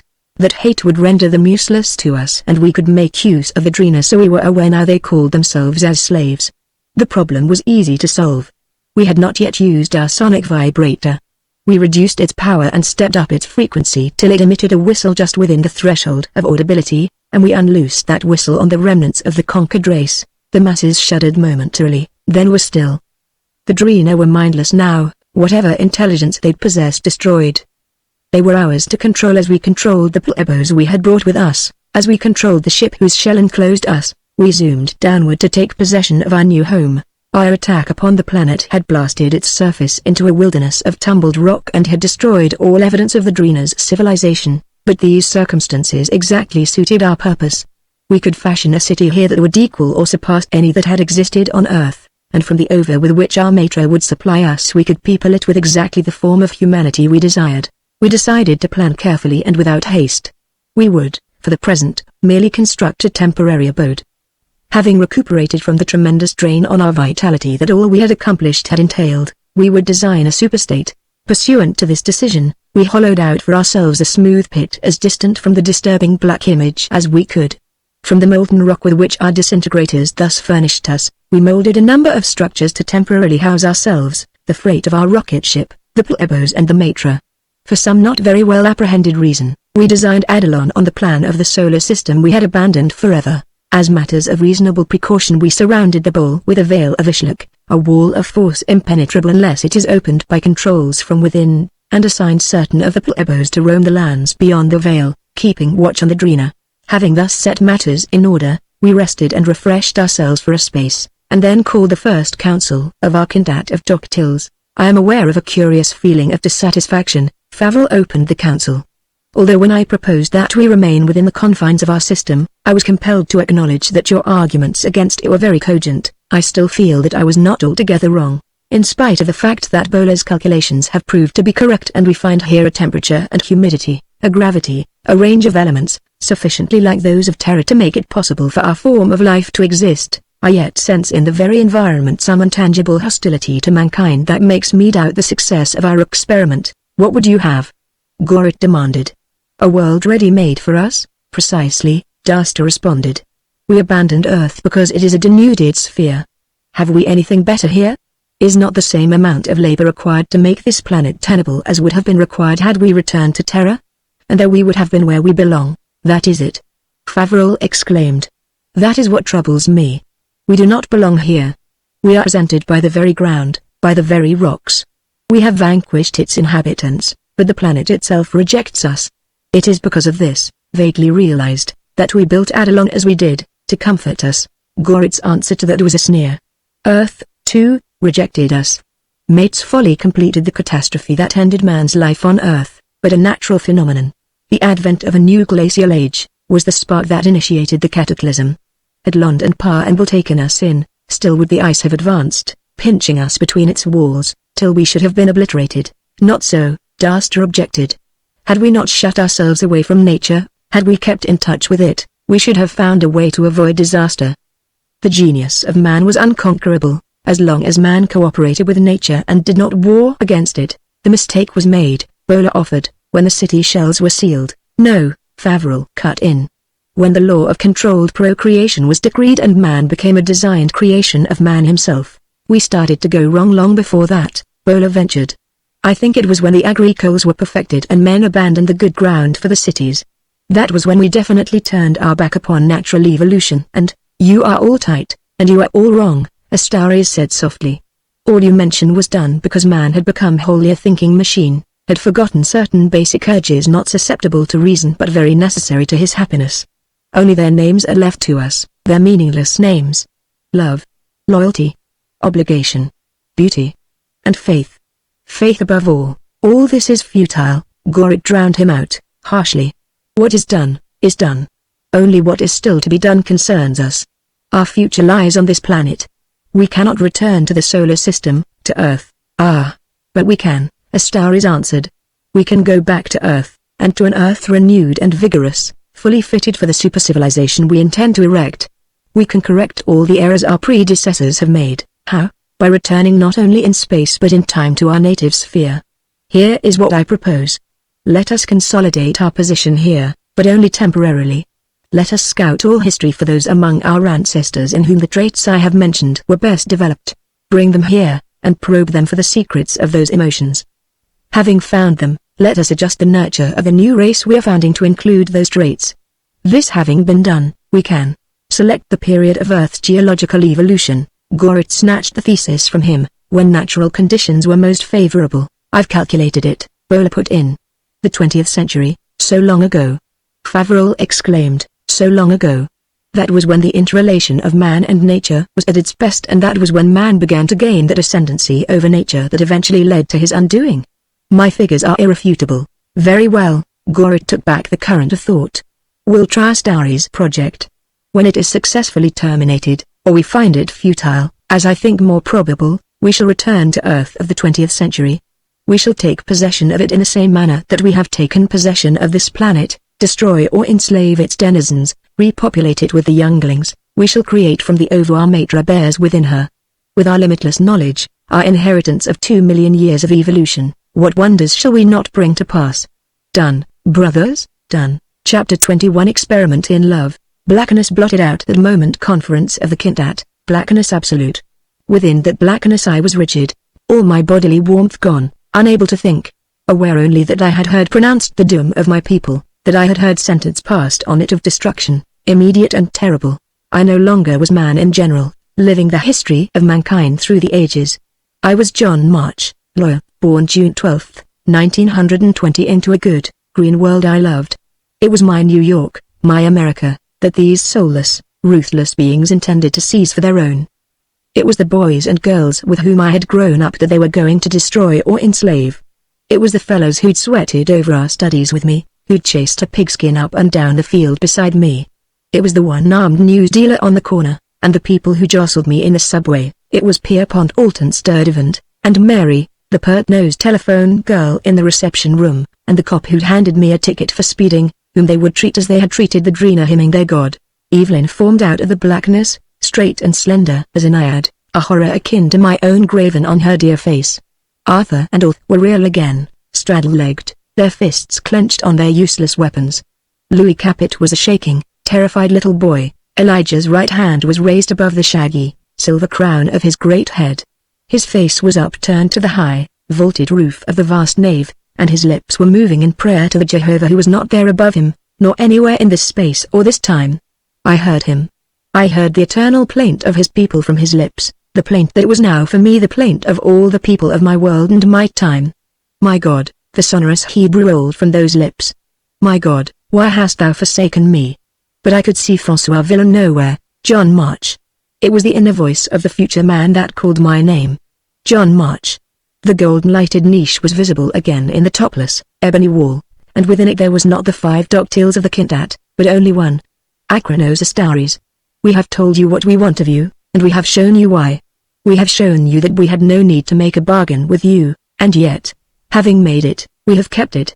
Now we call upon you and your companions to yield to us that which we desire, promising in exchange to return you to the location in time and space from which we brought you here and now. Somehow I found my voice. So that we may be destroyed along with the rest, only you and Evelyn Rand are of the 20th century. The others will live out their span, all memory of their adventure here blotted from their minds, and we too, will also remember nothing, but will die or be enslaved as chance may dictate, when we descend upon your world. My neck corded, so that for a moment my defiant reply was choked within my throat. In that moment, Eve's hand was on my arm, her taut voice in my ear. Our choice is only between death and death, Johnny, and as long as we die together I don't care at all. The others have a real choice. Let them answer. She was right. I turned to them, my loved one in the circle of one arm. It's your chance, my friends, I said, smiling. We were set apart from them, Eve and I. But we were one, completely and wholly one, and for that moment nothing else really mattered to me. I had lost hope and life and a world, but I had gained her. Everything after that would be anticlimax. Take it. Elijah's dark and brooding eyes came down from communion with the eternal to fasten on the bizarre creature in the recess. The Dauphin straightened and was no longer a frightened lad, but the scion of a king. Arthur was regal in every line of his great body. His purple robes imperial. Orth was granite-countenanced, expressionless. Where was Villon? What is your answer?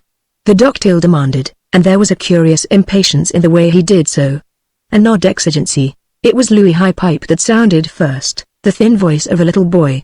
For myself the answer is no, and for me, Orth's deep tones echoed him. No, the devil and all his fiends take you, King Arthur boomed. Rather than live as poltroons, we choose to die as men. The Hebrew prophet was the last, statuesque in his white robes, his hawk-beaked countenance dark as doom. His bearded lips moved. Ye have abandoned God. Can I give God back to you? They had their faults, each of these men, the faults of the times and the kinds of humans they represented. Elijah was the prophet of a creed that could be cruel and relentless, a creed one of whose dogmas was, an eye for an eye, a tooth for a tooth. Underlying the magnificent pageantry of King Arthur's age of chivalry had been thousands of the disinherited, rags for their clothing, straw for their beds, bones to gnaw for food and unremitting, hopeless toil for their way of life. The Dauphin was the last of a dynasty that had ground and oppressed a nation, without conscience and without mercy. John North had been bred in an imperial court whose intrigue and chicanery and diplomacy of exploitation was to bring about the First World War and its grim aftermaths. But Astaris had offered them life, the living out of their lives as those lives were meant to be lived, instead of a grisly death. Neither their world nor their own consciences would know what they had done, nor reproach them for having done it, yet they had the courage and the integrity to refuse him.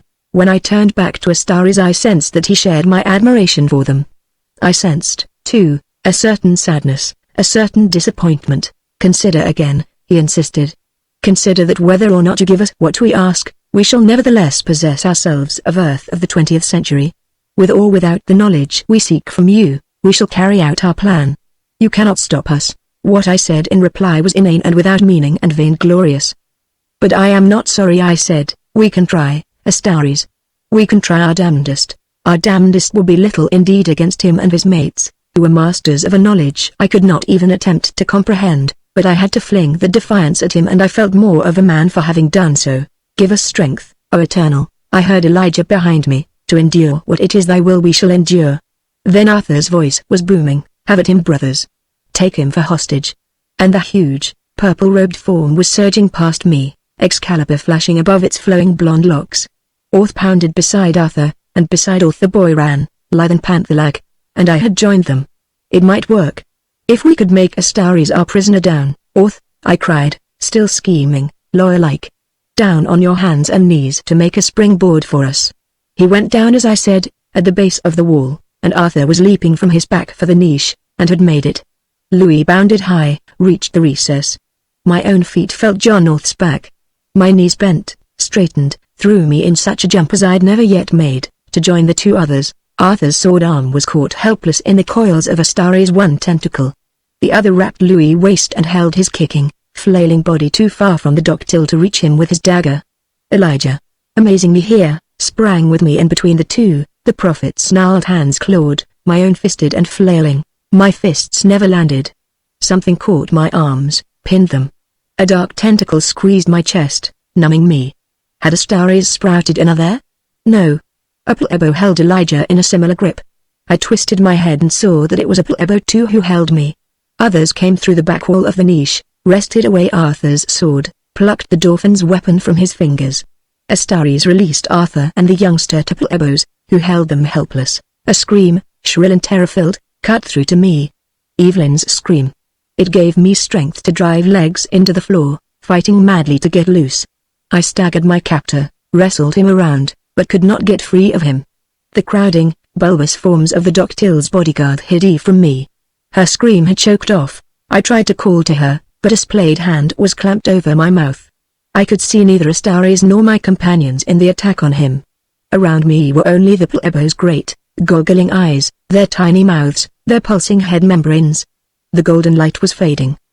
The explosion of super-strength Evelyn's cry had aroused in me was gone. I slumped, nerveless with fear for her but emptied of strength and hope. The crowd of future men seemed somehow thinner. I heard Arthur, below me. Nay, there is no need to keep tight hold of me. I have yielded. I heard Evelyn. Have they hurt you, Johnny? All tenderness. Johnny, have they hurt you? And I heard a reply. No, dear. I'm all right. My voice. In timbre and accent, my voice. But I had not spoken. I lifted my head, my brow wrinkling. The niche was black dark now, but the blocking plebos were gone and there was light enough out there in the vast vault that I could look out and down to its floor. The group down there was moving away. Guarded by 3 plebos, I saw Elijah's majestic form, Arthur's. I saw Orth. The Dauphin. Evelyn. Someone walked beside Evelyn, his arm thrown protectingly across her shoulders. Had Villain returned?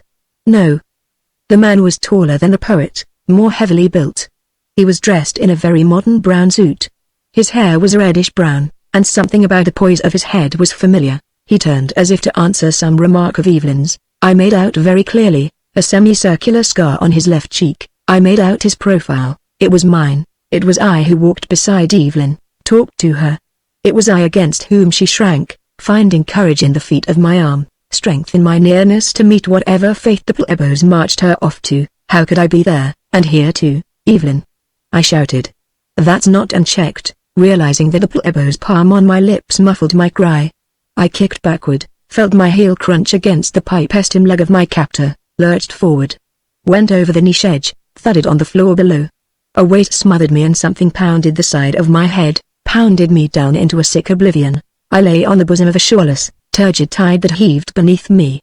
My throat was parched. My head seemed to have ballooned to quadruple its normal size. This was the granddaddy of all hangovers, all right. I couldn't remember where I'd accumulated it, though I recalled very vividly the nightmare I'd just been riding, with its weird mess of future men and men out of the past. I recalled something about a terrible doom that overhung the world. Evelyn Rand had been in the dream, of course. I'd found her and had fallen in love with her and she with me. But the dream had wound up with me watching myself walk away from myself, having stolen my girl from me. Well, I'd better get up and fix myself a prairie oyster and try to get into shape. Old Persimmon Puss Conklin will give me the fish eyes if I come strolling into the office late, and the head will be sure to hear that I displayed every evidence of having had a hard night out. Without trying to unglue my eyelids, I shoved myself up, groaning. Gingerly balancing on my aching shoulders the grossly enlarged head of mine, I wiggled a leg sidewise to get it down off the edge of the bed. It wouldn't go down. The devil. Was I paralyzed? No liquor ever hit me this hard before. Wonder who brought me home. Or am I home? Bed feels awful damned hard. Better get eyes open and look around. I went to work on the left one first. It slit, widened. And then the right flew open, and I was jumping to my feet. I hadn't been able to get my leg down because it was already down. The bed was so hard because it was the stone floor of a small, cell-like chamber whose walls, polished, blue-grey rock, had neither window nor door, nor opening of any kind. I looked up. The blue-grey ceiling was solid as the walls. It was no nightmare I'd been living. It was stark, incredible reality. I was a prisoner of the Doctyls, in the land where time is not, and Evelyn, was Evelyn already out on the plain, prey to the Drina? Why she and not me? Why had she and the others been taken off, and I left behind? It was I who'd led the fight against the Doctyls, I who had engaged in an unequal battle of wits with them. Why should I be spared? Wait. Hadn't I seen myself being marched off with the others, brown suit, scarred cheek, hold everything? That had not been I out on the black floor. It couldn't have been. Even the Doctyls, with all their million years advantage over the science I knew, couldn't make two of me, each complete. I stood rigid in the center of that cell, trembling a little as I tried to recall every detail of what had occurred. There had been our attack on Astaris, the incursion of the plebos to frustrate it. Fighting uselessly with the one who'd seized me, I'd lost sight of my companions, of Astaris. When that futile fight was over, I'd glimpsed the men of my own time again, and Evelyn. But I was certain of it now. Nowhere had I seen Astaris. While that fight was going on, the girl had been hidden from me by the crowding plebos. By the same token, I must have been hidden from her. I still had been hidden from her when it was over, but she spoke to me. I could almost hear her now. "Johnny, are you hurt?" It wasn't of me she had asked that, then, but of my double. And it was my double who had replied, in a perfect imitation of my voice. "No, dear. I'm all right." King Arthur had already been taken down out of the niche, and so probably had the others. I should have been taken down out of it too, unless there was a definite reason why I should not. Was it by accident that the plebos had crowded around me, hiding me from my friends? Hiding me from Evelyn? Very little the future men did was accidental. I recalled how Astaris had projected Evelyn's presence, her personality, before me in that Brooklyn house. I recalled how, in a twinkling, Duster had taken on the exact appearance, the mannerisms, of a professor of my own time. If I were building up a case in court, I could have established no better one to confirm the startling hypothesis I had not yet dared to put into words. Opportunity, a brawling fight in which I'd been concealed from view. Ability, demonstrated. My double was Astaris. Acronos Astaris had assumed my shape, my voice. He had become me. Motive? The caress in his tones, his arm tender across Eve's shoulder, betrayed that. By spying, by threats, by persuasion, the Doctyl had failed to wring from Evelyn and me the secret of the love that lay between us, but he had not given up. He was trying another method now. Somewhere, in his wandering through the ages, he had become aware of the fact that love often begets love. He knew that Evelyn loved me. By becoming me he would become the object of her love, and perhaps it would arouse that emotion in him so that he could study it by introspection. Damn him. I cursed aloud. Oh, damn him. Shaken by a white and blistering rage, a jealous fury that blazed through my veins. And then I realized that I should be grateful, instead, that the Doctyl had evolved this scheme. As long as he still thought that it might work, Evelyn was safe. It was a greater protection for her than any I could give her. What protection could I give her? What help could I be to her, against the future men? Physically, I was no match for them. Mentally, they had outmaneuvered my every attempt to match wits with them. But there was no shame in that. Not Einstein, not Michelson or Compton, not all of the outstanding intellects of my world and my age would make a better showing, pitted against them. That might happen too. That would happen. It was only a matter of time. When they were ready, the full and terrible implication of their plans, its promise of disaster to the civilization out of which I'd been plucked, swept down on me like a tangible black pall. I had flung defiance at them, but that defiance had been meaningless as the snarl of a week-old kitten at a Great Dane. I stared at the seamless stone wall of my prison, stared at visions of New York's sky-reaching towers shattering down on terror-ridden crowds that fled to safety where there was no safety, of humans shriveling in the blast of rays seething out of a menacing sky, of a civilization gone mad with the mad sound that filled the air, of flame-eyed men killing one another, their arms, their clawed hands, dripping with gore. And when the cataclysm was ended, I imagined the pitiful, mindless remnants of my race enslaved to the creatures of the future who claimed to be men. John. A voice penetrated these appalling mental pictures. It is you, my old. It is verily you. His velvet doublet more ragged than ever, the lace at his wrists and his throat more dingy, but with the same jaunty swagger to his meager form, the same mocking smile on his thin, scar-twisted lips. François Villain stood beside me. François. I gasped. How did you get in here? Where have you been? How? Softly. Villain had laid a long finger beside his hawk-like nose. Softly, my cabbage. If you will permit me to answer one query before you prod me with another. I entered this cell in the same manner you were brought here, through its wall, through. Then there's a secret door, my liver, John. No. They are solid of stone, all four walls, floor and ceiling. It is through the solid stone I came, as they do, by help of this. There was, in the hand he held out to me, a tiny mechanism of what seemed like platinum wiring and glass all fused quartz. The Doctiles need little beside the power of their brains to perform their magic, but the plebos are of lesser mold. They require this key, shall we name it for want of a better term, to translate themselves through matter without door or aperture.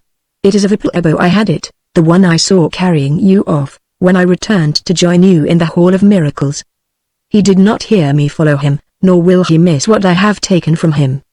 He touched, delicately, the hilt of his poniard, and I saw at the throat of its scabbard an edging of red, sticky wet that had wiped from the blade as it slid into its tight sheath. The poet, Villain smiled slyly, is also a master thief, and a Paris Apache, I thought, recalling what I had read of this strangest character in all literature. Where did they take Evelyn and the others? I asked him, trying not to repress a shudder at the way he could blandly smile, after what he had done. Nay, that I do not know. They were out of sight. Perhaps, if I had returned a moment sooner. He shrugged his bony shoulders. Returned from where? When I saw you were gone I thought they had taken you. They did not take me. I went of my own accord, and they did not know it. They did not know. But they can read our thoughts. How? Name of a dog, but you make one imbecile with your questions. They read our thoughts only when they bend their own upon ours. To show us the scenes they cast upon the screen of the wall, to bring us into them as part of them, demanded all their minds, to watch them took all the minds of you others. But me, I shut out from mine that shadow play and watched the Doctiles themselves, hoping that in an unguarded moment I might see something that might be of aid to us. And you did? He shrugged again, and though he still smiled, I thought there was a shimmer of fear in his eyes.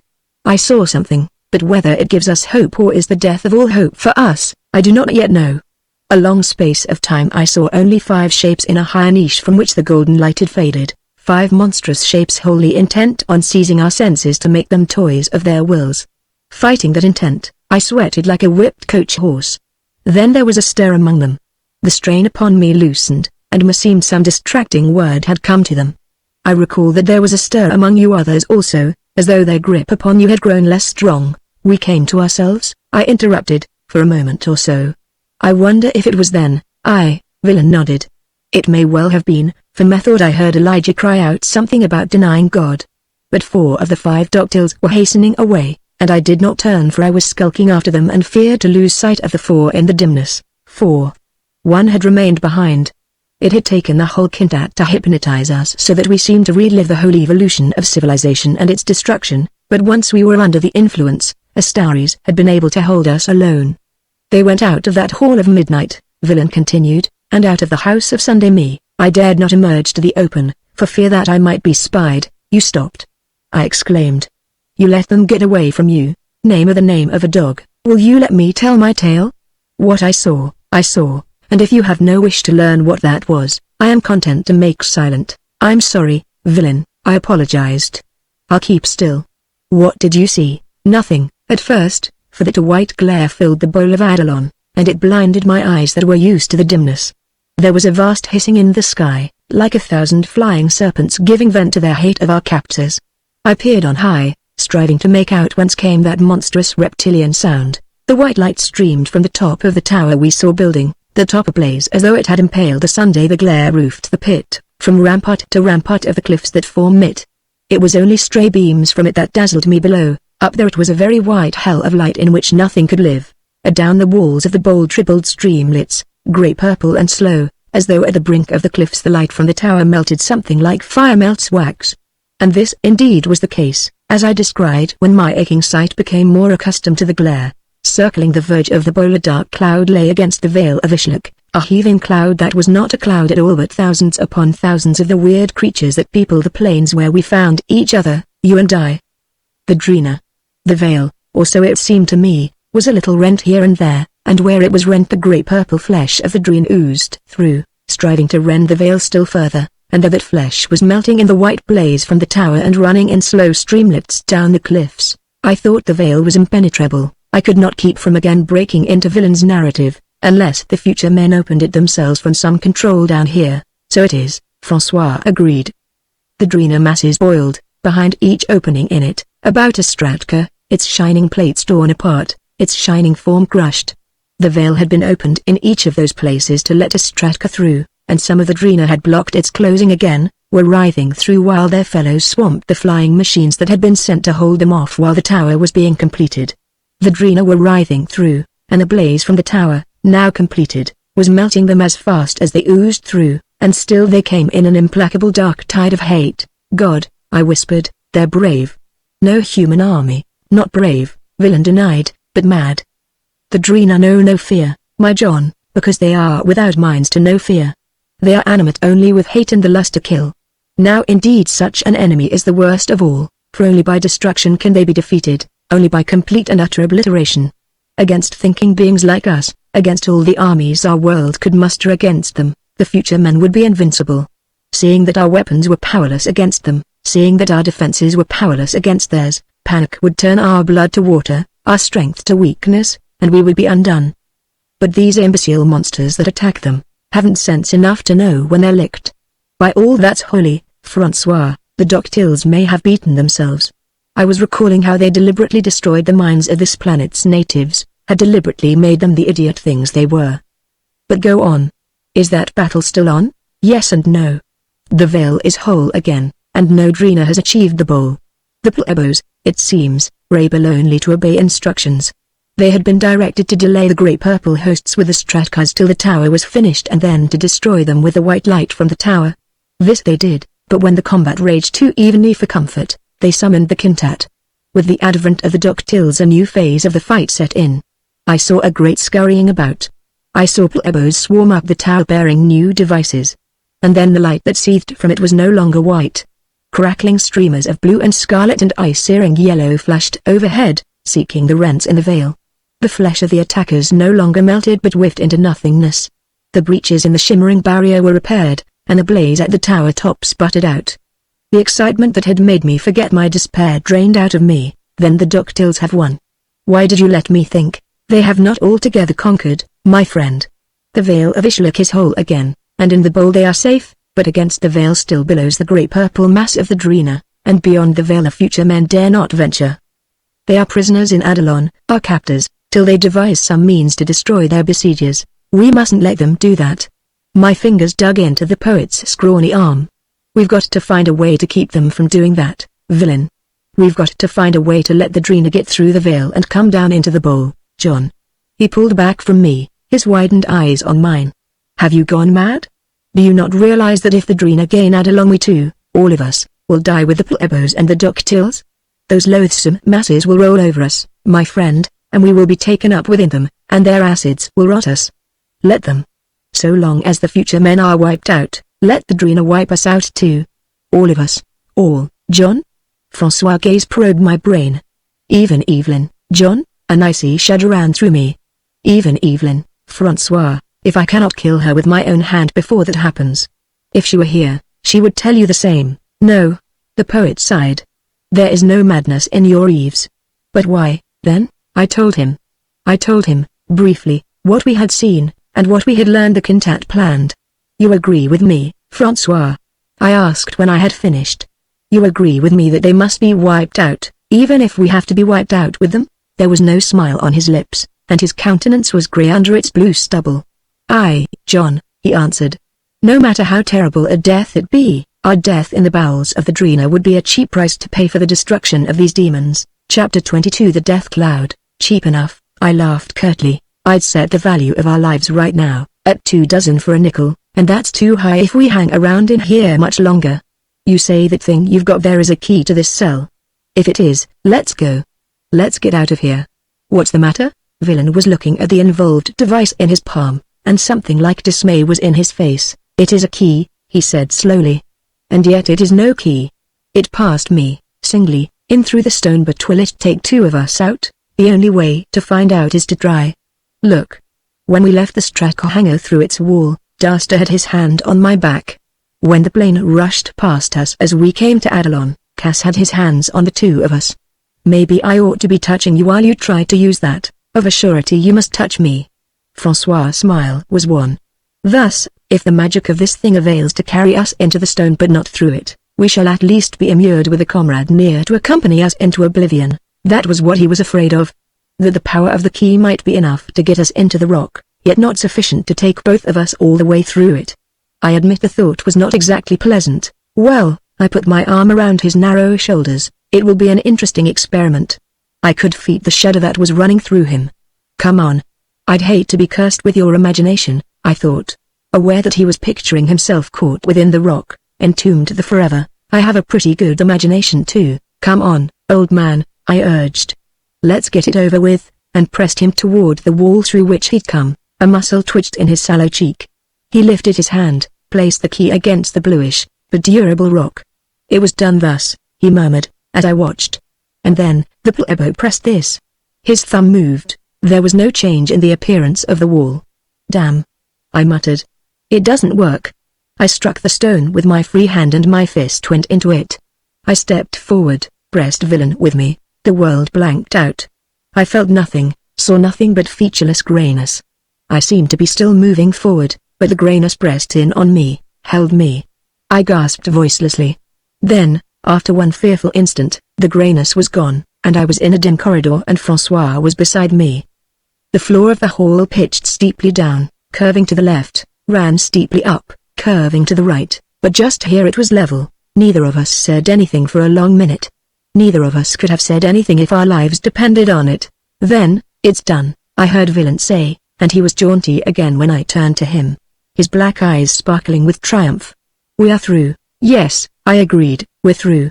I wasn't as happy over that as I might have been. I had spied an unmoving form sprawled at our feet and the skin on my back was crawling. Alive, a plebo is not a pretty sight. Dead, imagine a dead spider big as a man, all eyes, all glazed, fishy eyes. Villain was looking at it too. "He died easily," he murmured, "for so ungainly a creature. I don't like leaving him here." I tried to imitate my companion's nonchalance. "Anyone coming along this passage will at once know something's gone wrong, and it may mean the loss of precious minutes for us. I wish there was somewhere we could hide him." "There is," Francois responded. "Right at hand." "Where?" I glanced around, puzzled, saw nothing but bare walls. "In here." The poet laid his palm against the wall we'd just penetrated. "If they do not find him till they come for you, we shall have lost none of those jeweled minutes of which you speak." There was no argument as to that, but could it be done? "I suppose one of us might carry the corpse in," I ventured. "But, I'd rather not take the chance of your key failing to work." "Nor I," Villain shrugged. "But perhaps our friend need not be carried in there. There is strength in those rounded muscles of yours, my old, and I suspect that whether he goes all the way through or not will not matter to him." I got his idea. "All right. We'll try it." I bent and lifted the dead plebo while Francois placed the key against the wall. The cadaver was lighter than I'd expected. Dangling from my grasp, it seemed almost boneless. "Ready?" Villain's thumb pressed, and I threw the corpse at the wall. Threw it through the wall. It went into the blue, solid-seeming stone as though that stone were merely an opaque fog. There was no evidence left of the plebo, out here in the corridor, except a small, dark stain on its floor. "I should like to be there," Francois chuckled, "when they discover him in that cell, and you gone. Will they think, I wonder, that we are masters of a magic they do not know? They'll know damned well what's happened, and they'll be after us like a shot. The only reason I can figure out for their not having missed you yet is that they're so busy with strengthening their defenses against the Drina. If we're to accomplish anything we've got to get going." "You have right," he agreed, Which way shall we be going, up or down? I wanted to say down. That way would lead out of the House of Sun, would lead to the House of Earth. They must have taken the others there, back to the room where humans from all the centuries awaited the dreaded summons. They must have taken Evelyn there, and Astaris, posing as me. My blood was hot again with anger, and the thought of the Doctil receiving the tenderness intended for me hammered at my skull. I understood how a man could kill and have no compunction at killing. Which way, my old villain asked again. Up. I answered. When the veil opened to let through the Stratka which Cass summoned, I noticed a flash near the top of this building. The control for the veil must be somewhere above, and if we can get to that, we may be able to raise the veil and let the Drina down into the bowl. Villain finished for me. You are right, up it is, and so we climbed upward along the steep spiral of the passage, while with me went the thought of Evelyn and Astaris and what might be, what must be, passing between them. It doesn't matter, I tried to tell myself. It doesn't matter at all. Before she discovers that the man to whose caresses she gives herself is not the Johnny she has loved since childhood, he will be dead, and she will be dead, and the only living things left in the bowl of Adalon will be the mindless creatures they call the Drina. We seem to have been climbing eternally, the curving of the passage hiding what was behind us, and what was ahead. Like the living of life this is, Villain murmured. A blind and toilsome mounting whose aim we do not know. And when the end is attained, we find it to be nothing. There's something at the top of this climb, I growled. There's got to be. The spiral leveled out for a distance of about 10 feet. Ahead it started climbing again. Villain's clutch on my arm brought me to a halt. Hearken, he whispered, his long, grimy forefinger stabbing toward the slope. I heard what he meant. A faint whisper of movement, far ahead, far above. Vague sounds brought to us by the resonance of the tunnel. Some of them are up there, I murmured. In the passage, and coming this way. We've got to go back before they spy us. We'll not go back, Francois murmured, low-toned. Hearken once more, my poor friend. There were faint sounds behind us now, behind and below. Our retreat was cut off. The poet's laugh was soundless, but in his eyes there were the same bitterness and the same despair as had been in the laugh with which he'd greeted the appearance of Cass. They play with us, my old, he whispered. They play with us as a cat with a mouse, or as a certain jailer of Paris with his prisoners, permitting that they escape from their dungeon only to attain, after much travail, another more foul and noisome. His poniard slid from its sheath. But they shall not take me, alive. The dagger, stained with the blood of the plebo he'd killed, flashed to his breast. I caught his wrist before the point had more than pricked the velvet. No, you fool, I grunted. We're not caught yet. The passage is level here, like it was outside my cell. That may mean we're at another story of the building and that behind one of these walls there's a chamber in which we can hide. It may. It well may. His eyes were sparkling again. And those we hear coming may be proceeding on their own affairs, not hunting us. But behind which wall, my old, lies safety, nothing like finding out. This side's my guess. It's this side the cell was on. Where's that key? Quick. They're a lot nearer. I grabbed Villain's arm and his hand went up to the wall I'd indicated. I was going through the grayness again, but I was getting quite used to that. What bothered me was whether there was a room on the other side of the wall, or whether it had become the outside wall of the building so that, once through, we'd go hurtling down. We didn't. We came out smoothly, safely. On the other side I crouched, forcing Francois down with me, my pulses pounding. The space into which we had come was low-ceiled but long and wide. It was bare as the cell from which Villain had rescued me, but it was occupied. At one end King Arthur and Orth and Louis were seated on the floor, Elijah erect not far from them. Nearer us Evelyn walked leisurely about, and strolling beside her was myself. Magic. Villain gasped. John is here and he is there, and my palm over his mouth muffled the rest. Too late. Astaris had turned, was looking straight at us with my eyes, out of my face. But he did not see us. He could not have seen us, for the turn of his had been slow and leisurely and Evelyn had turned with him. She had not seen us either, for now they were walking slowly away, hand in hand as a couple of lovers might walk beneath a silver moon. Johnny, I heard Evelyn murmur. Are you sure it wasn't all something we dreamed? What we've gone through can't be real, and this too.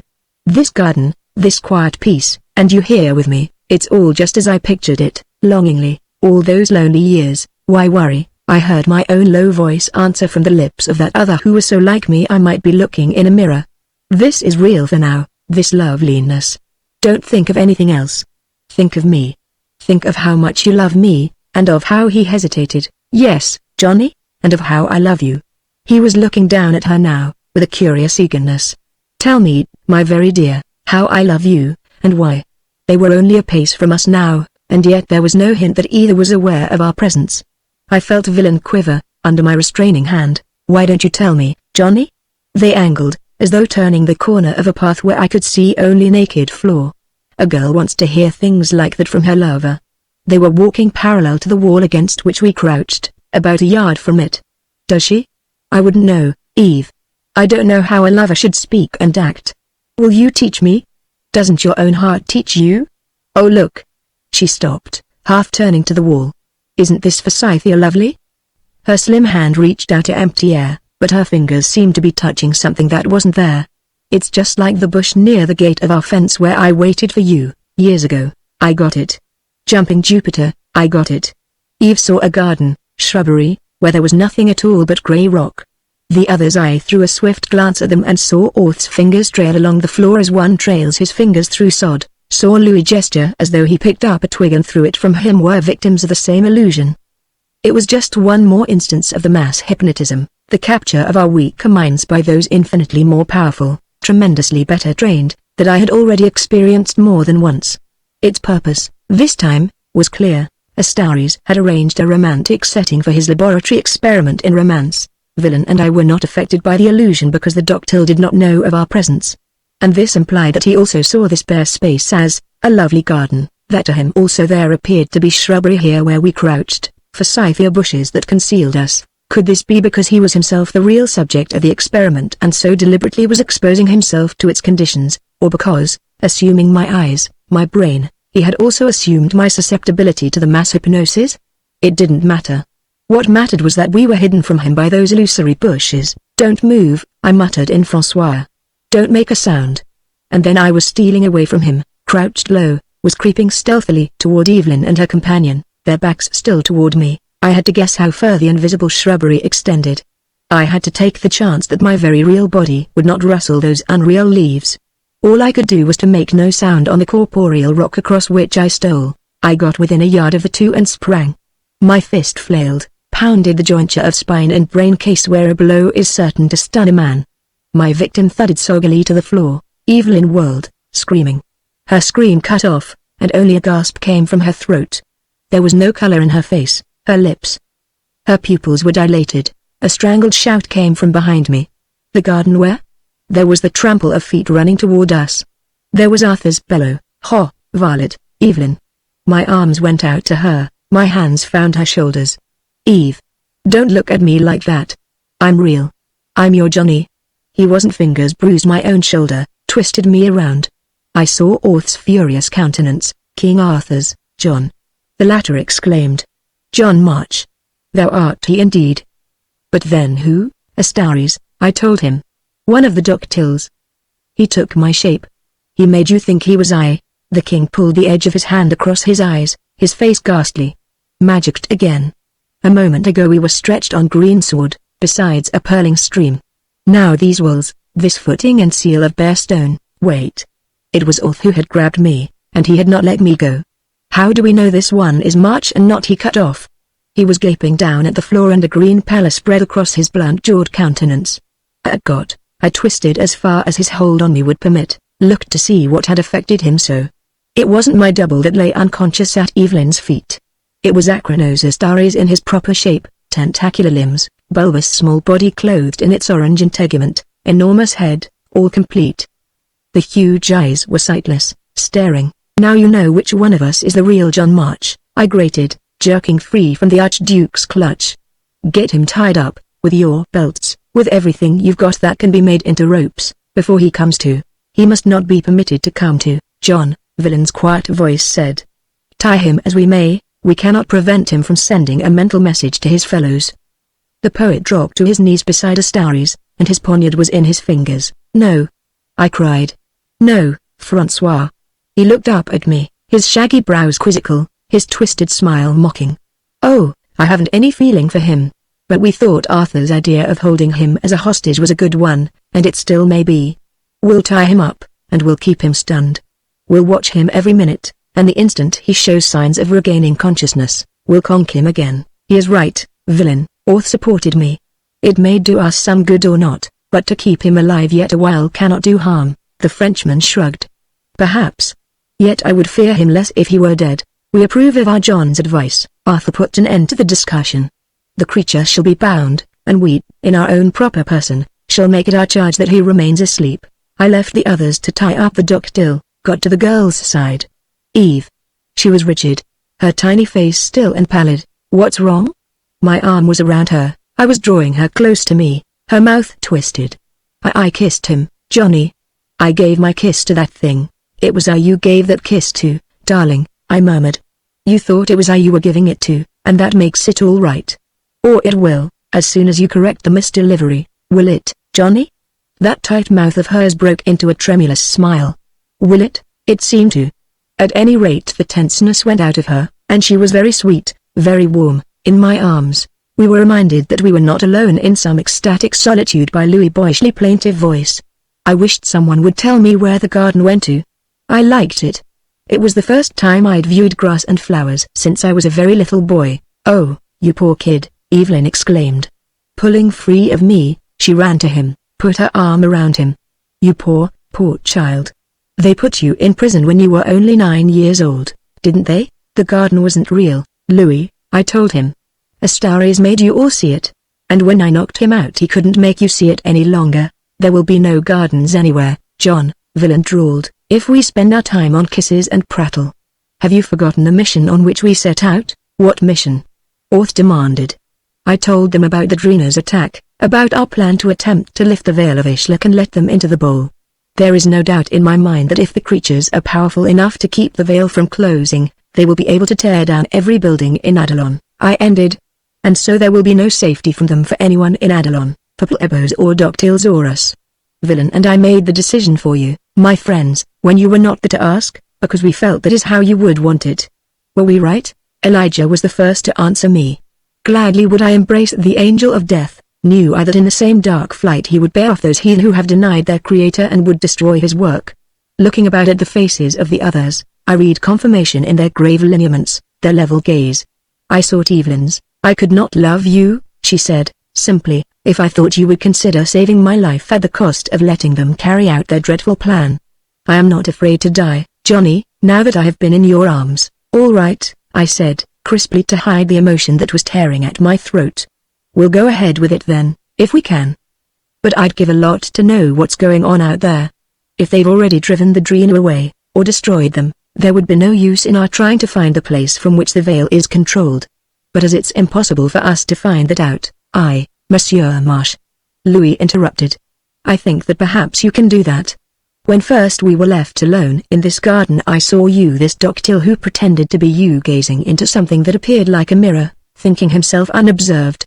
I wonder then what he saw in it that made him look afraid and angry, both at once. Maybe this thing he looked into was no mirror at all, but some device similar to television, I finished for him. In taking my form he seems to have lost a great many of his mental powers, and he'd want to keep in touch. If we can find it I turned to Astares' bound form, and saw that Villain was already kneeling to it, his long, deft fingers searching it. This that he wears is skin-tight as the costumes of the tumblers who amuse the rabble on Sane's bank of a feast day, the poet reported. It gives no space for the concealment. He broke off. His hand came out from under the body it was searching, and there was a gleaming plate in it, circular and about the size of a woman's hand glass. It lay beneath him. Your clothing, on him, was an illusion, but this is real. I hope the fall hasn't put it out of commission. I reached for it. Let me see. He gave it to me. The thing looked very much like the toilet article to which I've compared it, except that it had no handle. It was somewhat thicker too, and the edge of the disc was serried with tiny protuberances. The mirror itself was oddly milky, so that in it the reflections, of my face and of Evelyn and the others crowding about me to peer into it, were vague and wraith-like. Post thou see aught? King Arthur demanded, glanced at him. He was watching the recumbent doctile, his scabbarded sword held club-like in his big hands. He wasn't allowing curiosity to distract him from his self-delegated task of keeping our hostage unconscious and innocuous. What dost thou see? Nothing, I answered, my voice flat with disappointment. It's a washout, Johnny. Eve exclaimed. Those bumps on the edge look like push buttons. Why don't you try pressing them, good girl? The excrescences were indeed movable. I squeezed them. The misty reflections vanished from the glass. It was clear, abruptly, and glowing. But it showed only a meaningless jumble, broken shapes of stone, corners, canted walls, a disjointed tentacle, a single great eye, the confused pieces of a jigsaw puzzle or a surrealist's nightmare. Damn. I grunted. It's television all right. But I can't make head or tail. He held it like this. The dolphin grabbed the rim of the disc, tugged at it till I was holding it vertically. The chaos slid beneath its surface as it moved, and changed kaleidoscopically. But it was still a chaos. Oh, Eve stamped her foot. It's exasperating. Wait. I grunted. I'm like a kid with a toy piano, banging all the keys at once. I let all save one of the buttons come up. That does it. Etched crystal clear in the mirror was the corridor where villain and I almost had been caught. The buttons control the distance the thing sees, and by pressing all of them I was superimposing layer after layer of this building upon one another, like a dozen transparent pictures. A plebo went by in the glass descending, some peculiarly shaped instrument in his hand. Another followed him. They're still looking for Francois and me. I doubt that, Orth disputed me. These people better ways of finding you will have than running around like chickens with their heads chopped off. For example, they must have more than one of these glasses and with them in minutes they could scan the whole of Adalon. He has right, John, Francois agreed. I think they hasten to the defense of their city. Perchance the Drina once more have pierced the veil, we'll soon see. Which way was Astaris facing this when you saw him use it, Louis? The youngster showed me, and then, as I pressed buttons in rotation, room after room of the House of Sun appeared in the mirror and flicked off. I should have liked to examine each, but it was more important to determine what the situation was outside. The last button brought a vista of the bowl of Adalon into the round glass. The aspect of its level floor had not changed much from when we'd crossed it, shepherded by Daster, except that the girders no longer flowed across it to the tower, and that the tower was finished. A number of plebos were clustered around its base and Favril and Bola were among them, but it was up the lacy spire that my eyes lifted to where its apex, level with the rim of the bowl, was surmounted by a wide platform that held a knot of plebos and Daster and several machines whose nature I could not make out. The occupants of the platform were looking outward and there was something in their posture that told me that they were afraid. I counted the small glass to bring what they gazed at into its circle, and I saw the brink of the cliff and the greyish-purple cloud that mounded monstrously there, more menacing than any thunderhead. It was not storm with which that cloud was pregnant but hate and the lust to kill and the vilest of deaths. It was not cloud. It was a massing of a myriad pulsing bodies merged by their own weight, their own avid pressure into one, and it was restrained only by the shimmer of force villain had called the veil of Ishlik from pouring down upon Adalon. And in Adalon the men of the future watched the dark and mindless death brooding over their city and were afraid. If the veil should yield to its awful thrust they would perish horribly and we with them. But Earth, the Earth of the 20th century, would be saved. Somehow I must find a way to make the veil yield. As these thoughts flashed through my mind, John North groaned. Mother of all living. This is horror, that's it. I exclaimed. That may be the answer. An idea that may have lain beneath the surface of my mind all this time had broken through. Maybe, I said trembling with sudden hope, maybe we don't have to die after all, my friends. Maybe we can save Earth from the Doctyls without that. Chapter 23 The Mother of All Living. What ? How ? Johnny, what do you mean? A tumult of questions beat at me, but I paid them no attention as I feverishly thumbed the button of the television disc that I'd first pressed, at the same time moving the device to focus again the corridor just outside this chamber. The plan that had sprung into my mind was breathtaking in its simplicity, but there were many things I had to know before I could even attempt carrying it out. The level part of the passage was now empty of life. I moved the disc so as to follow the descending spiral and catch up with the last of the hurrying plebos I glimpsed. The thing he carried was, in the same manner that a revolver is a miniature cannon, a miniature of one of the machines on the tower top. Yes, I muttered, that must be it. They've been called together to guard something or someone tremendously important. Pray, Elijah. If you have any influence with your God, pray that it's in this building. Look here, March, Orth insisted. We've got a right to know what you're up to. The plebo I watched reached another of the level places in the ramp, halted, and turned to the blank wall. What are you looking for? You named it yourself, Orth. You handed it to me on a silver platter. I named it.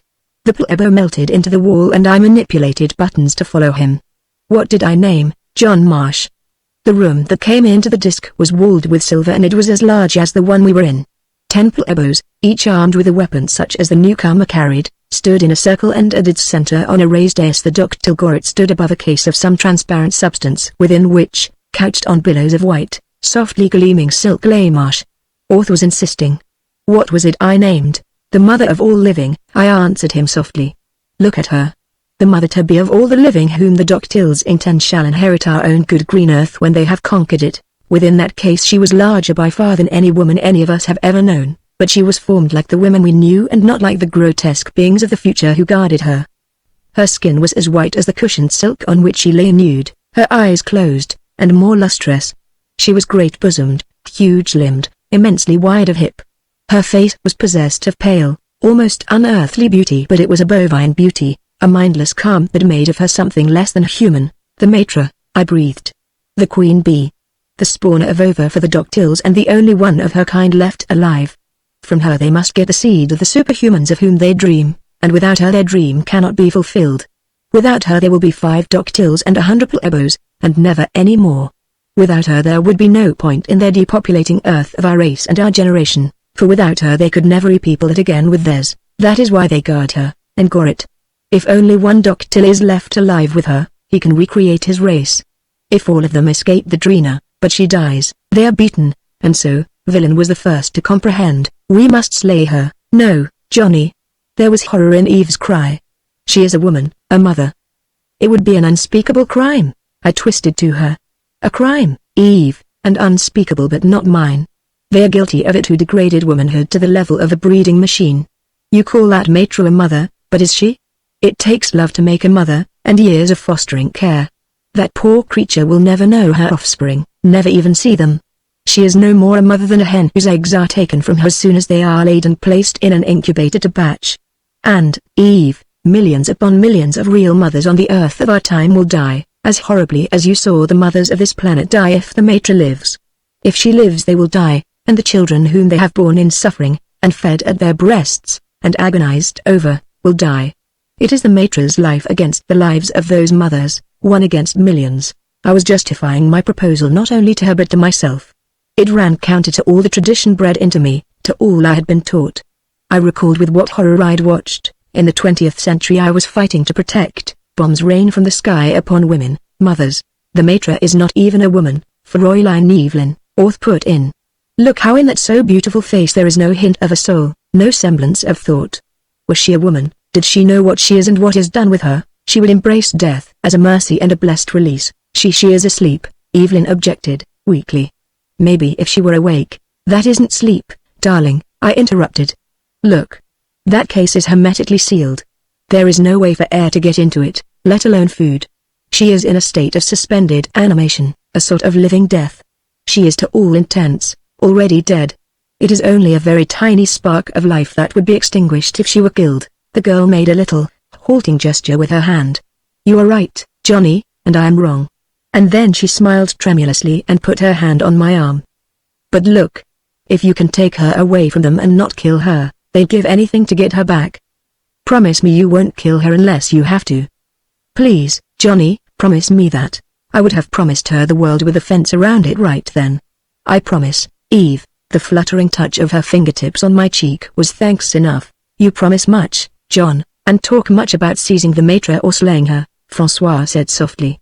But of how it is to be done you say nothing. Is it that you will enter that room, bow, and say prettily, Messieurs, I have come to slay her whom you guard, armed with weapons against which I have no means of attack. Pray stand while I slice her gullet. He was right. I looked again into the disc, saw again the quiet, confident circle of plebos around that gleaming casket, saw the orange-torsoed Goret beside it, one splayed hand resting on its top. Of all the Quintet this one was the most implacable, the most nearly naked intelligence, the most formidable. What strength did we have, what strategy could we evolve, that could have any hope of success against him? Have faith in the eternal, my son, Elijah intoned, the most holy arms the righteous with the lightnings of his wrath. Jehovah casts the cloak of his omnipotence about them who go forth to battle against his enemies. I fear me, sage, Villain's slurred accents took issue with him, that your Jehovah has forsaken this land and all who people it. I seem to recall that its inhabitants were in the very act of worshipping him, or someone very like him. When disaster fell upon them, silence. Arthur ordered. We will not have this squabbling while our John March meditates upon the means to defeat the heathen. And Louis was piping, you'll win over them, Monsieur March. You will, I'm sure of it. Whether I wished it or not, I had assumed the leadership of the little band. I had to justify their faith in me. I simply had to. I'll work out some way of getting at the Maitre, I told them, pretending a confidence I didn't feel. But we ought to have 2 strings to our bow. Suppose we see what chance there is of our carrying out our original idea, to lift the veil of Ashlock and let the dreener down into the bowl. I moved the disc, pressed the proper button. The scene outside flashed into the glass once more, the strange structures that were arranged as the planets of the solar system are arranged, the defending tower with its cluster of future men about its base and on the platform at its top. Their tenseness, the slow throb of their ear membranes, filled with a brooding fear the bowl of Adalon, the great purple mass of the dreener pressed against the veil, waiting. They'd wait till the end of time if need be. Hate would keep them there, the hate that was the last remnant of mentality the conquerors of their world had left them.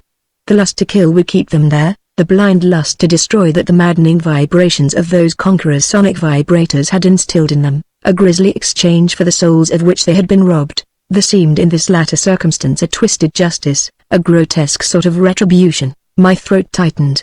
One of those who crowded around me to look into the disc may have jolted my arm, or perhaps some obscure impulse had made me tip it a little, so that I was looking over the cloud of the dreener and beyond it. At any rate, silhouetted against the low brown sky, I saw something that had not been there before, that could not, I swear, before this have been seen from within the bowl.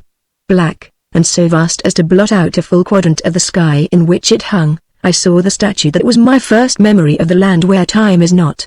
The haunched body, the soaring legs, the hooded, awful head of a being that was neither man nor beast, or was it the statue? Immense as it was, it seemed to have a quality of life that the great monument had not possessed. Was this because it was a mirage? Or was it? Reason rejected the other hypothesis. And yet, the tremendous apparition was not quite the same as the monument that had so astounded me. Its hood seemed lifted a little. The eyes still hidden with that hood seemed to be gazing down on the hosts of the dreener. And something in the poise of that vast head, in the very lines of that monstrous body, seemed to speak of pity, and sorrow, and also of a patience that was reaching its end. The others saw it too, they must have seen it. For I heard Elijah's rolling, Otan tones, answering villain. O little man of little faith! The Eternal is infinite and all-present. Nor in the uttermost reaches of the firmament, nor in the ultimate end of time, is the limit to him, nor let to his majesty. For his own inscrutable purpose he may permit his faithful to suffer, but never, in the end, does he forsake them. And for once François Villon had no mocking reply at the tip of his tongue. Chapter 24 The Magnificent Fools. The presence in the brown SKY faded and was gone. It must after all, I told myself, have been a mirage. But I was not quite able to rid myself of a certain awe. I had seen something few men have been privileged to see through all the ages, and the despair, the empty feeling of helplessness that had weighed me down, curiously was lessened. I returned to a scrutiny of the tower. I counted the plebos under Dasta's command on the high platform. 26. It was more difficult to count those below, but I saw there were certainly in the near neighborhood of 50. 10 were with Gorhyd, guarding the Maitre, and 1 was dead. Originally, I recalled, there had been 100, that left only a handful unaccounted for, not more than 15 certainly. Where were these? Blurred movement at the edge of the disc seemed to offer an answer. I shifted it to bring the movement near its center. Good Lord! I exclaimed. Look at that. The movement I'd glimpsed was at the entrance aperture to the House of Earth. There were coming out of it no plebos, but the giant Norseman, light glinting from his winged metal casque, and the blond Briton. Streaming after them came the Roman in his toga, the vividly garmented Egyptian, the Mongol lieutenant of Genghis Khan, all the humans who'd congregated in the room from which Dasta had called me and my companions. They started running, toward the future men at the base of the tower. Something flashed through the air ahead of them and a plebo on the fringe of the cluster nearest them toppled, an arrow quivering in the back of his enormous head. The redskin who dispatched that arrow fitted another to his bow. The bare, muscular arm of a patrician-featured Greek swept back to launch a javelin. They're attacking. Evelyn cried. They're charging the future men. If they capture and destroyed the tower, the Viking came on in great bounds, swinging a two-handed sword broader even than Excalibur. The Romans, close beside him, was a short blade little longer than a knife. The Greeks' javelin arced over their heads, found its mark in another placebo's eye. Passed right through and left the placebo, standing, unaffected. Damn. I grunted. Now that the future men know they're coming, those things can do no more harm to them than North's bullet to Daster. The Indian's second arrow swept harmlessly through the defenders of the tower. A stone axe hurled by a pelt-clothed Pict might have been thrown at shadows, for all the effect it had. The placebos were facing the charge, their weapons in their hands now, weapons like those with which the ones guarding the matra were armed. The very calmness with which they awaited the attack gave proof of how little they feared it. But the Norseman came on, waving his sword. His walrus moustaches drooped on either side of a mouth wide open to vent a bellow of defiance I could not hear. The attacking column rushed toward the menace of the placebo's mysterious weapons, and not one of the motley assortment that composed it hesitated or turned to flee. "They are fools," I heard Villain voice what was in my mind. But what magnificent fools, or were they? The placebos held their fire, and the Viking, still foremost, was within 10 yards of them. Did the charging men have a chance? If they captured the tower, the wing-helmeted head vanished from the Norseman's shoulders. The Roman's sword arm was sheared off clean at the joint, and his abruptly legless torso thudded down, quiveringly, horribly still alive. The Egyptian was sliced in half, a slashed fragment of the Indian skidded across the plaza. It was over. There had been no flashes from the placebo's weapons. There had been no evidence that they'd done anything but stand there and wait for the charge to reach them, yet there no longer was any charge. Nothing was left of those who'd attacked with such magnificent courage save scarcely recognizable fragments of human bodies scattered over the rocky plain. There was no blood. It seemed especially horrible that they did not bleed. "Take them, O Eternal," Elijah droned. "Take their bright souls to thy bosom and give them eternal rest." "Amen," I whispered, and I heard a whispered amen from Orth and Louis, from Arthur and Evelyn. None of us could possibly have spoken above a whisper. For a long moment, the throbbing silence was broken by Villain.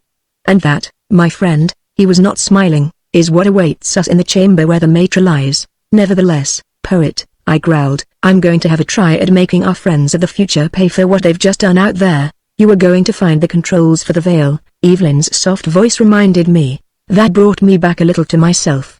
I blotted out the scene outside the House of Sun, drew the probing rays of the television disc within it, started scanning its every nook and cranny. It was a vast labyrinth of passages, a warren of rooms large and small. Some of the rooms were empty, some piled to the ceiling with all kinds of things that I should like to have examined more closely. I went on and on, grimly searching for the vulnerable heart of Adelon's defenses. I had begun at the lowermost level of the immense structure, and now my search had reached the base of the dome that surmounted it, and as yet I had not found that for which I hunted. The great Stracker hanger came into the disk.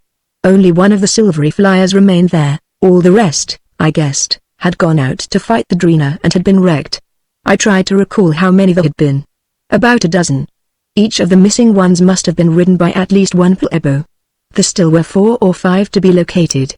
They must be somewhere. The disc moved slowly in my hand. It was grayed by the momentary blankness I had learned meant that the beam, or whatever it was that scanned the distant scenes, was passing through a wall.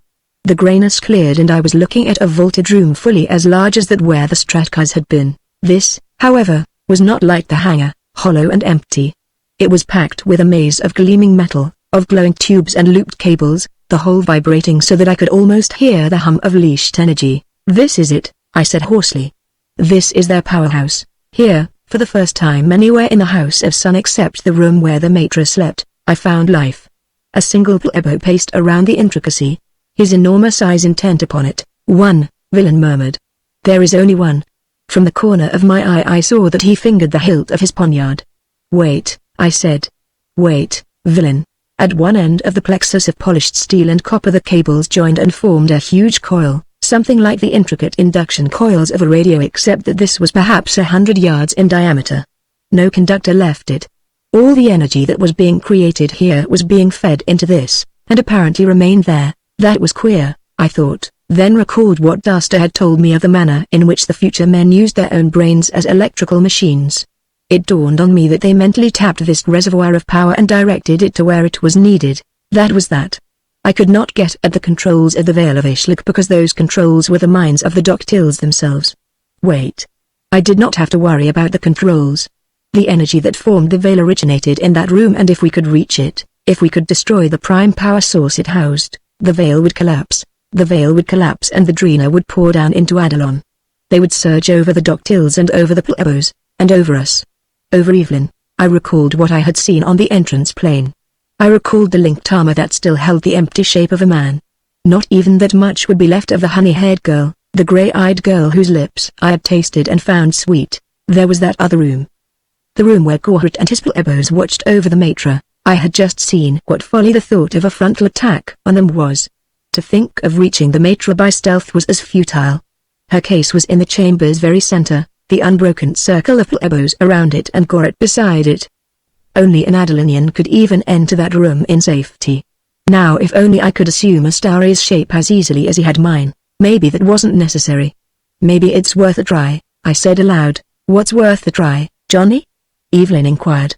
What are you thinking about? I turned to her, drinking in that slender body of hers, etching on my memory its delicate curves, the translucent oval of her face. I had come to a decision and I had only a few moments more to capture an image of her to take with me into oblivion. Johnny. Her hand was in mine. Why don't you answer me? You've figured out something. Why don't you tell us what it is? Yes, dear. I've figured out a way of getting at the Matra that has a 1 in a million chance of coming off. But before I talk about that, I want to arrange for the second string to our bow, the lifting of the veil. I'm sure that can be done. The others were looking at me now, their eyes questioning. Francois, I said. You were watching the disc as closely as I was. Do you think that you can find the room where the great machine is? Of a surety, my cabbage.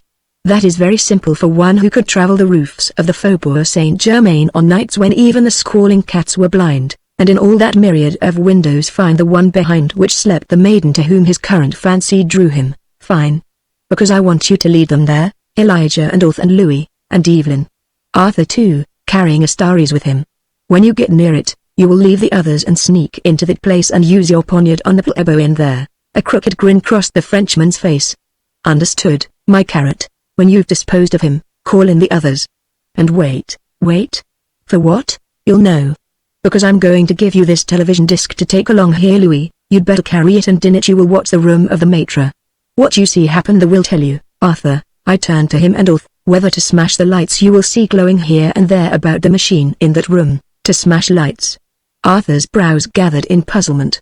And why should you set us to smashing lights, John March, if you are discovered?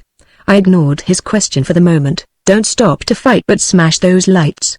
Because, now I answered the king, when they are smashed the power will be shut off from the Vale of Ishlock and there no longer will be a veil to hold back the Drina, and so there will be no point in fighting. Orth, I continued, trying not to see the effect of that on them, give me your gun. Francois, after we are out in the corridor I shall want the thing you took from the plebo you killed, the key as you call it. Why, Johnny? Evelyn broke in, her eyes widening. What are you going to do? I'm going to try to get to the room of the Matra, darling, and I'm going to try to kill her. The chances are 1,000,000 to 1 against my succeeding, but if I do succeed, in time, you will have a chance to live, and you? Oh, I shrugged, I'll make out all right. And quickly, so that she should not read in my eyes that I lied, that whether I killed the Matra or not I would surely die, I turned to the Dauphin. Louis. It will be your job to act as lookout to warn the others of the approach of any plebos or doctiles. And, my boy, if and when it becomes necessary for the lights to be smashed, to warn them of the approach of the Drina. Now I was almost finished. I had only one more instruction to give. Francois. A word in private with you, if the others will not mind. We stepped aside and I murmured what I had to say in his ear. He heard it, and blinked at me, and then I thought he stood a little more erect, a little more proudly than before. John, he murmured. John Marsh. I have received the accolades of counts and dukes, of a king and a pope, but never, in my misspent life have I been honored as thus at its end you honor me. What I had told him was that if it came to it that Louis warned of the Drina's approach, he was gently, very gently, to slip his poniard into Evelyn's heart. Chapter 25. To die alone. A soft thud swung me to King Arthur. His sheathed sword was lifting from Astari's enormous head. The varlet stirred, the king explained, and we had to quiet him. I stared down at the doctile, grotesque, malignant, even lying there bound and unconscious. If in that instant of dawning awareness, he'd sent out even one syllable of a cry for help, my 1,000,000 to 1 chance of getting to the Matra and gaining for Evelyn a slim hope of survival was gone. There was no way of telling whether he had sent out that appeal. Villain's arm was across my shoulder. John, his low voice murmured. Indeed there is peril for all of us, but for the task of greatest peril you have appointed yourself. You are young. You have the love of that sweet maiden to live for.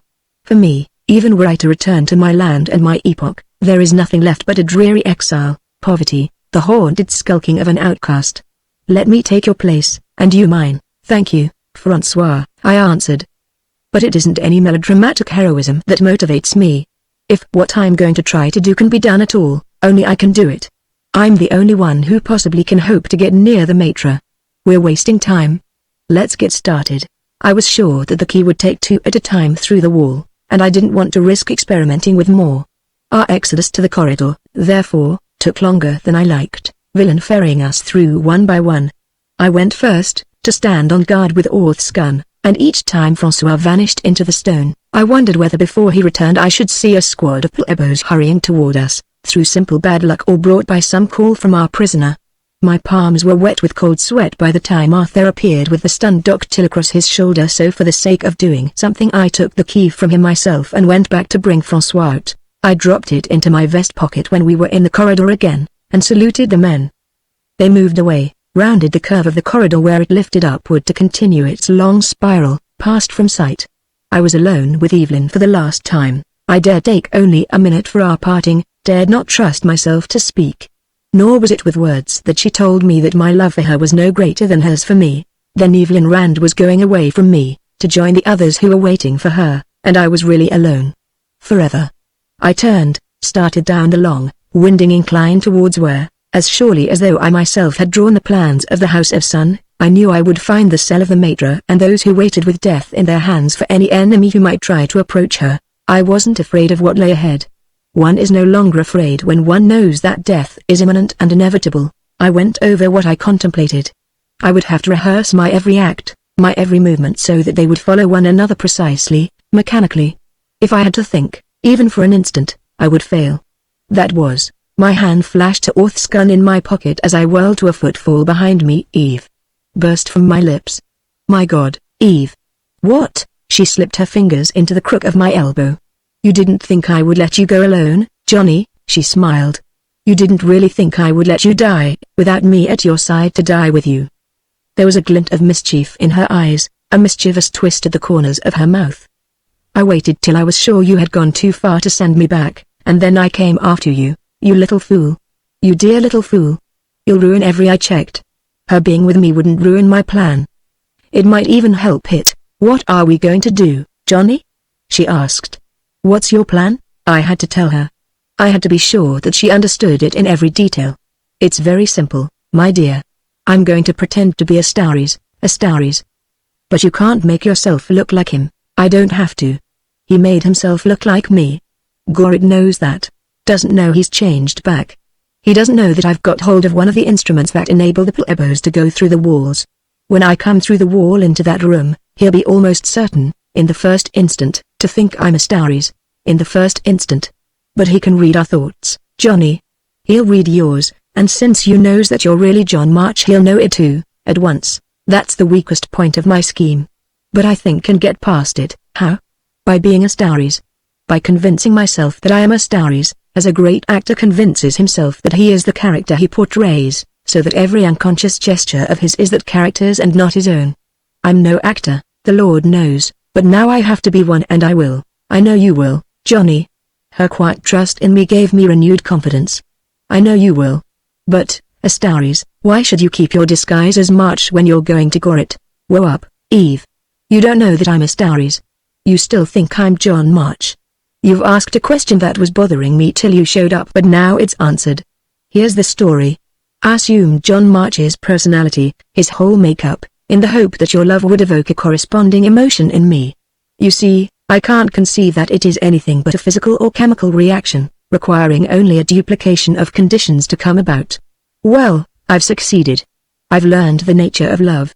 Under normal conditions I would bring you before the whole Quintet to confirm it, but because the others are occupied with a defense against the Drina, I'm taking you to Gorit alone.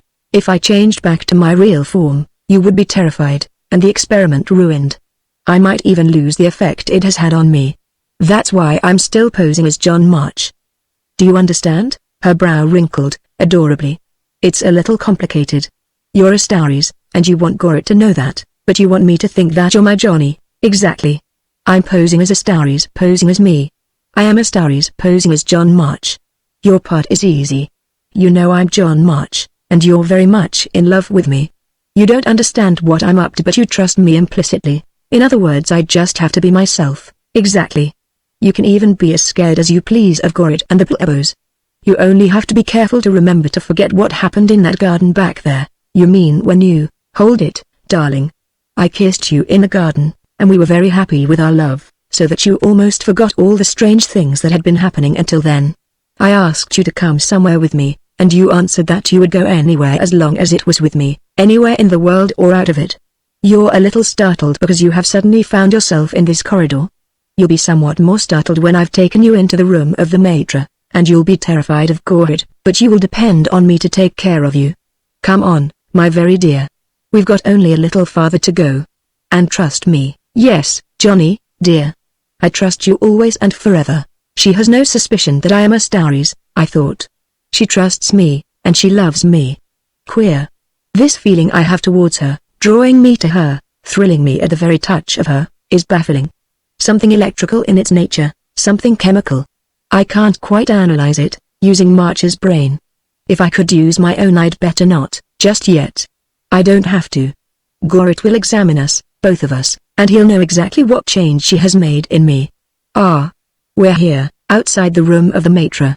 I hope that her terror over what she'll see in it won't mask her love reactions from Gorit. Well, that's a chance I have to take. But I'll try to prepare her for what awaits her. We're going through this door, dear, I said aloud. There will be things inside you won't understand, but trust me, no harm is going to come to you. I'm not afraid, Johnny, she answered. As long as I'm with you. But kiss me, before you open the door. I took her in my arms, the way I'd seen it done so many times, in so many different centuries, and I pressed my lips against hers. Her slender body was trembling in the circle of my arms, and her lips were cold on mine. Mine were cold too, and there was a tightness around my brow. That was because this was the crucial moment of my experiment, and I was really quite worried lest it fail. Strange how this love business makes one susceptible to other emotions too, how it weakens one's philosophical attitude toward all the phenomena of nature. I took her arms tenderly from about my neck. We've got to go in, darling, I said. I took her hand in mine. My fingers slid into my vest pocket and, standing close to the wall, I pressed against it. We were going through the wall. We were in the room of the maître. The guards circled the crystal case, and Gorit stood above it, thinking how much depended on the white, sleeping form within it. The plebos were startled. Their weapons came up. Gorit. I sent the thought to my brother Dr. Proud a little of my triumph. My experiment has succeeded. I want you to examine the change in me. But be careful not to disturb the female. Aloud, I said, as Evelyn Rand might expect John March to say, you sent for us, mister. What do you want? And I kept moving toward the center of the room. We were moving straight on the lifted weapons of the plebos. The fools. They look uncertain. They are about to loose their rays. Is my pose as John March too well done? Don't they? Doesn't Gorit believe that I am Astaris? John March's hand closed on the butt of the gun in the pocket of his jacket, and his fingers curled over its trigger. Chapter 26 Vengeance. Evelyn Rand's feet dragged. There was no color in her face and her eyes were dark pits in its pallor. Gorit's thoughts were unformed, puzzled, as he stood motionless above the bed of the maître and watched us come toward him. They became clearer. Something wrong, something blurred. In the way he communicates with me I do not recognize Astaris' mind. That is because my mind uses the cells of March's brain, I answered him, silently. I am surprised that you do not comprehend it. I was beginning to be a little angry at his stupidity, at the insolence of the plebos who stood steadfast, blocking me. Me, a Dr. They were blocking my way no longer. Two had moved aside to let us pass. We were on the platform. We were within a long pace of the maître's case. John March's gun moved a bit to aim at the form within it. Gorit's right tentacle lashed forward. March's finger squeezed the trigger. The Dr. grabbed my arm in that exact moment. I saw the case smash into splinters. I saw a red splotch on the maître's temple. Goodbye, Eve. I gasped, as the plebos whirled to cut us down. Darkness smashed into the room, utter, impenetrable darkness. Gorit's reaching arm found me, and I pounded it with the butt of the gun, out of my pocket now. The power. I sensed his startled thought. All powers off. All about me was a jumble of panic, The plebeians' dismay, their confusion. I knew they were trying to rain me down, but nothing was happening. Nothing was happening because their weapons no longer tapped the energy that would have sliced us to pieces as we'd seen the charging men sliced. Out on the floor of the bowl, keeping tight hold of Evelyn, I lurched toward where I recalled the wall was using Orth's gun as a club to batter the unseen plebeians out of my way. Confused, panicky, they were blundering into one another, into us. Gorit's mind was searching for us, but we were screened from it by the terror of the plebeians, by their silent shouts. The veil of Ishluk is gone. The Drina are coming. Abruptly I was through their heaving mass, was staggering across a free space, Eve still in the circle of my arm. It wasn't any use, I gasped. We've killed the Matra, but Arthur had smashed the machines. We thudded into something hard, vertical. We've saved our world, but we're through.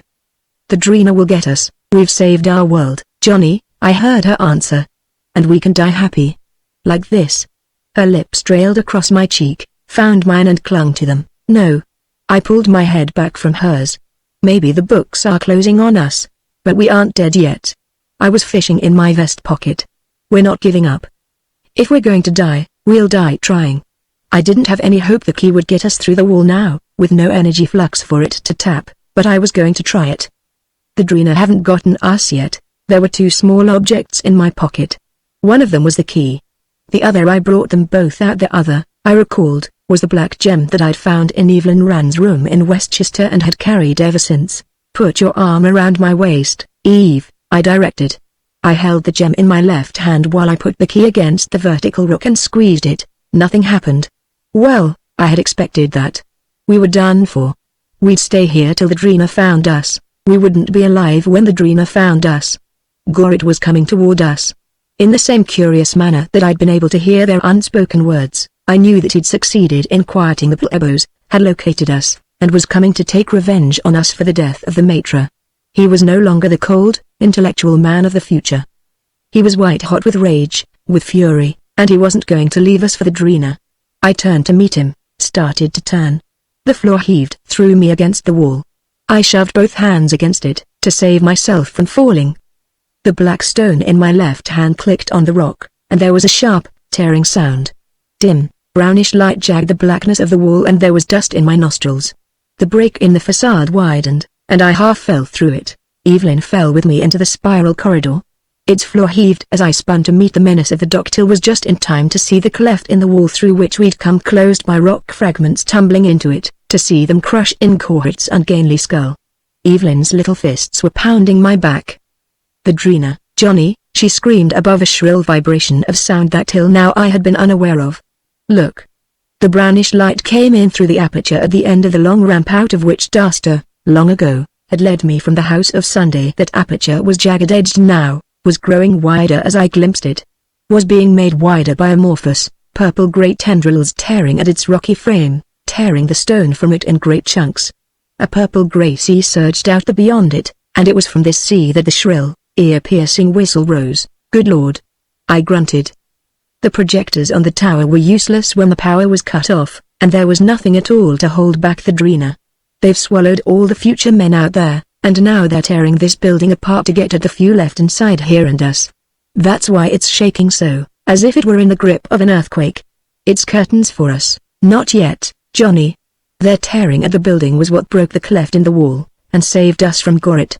Don't you get some hope from that? I don't see, Johnny. Evelyn shook me. You said we'd die trying. Yeah, I grunted. But what's there left to try? Look. They're coming. The aperture large enough, a purple-grey mass was oozing through it. And they're tearing the whole building down over our heads. Wait. They can't tear the whole building down all at once, it's too huge. It will take them a long time. There's one thing we can still try. If we can get to the top ahead of them, if that Stratka can still fly. Come on. We were running up that steep, winding incline. We were running endlessly. Behind us, and below, was the shrill and terrible whistle of the Drina, and the thud of falling stone, and abruptly there was a great scream in my mind, a soundless scream that I knew to be the death cry of the plebeians whom we'd left behind in the room of the Matra. And then the scream was ended, and there was only the shrill whistle of the Drina, and that was fading, and the shuddering of the floor under our feet had diminished to an almost imperceptible vibration. We were running, endlessly running in the sightless dark, endlessly circling, endlessly climbing. My legs ached. Every muscle, every sinew a separate, tearing pain. An iron band about my chest constricted my lungs and each gasping breath sliced them. My temples pounded. Evelyn wasn't beside me any longer. I halted, turned back. Eve. I gasped. Eve, no answer. No sight of her in that absolute darkness. I started back, groping. Eve. I mustn't pass her in the dark. Eve. I staggered from side to side of the passage to make sure I would not pass her. Eve, darling. My feet thudded against something soft, and I went to my knees. Johnny. It was barely audible. I can't run any longer. Kiss me, Johnny. And go. I bent forward and kissed her. And then I was working my arms under her, to lift her. I couldn't. I no longer had the strength. I couldn't lift Eve.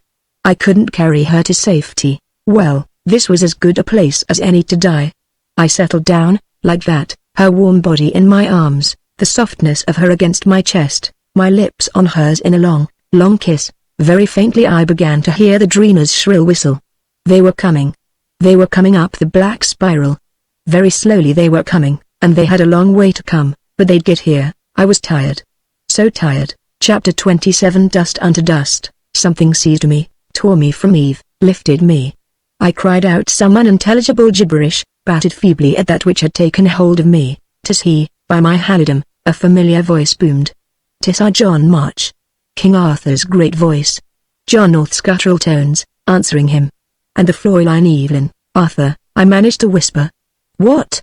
How?" "We essayed to sortie from this castle, the Archduke and I," he answered. "The others preferred to await their fate above. You can't get out, Arthur. You'll have to go back. Listen. Do you hear that whistling sound?" It was only a little louder. "The Dreena are making that. They're coming up the passage. You can't get past them. Back it is, then." He started off, carrying me. "Follow, Dukelth." "Let me down," I said feebly. "I can walk." "Nay. Layest thou quietly in our arms, John. Thou art but hardly able to make thyself heard. Thou hast not strength to make this exceeding great climb, but we have the strength for both. Lie still, and let thy king carry thee." There wasn't any use in arguing with him. "What happened, Arthur? Why did you smash the machinery? Didn't you see in the disk that we'd gotten into the room of the Matra? Why didn't you give us a few seconds more?" "Nay, and that we would have, had we been able. The Frenchman had slain the single guard, and we were gathered in the chamber where the magical contrivances buzzed like 100 hives of bees, all but the lad Louis, who guarded without as thou hadst commanded him. We watched thee in that Satan's circle, marveling that the demons permitted thee to pass through their ranks, that the orange-clad ogre seemed to greet thee amicably, but in that instant the lad cried out, 'Plebos! Where plebos?' And instanter I with Excalibur, the Duke and the Jew and the Frenchman with their bare hands, shattered the witch lights that shone there. In the sudden night we leapt upon the demons already within the chamber. Then, indeed, Excalibur proved its worth. The unequal combat was over and done within a trice. No quarter was asked in that fray, and none given. How about us dowries? He remaineth our prisoner. I would have asked more, but just then the passage curved and levelled out, and ahead a wavering yellow light silhouetted Elijah's tall, bearded form and cast a wavering glimmer on the faces of Villain and the Dauphin, who seemed absorbed in something the poet was telling him. The light came from a small, extremely smoky fire on the floor. We each gave some article of our apparel. Arthur explained it. And Duke Orth set flame to them with fire dust he beareth with him. "Powder for that gun of mine," the Austrian made clear. "Let me down," I told Arthur. "I'm all right now." This time he took my word for it, and so I was on my own feet when Villain spied me. "John." He bounded toward me, and before I could prevent him, had kissed me on the cheeks. "John. Mourning you for dead, I was about to compose an elegy for you. And Evelyn," he turned to her. "The white flower of all man's dreams. Now indeed, Elijah, my bearded rabbi, I begin to have some credence in the efficacy of your heathen prayers. We still need those prayers, Elijah. Listen." I lifted my hand. The whistle of the Dreena came clearly from the passage that had led us here. "We've got just about 5 minutes to find some way out of here, and I don't know what that could be, unless the Stracker's still working. Is there any way we can get into the hangar?" "We've searched. Its walls are solid, but you have a key, John." "I have it. Somehow I'd held onto it all this time. But it isn't any good." I held it out to him. "Want it for a souvenir?" It was my left hand I had held out. The black thing on its palm was not the key, but the carved gem. "How came you by this, It was Elijah who demanded that, staring down at the thing. There was something of surprise, something almost of awe, in his face. "How came you by it? Why?" I asked. "What is it?" "The very basis of the Kabbalah," the prophet answered me. "The very essence of all its philosophy. Look you." He pointed at it. "The snake of life, swallowing its own tail, and therefore without beginning and without end. His coils wind in and out in symbol that the spirit of the Godhead, no matter how twisted, no matter through how many planes of existence, how many layers of time and space it passes, returns always upon itself, and is always of one nature, one being. Israel possessed this before my time, and before my time it was lost. How come you by it, John March?" "I found it in Eve's room." Elijah turned to her, "But it was to me," she said. "You gave it to me, Johnny." "What?" She smiled wanly. "I mean the play friend I called Johnny gave it to me.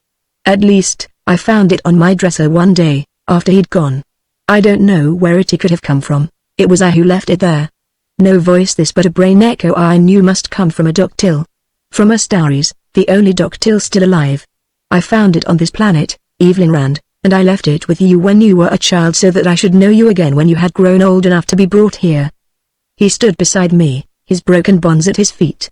"When I had brought you here I replaced it where I had first left it to mark for me the man you were destined to love." The nape of my neck prickled.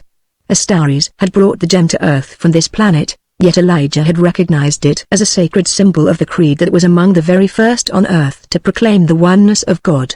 It was made of the self-same substance as the awesome monument of the being that Drina worshipped, yet 1,000,000 years before there had been any contact between Earthman and Drina, it, or something so like it that the prophet in Israel had been able at once and fluently to interpret its intricate message, had existed on Earth.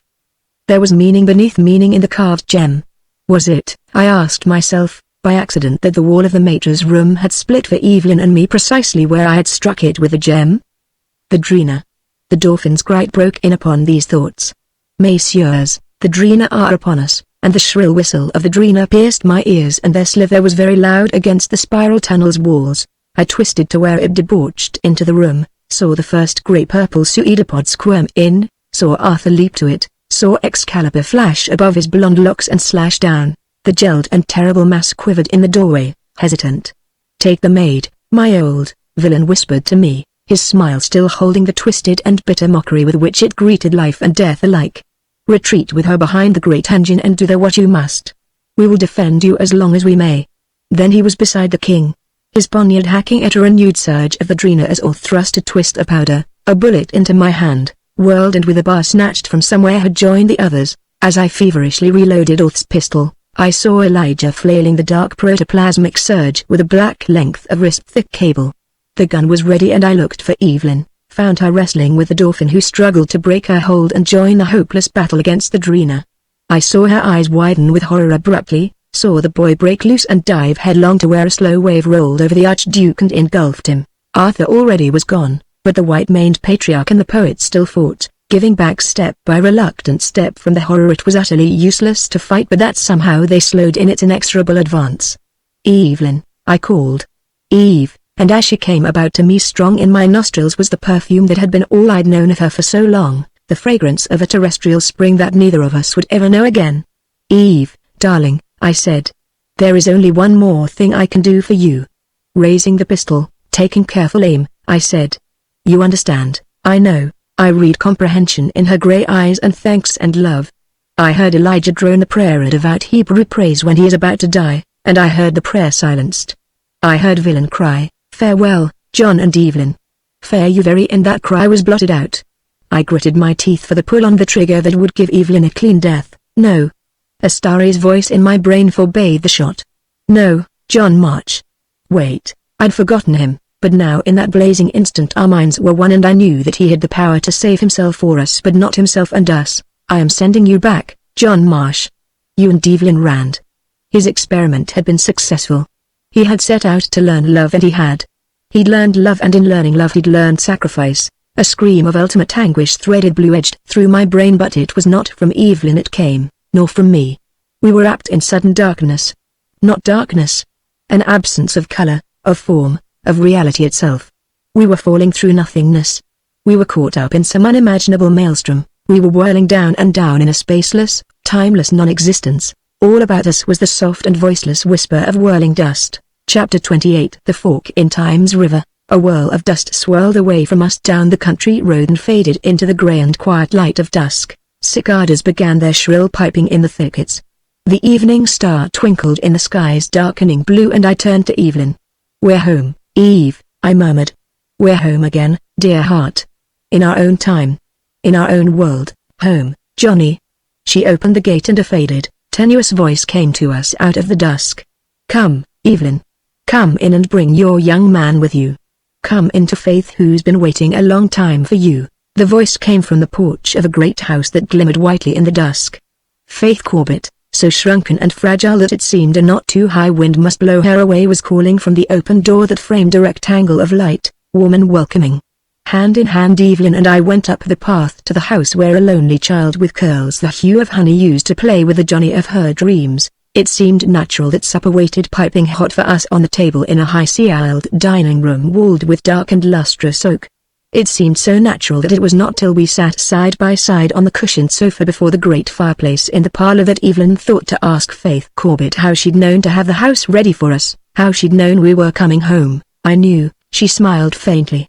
"When John talked with me in my cottage, I knew then that he would find you and that he would bring you home in 2 days. 2 days, Faith," I exclaimed.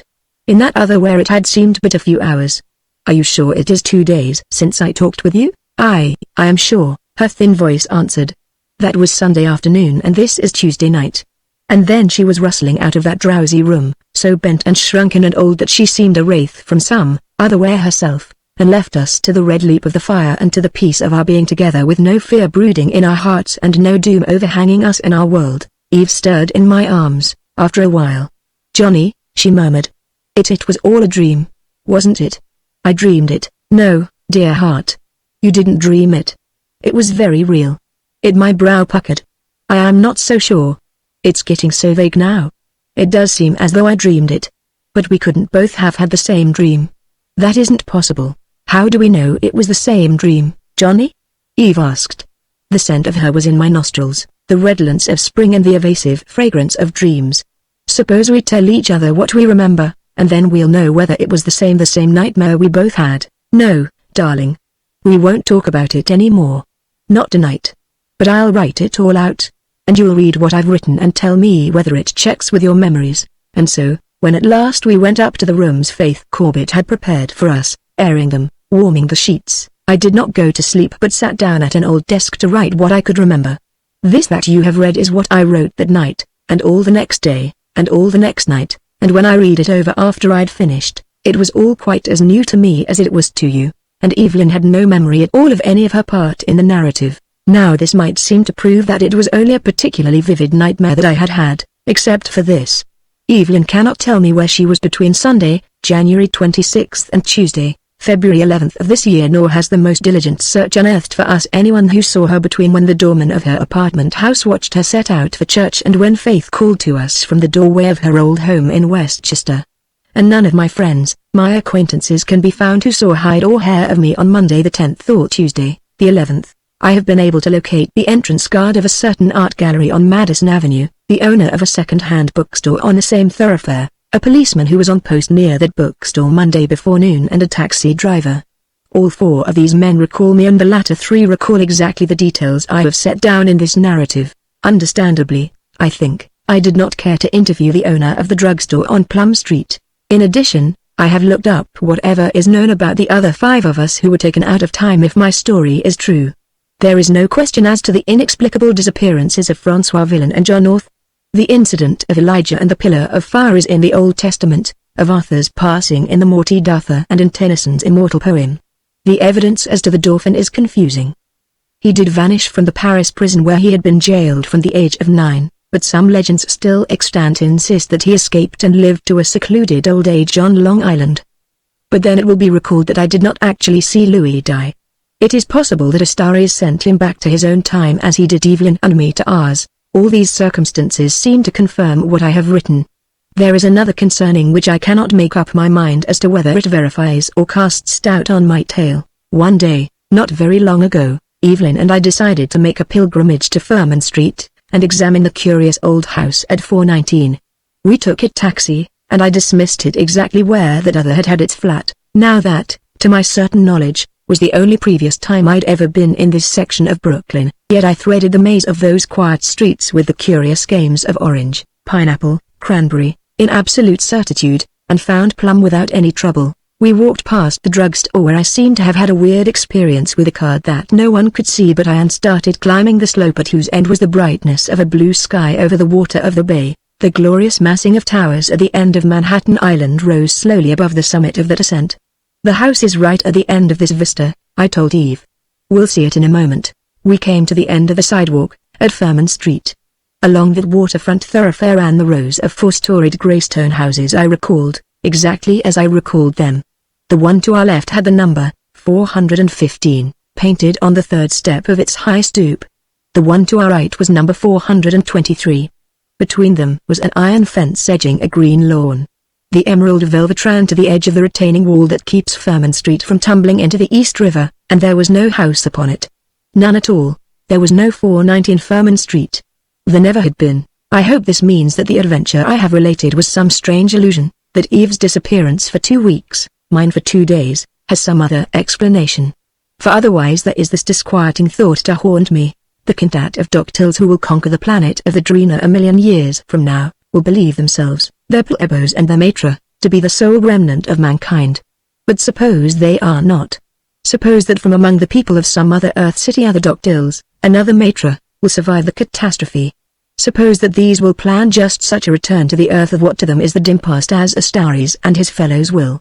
Suppose that right now they are somewhere among us, spying on us. Suppose that man in the subway this morning, that man with the strangely yellow skin and the weird, veiled eyes. But, Johnny, Evelyn interrupts.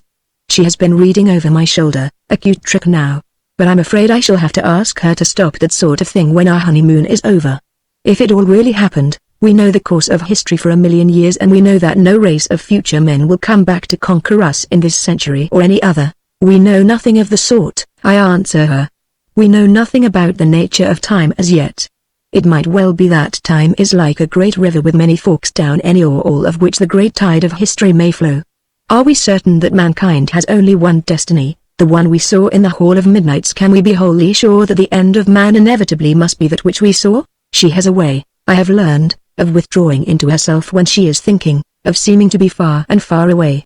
She does that now, and now she is back to me, her grey eyes wide. Johnny. If that's so, Johnny, she checks herself. If it's so, I ask, what then? With her whimsical irrelevance that is not irrelevance at all, she responds, remember, Johnny, why the doctiles picked our century for the return to Earth.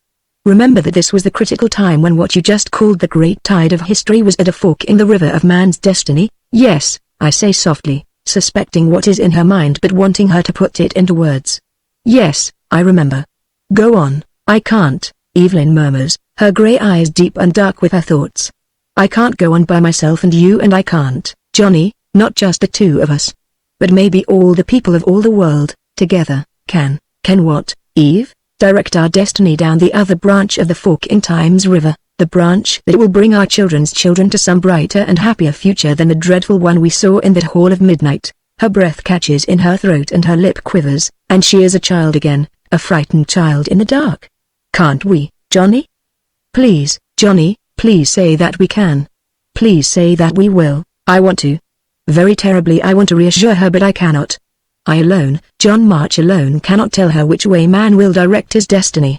It does not rest with me alone to decide. It is for all of us to make that decision, no matter in what part of the world we dwell, no matter with what tongue we speak, no matter in what manner we worship him who looks down upon Earth and upon some planet beyond the furthest galaxy. We still have, or still can recover, obligation and loyalty and faith, and, yes, and beauty and love, and with these still can direct our destiny to some better goal than the doctiles showed me and Evelyn in that otherwhere. We still can decide. But we must make the decision soon. As Pierpont Alton Sturdivant might say, in his lawyer's phrase, time is of the essence.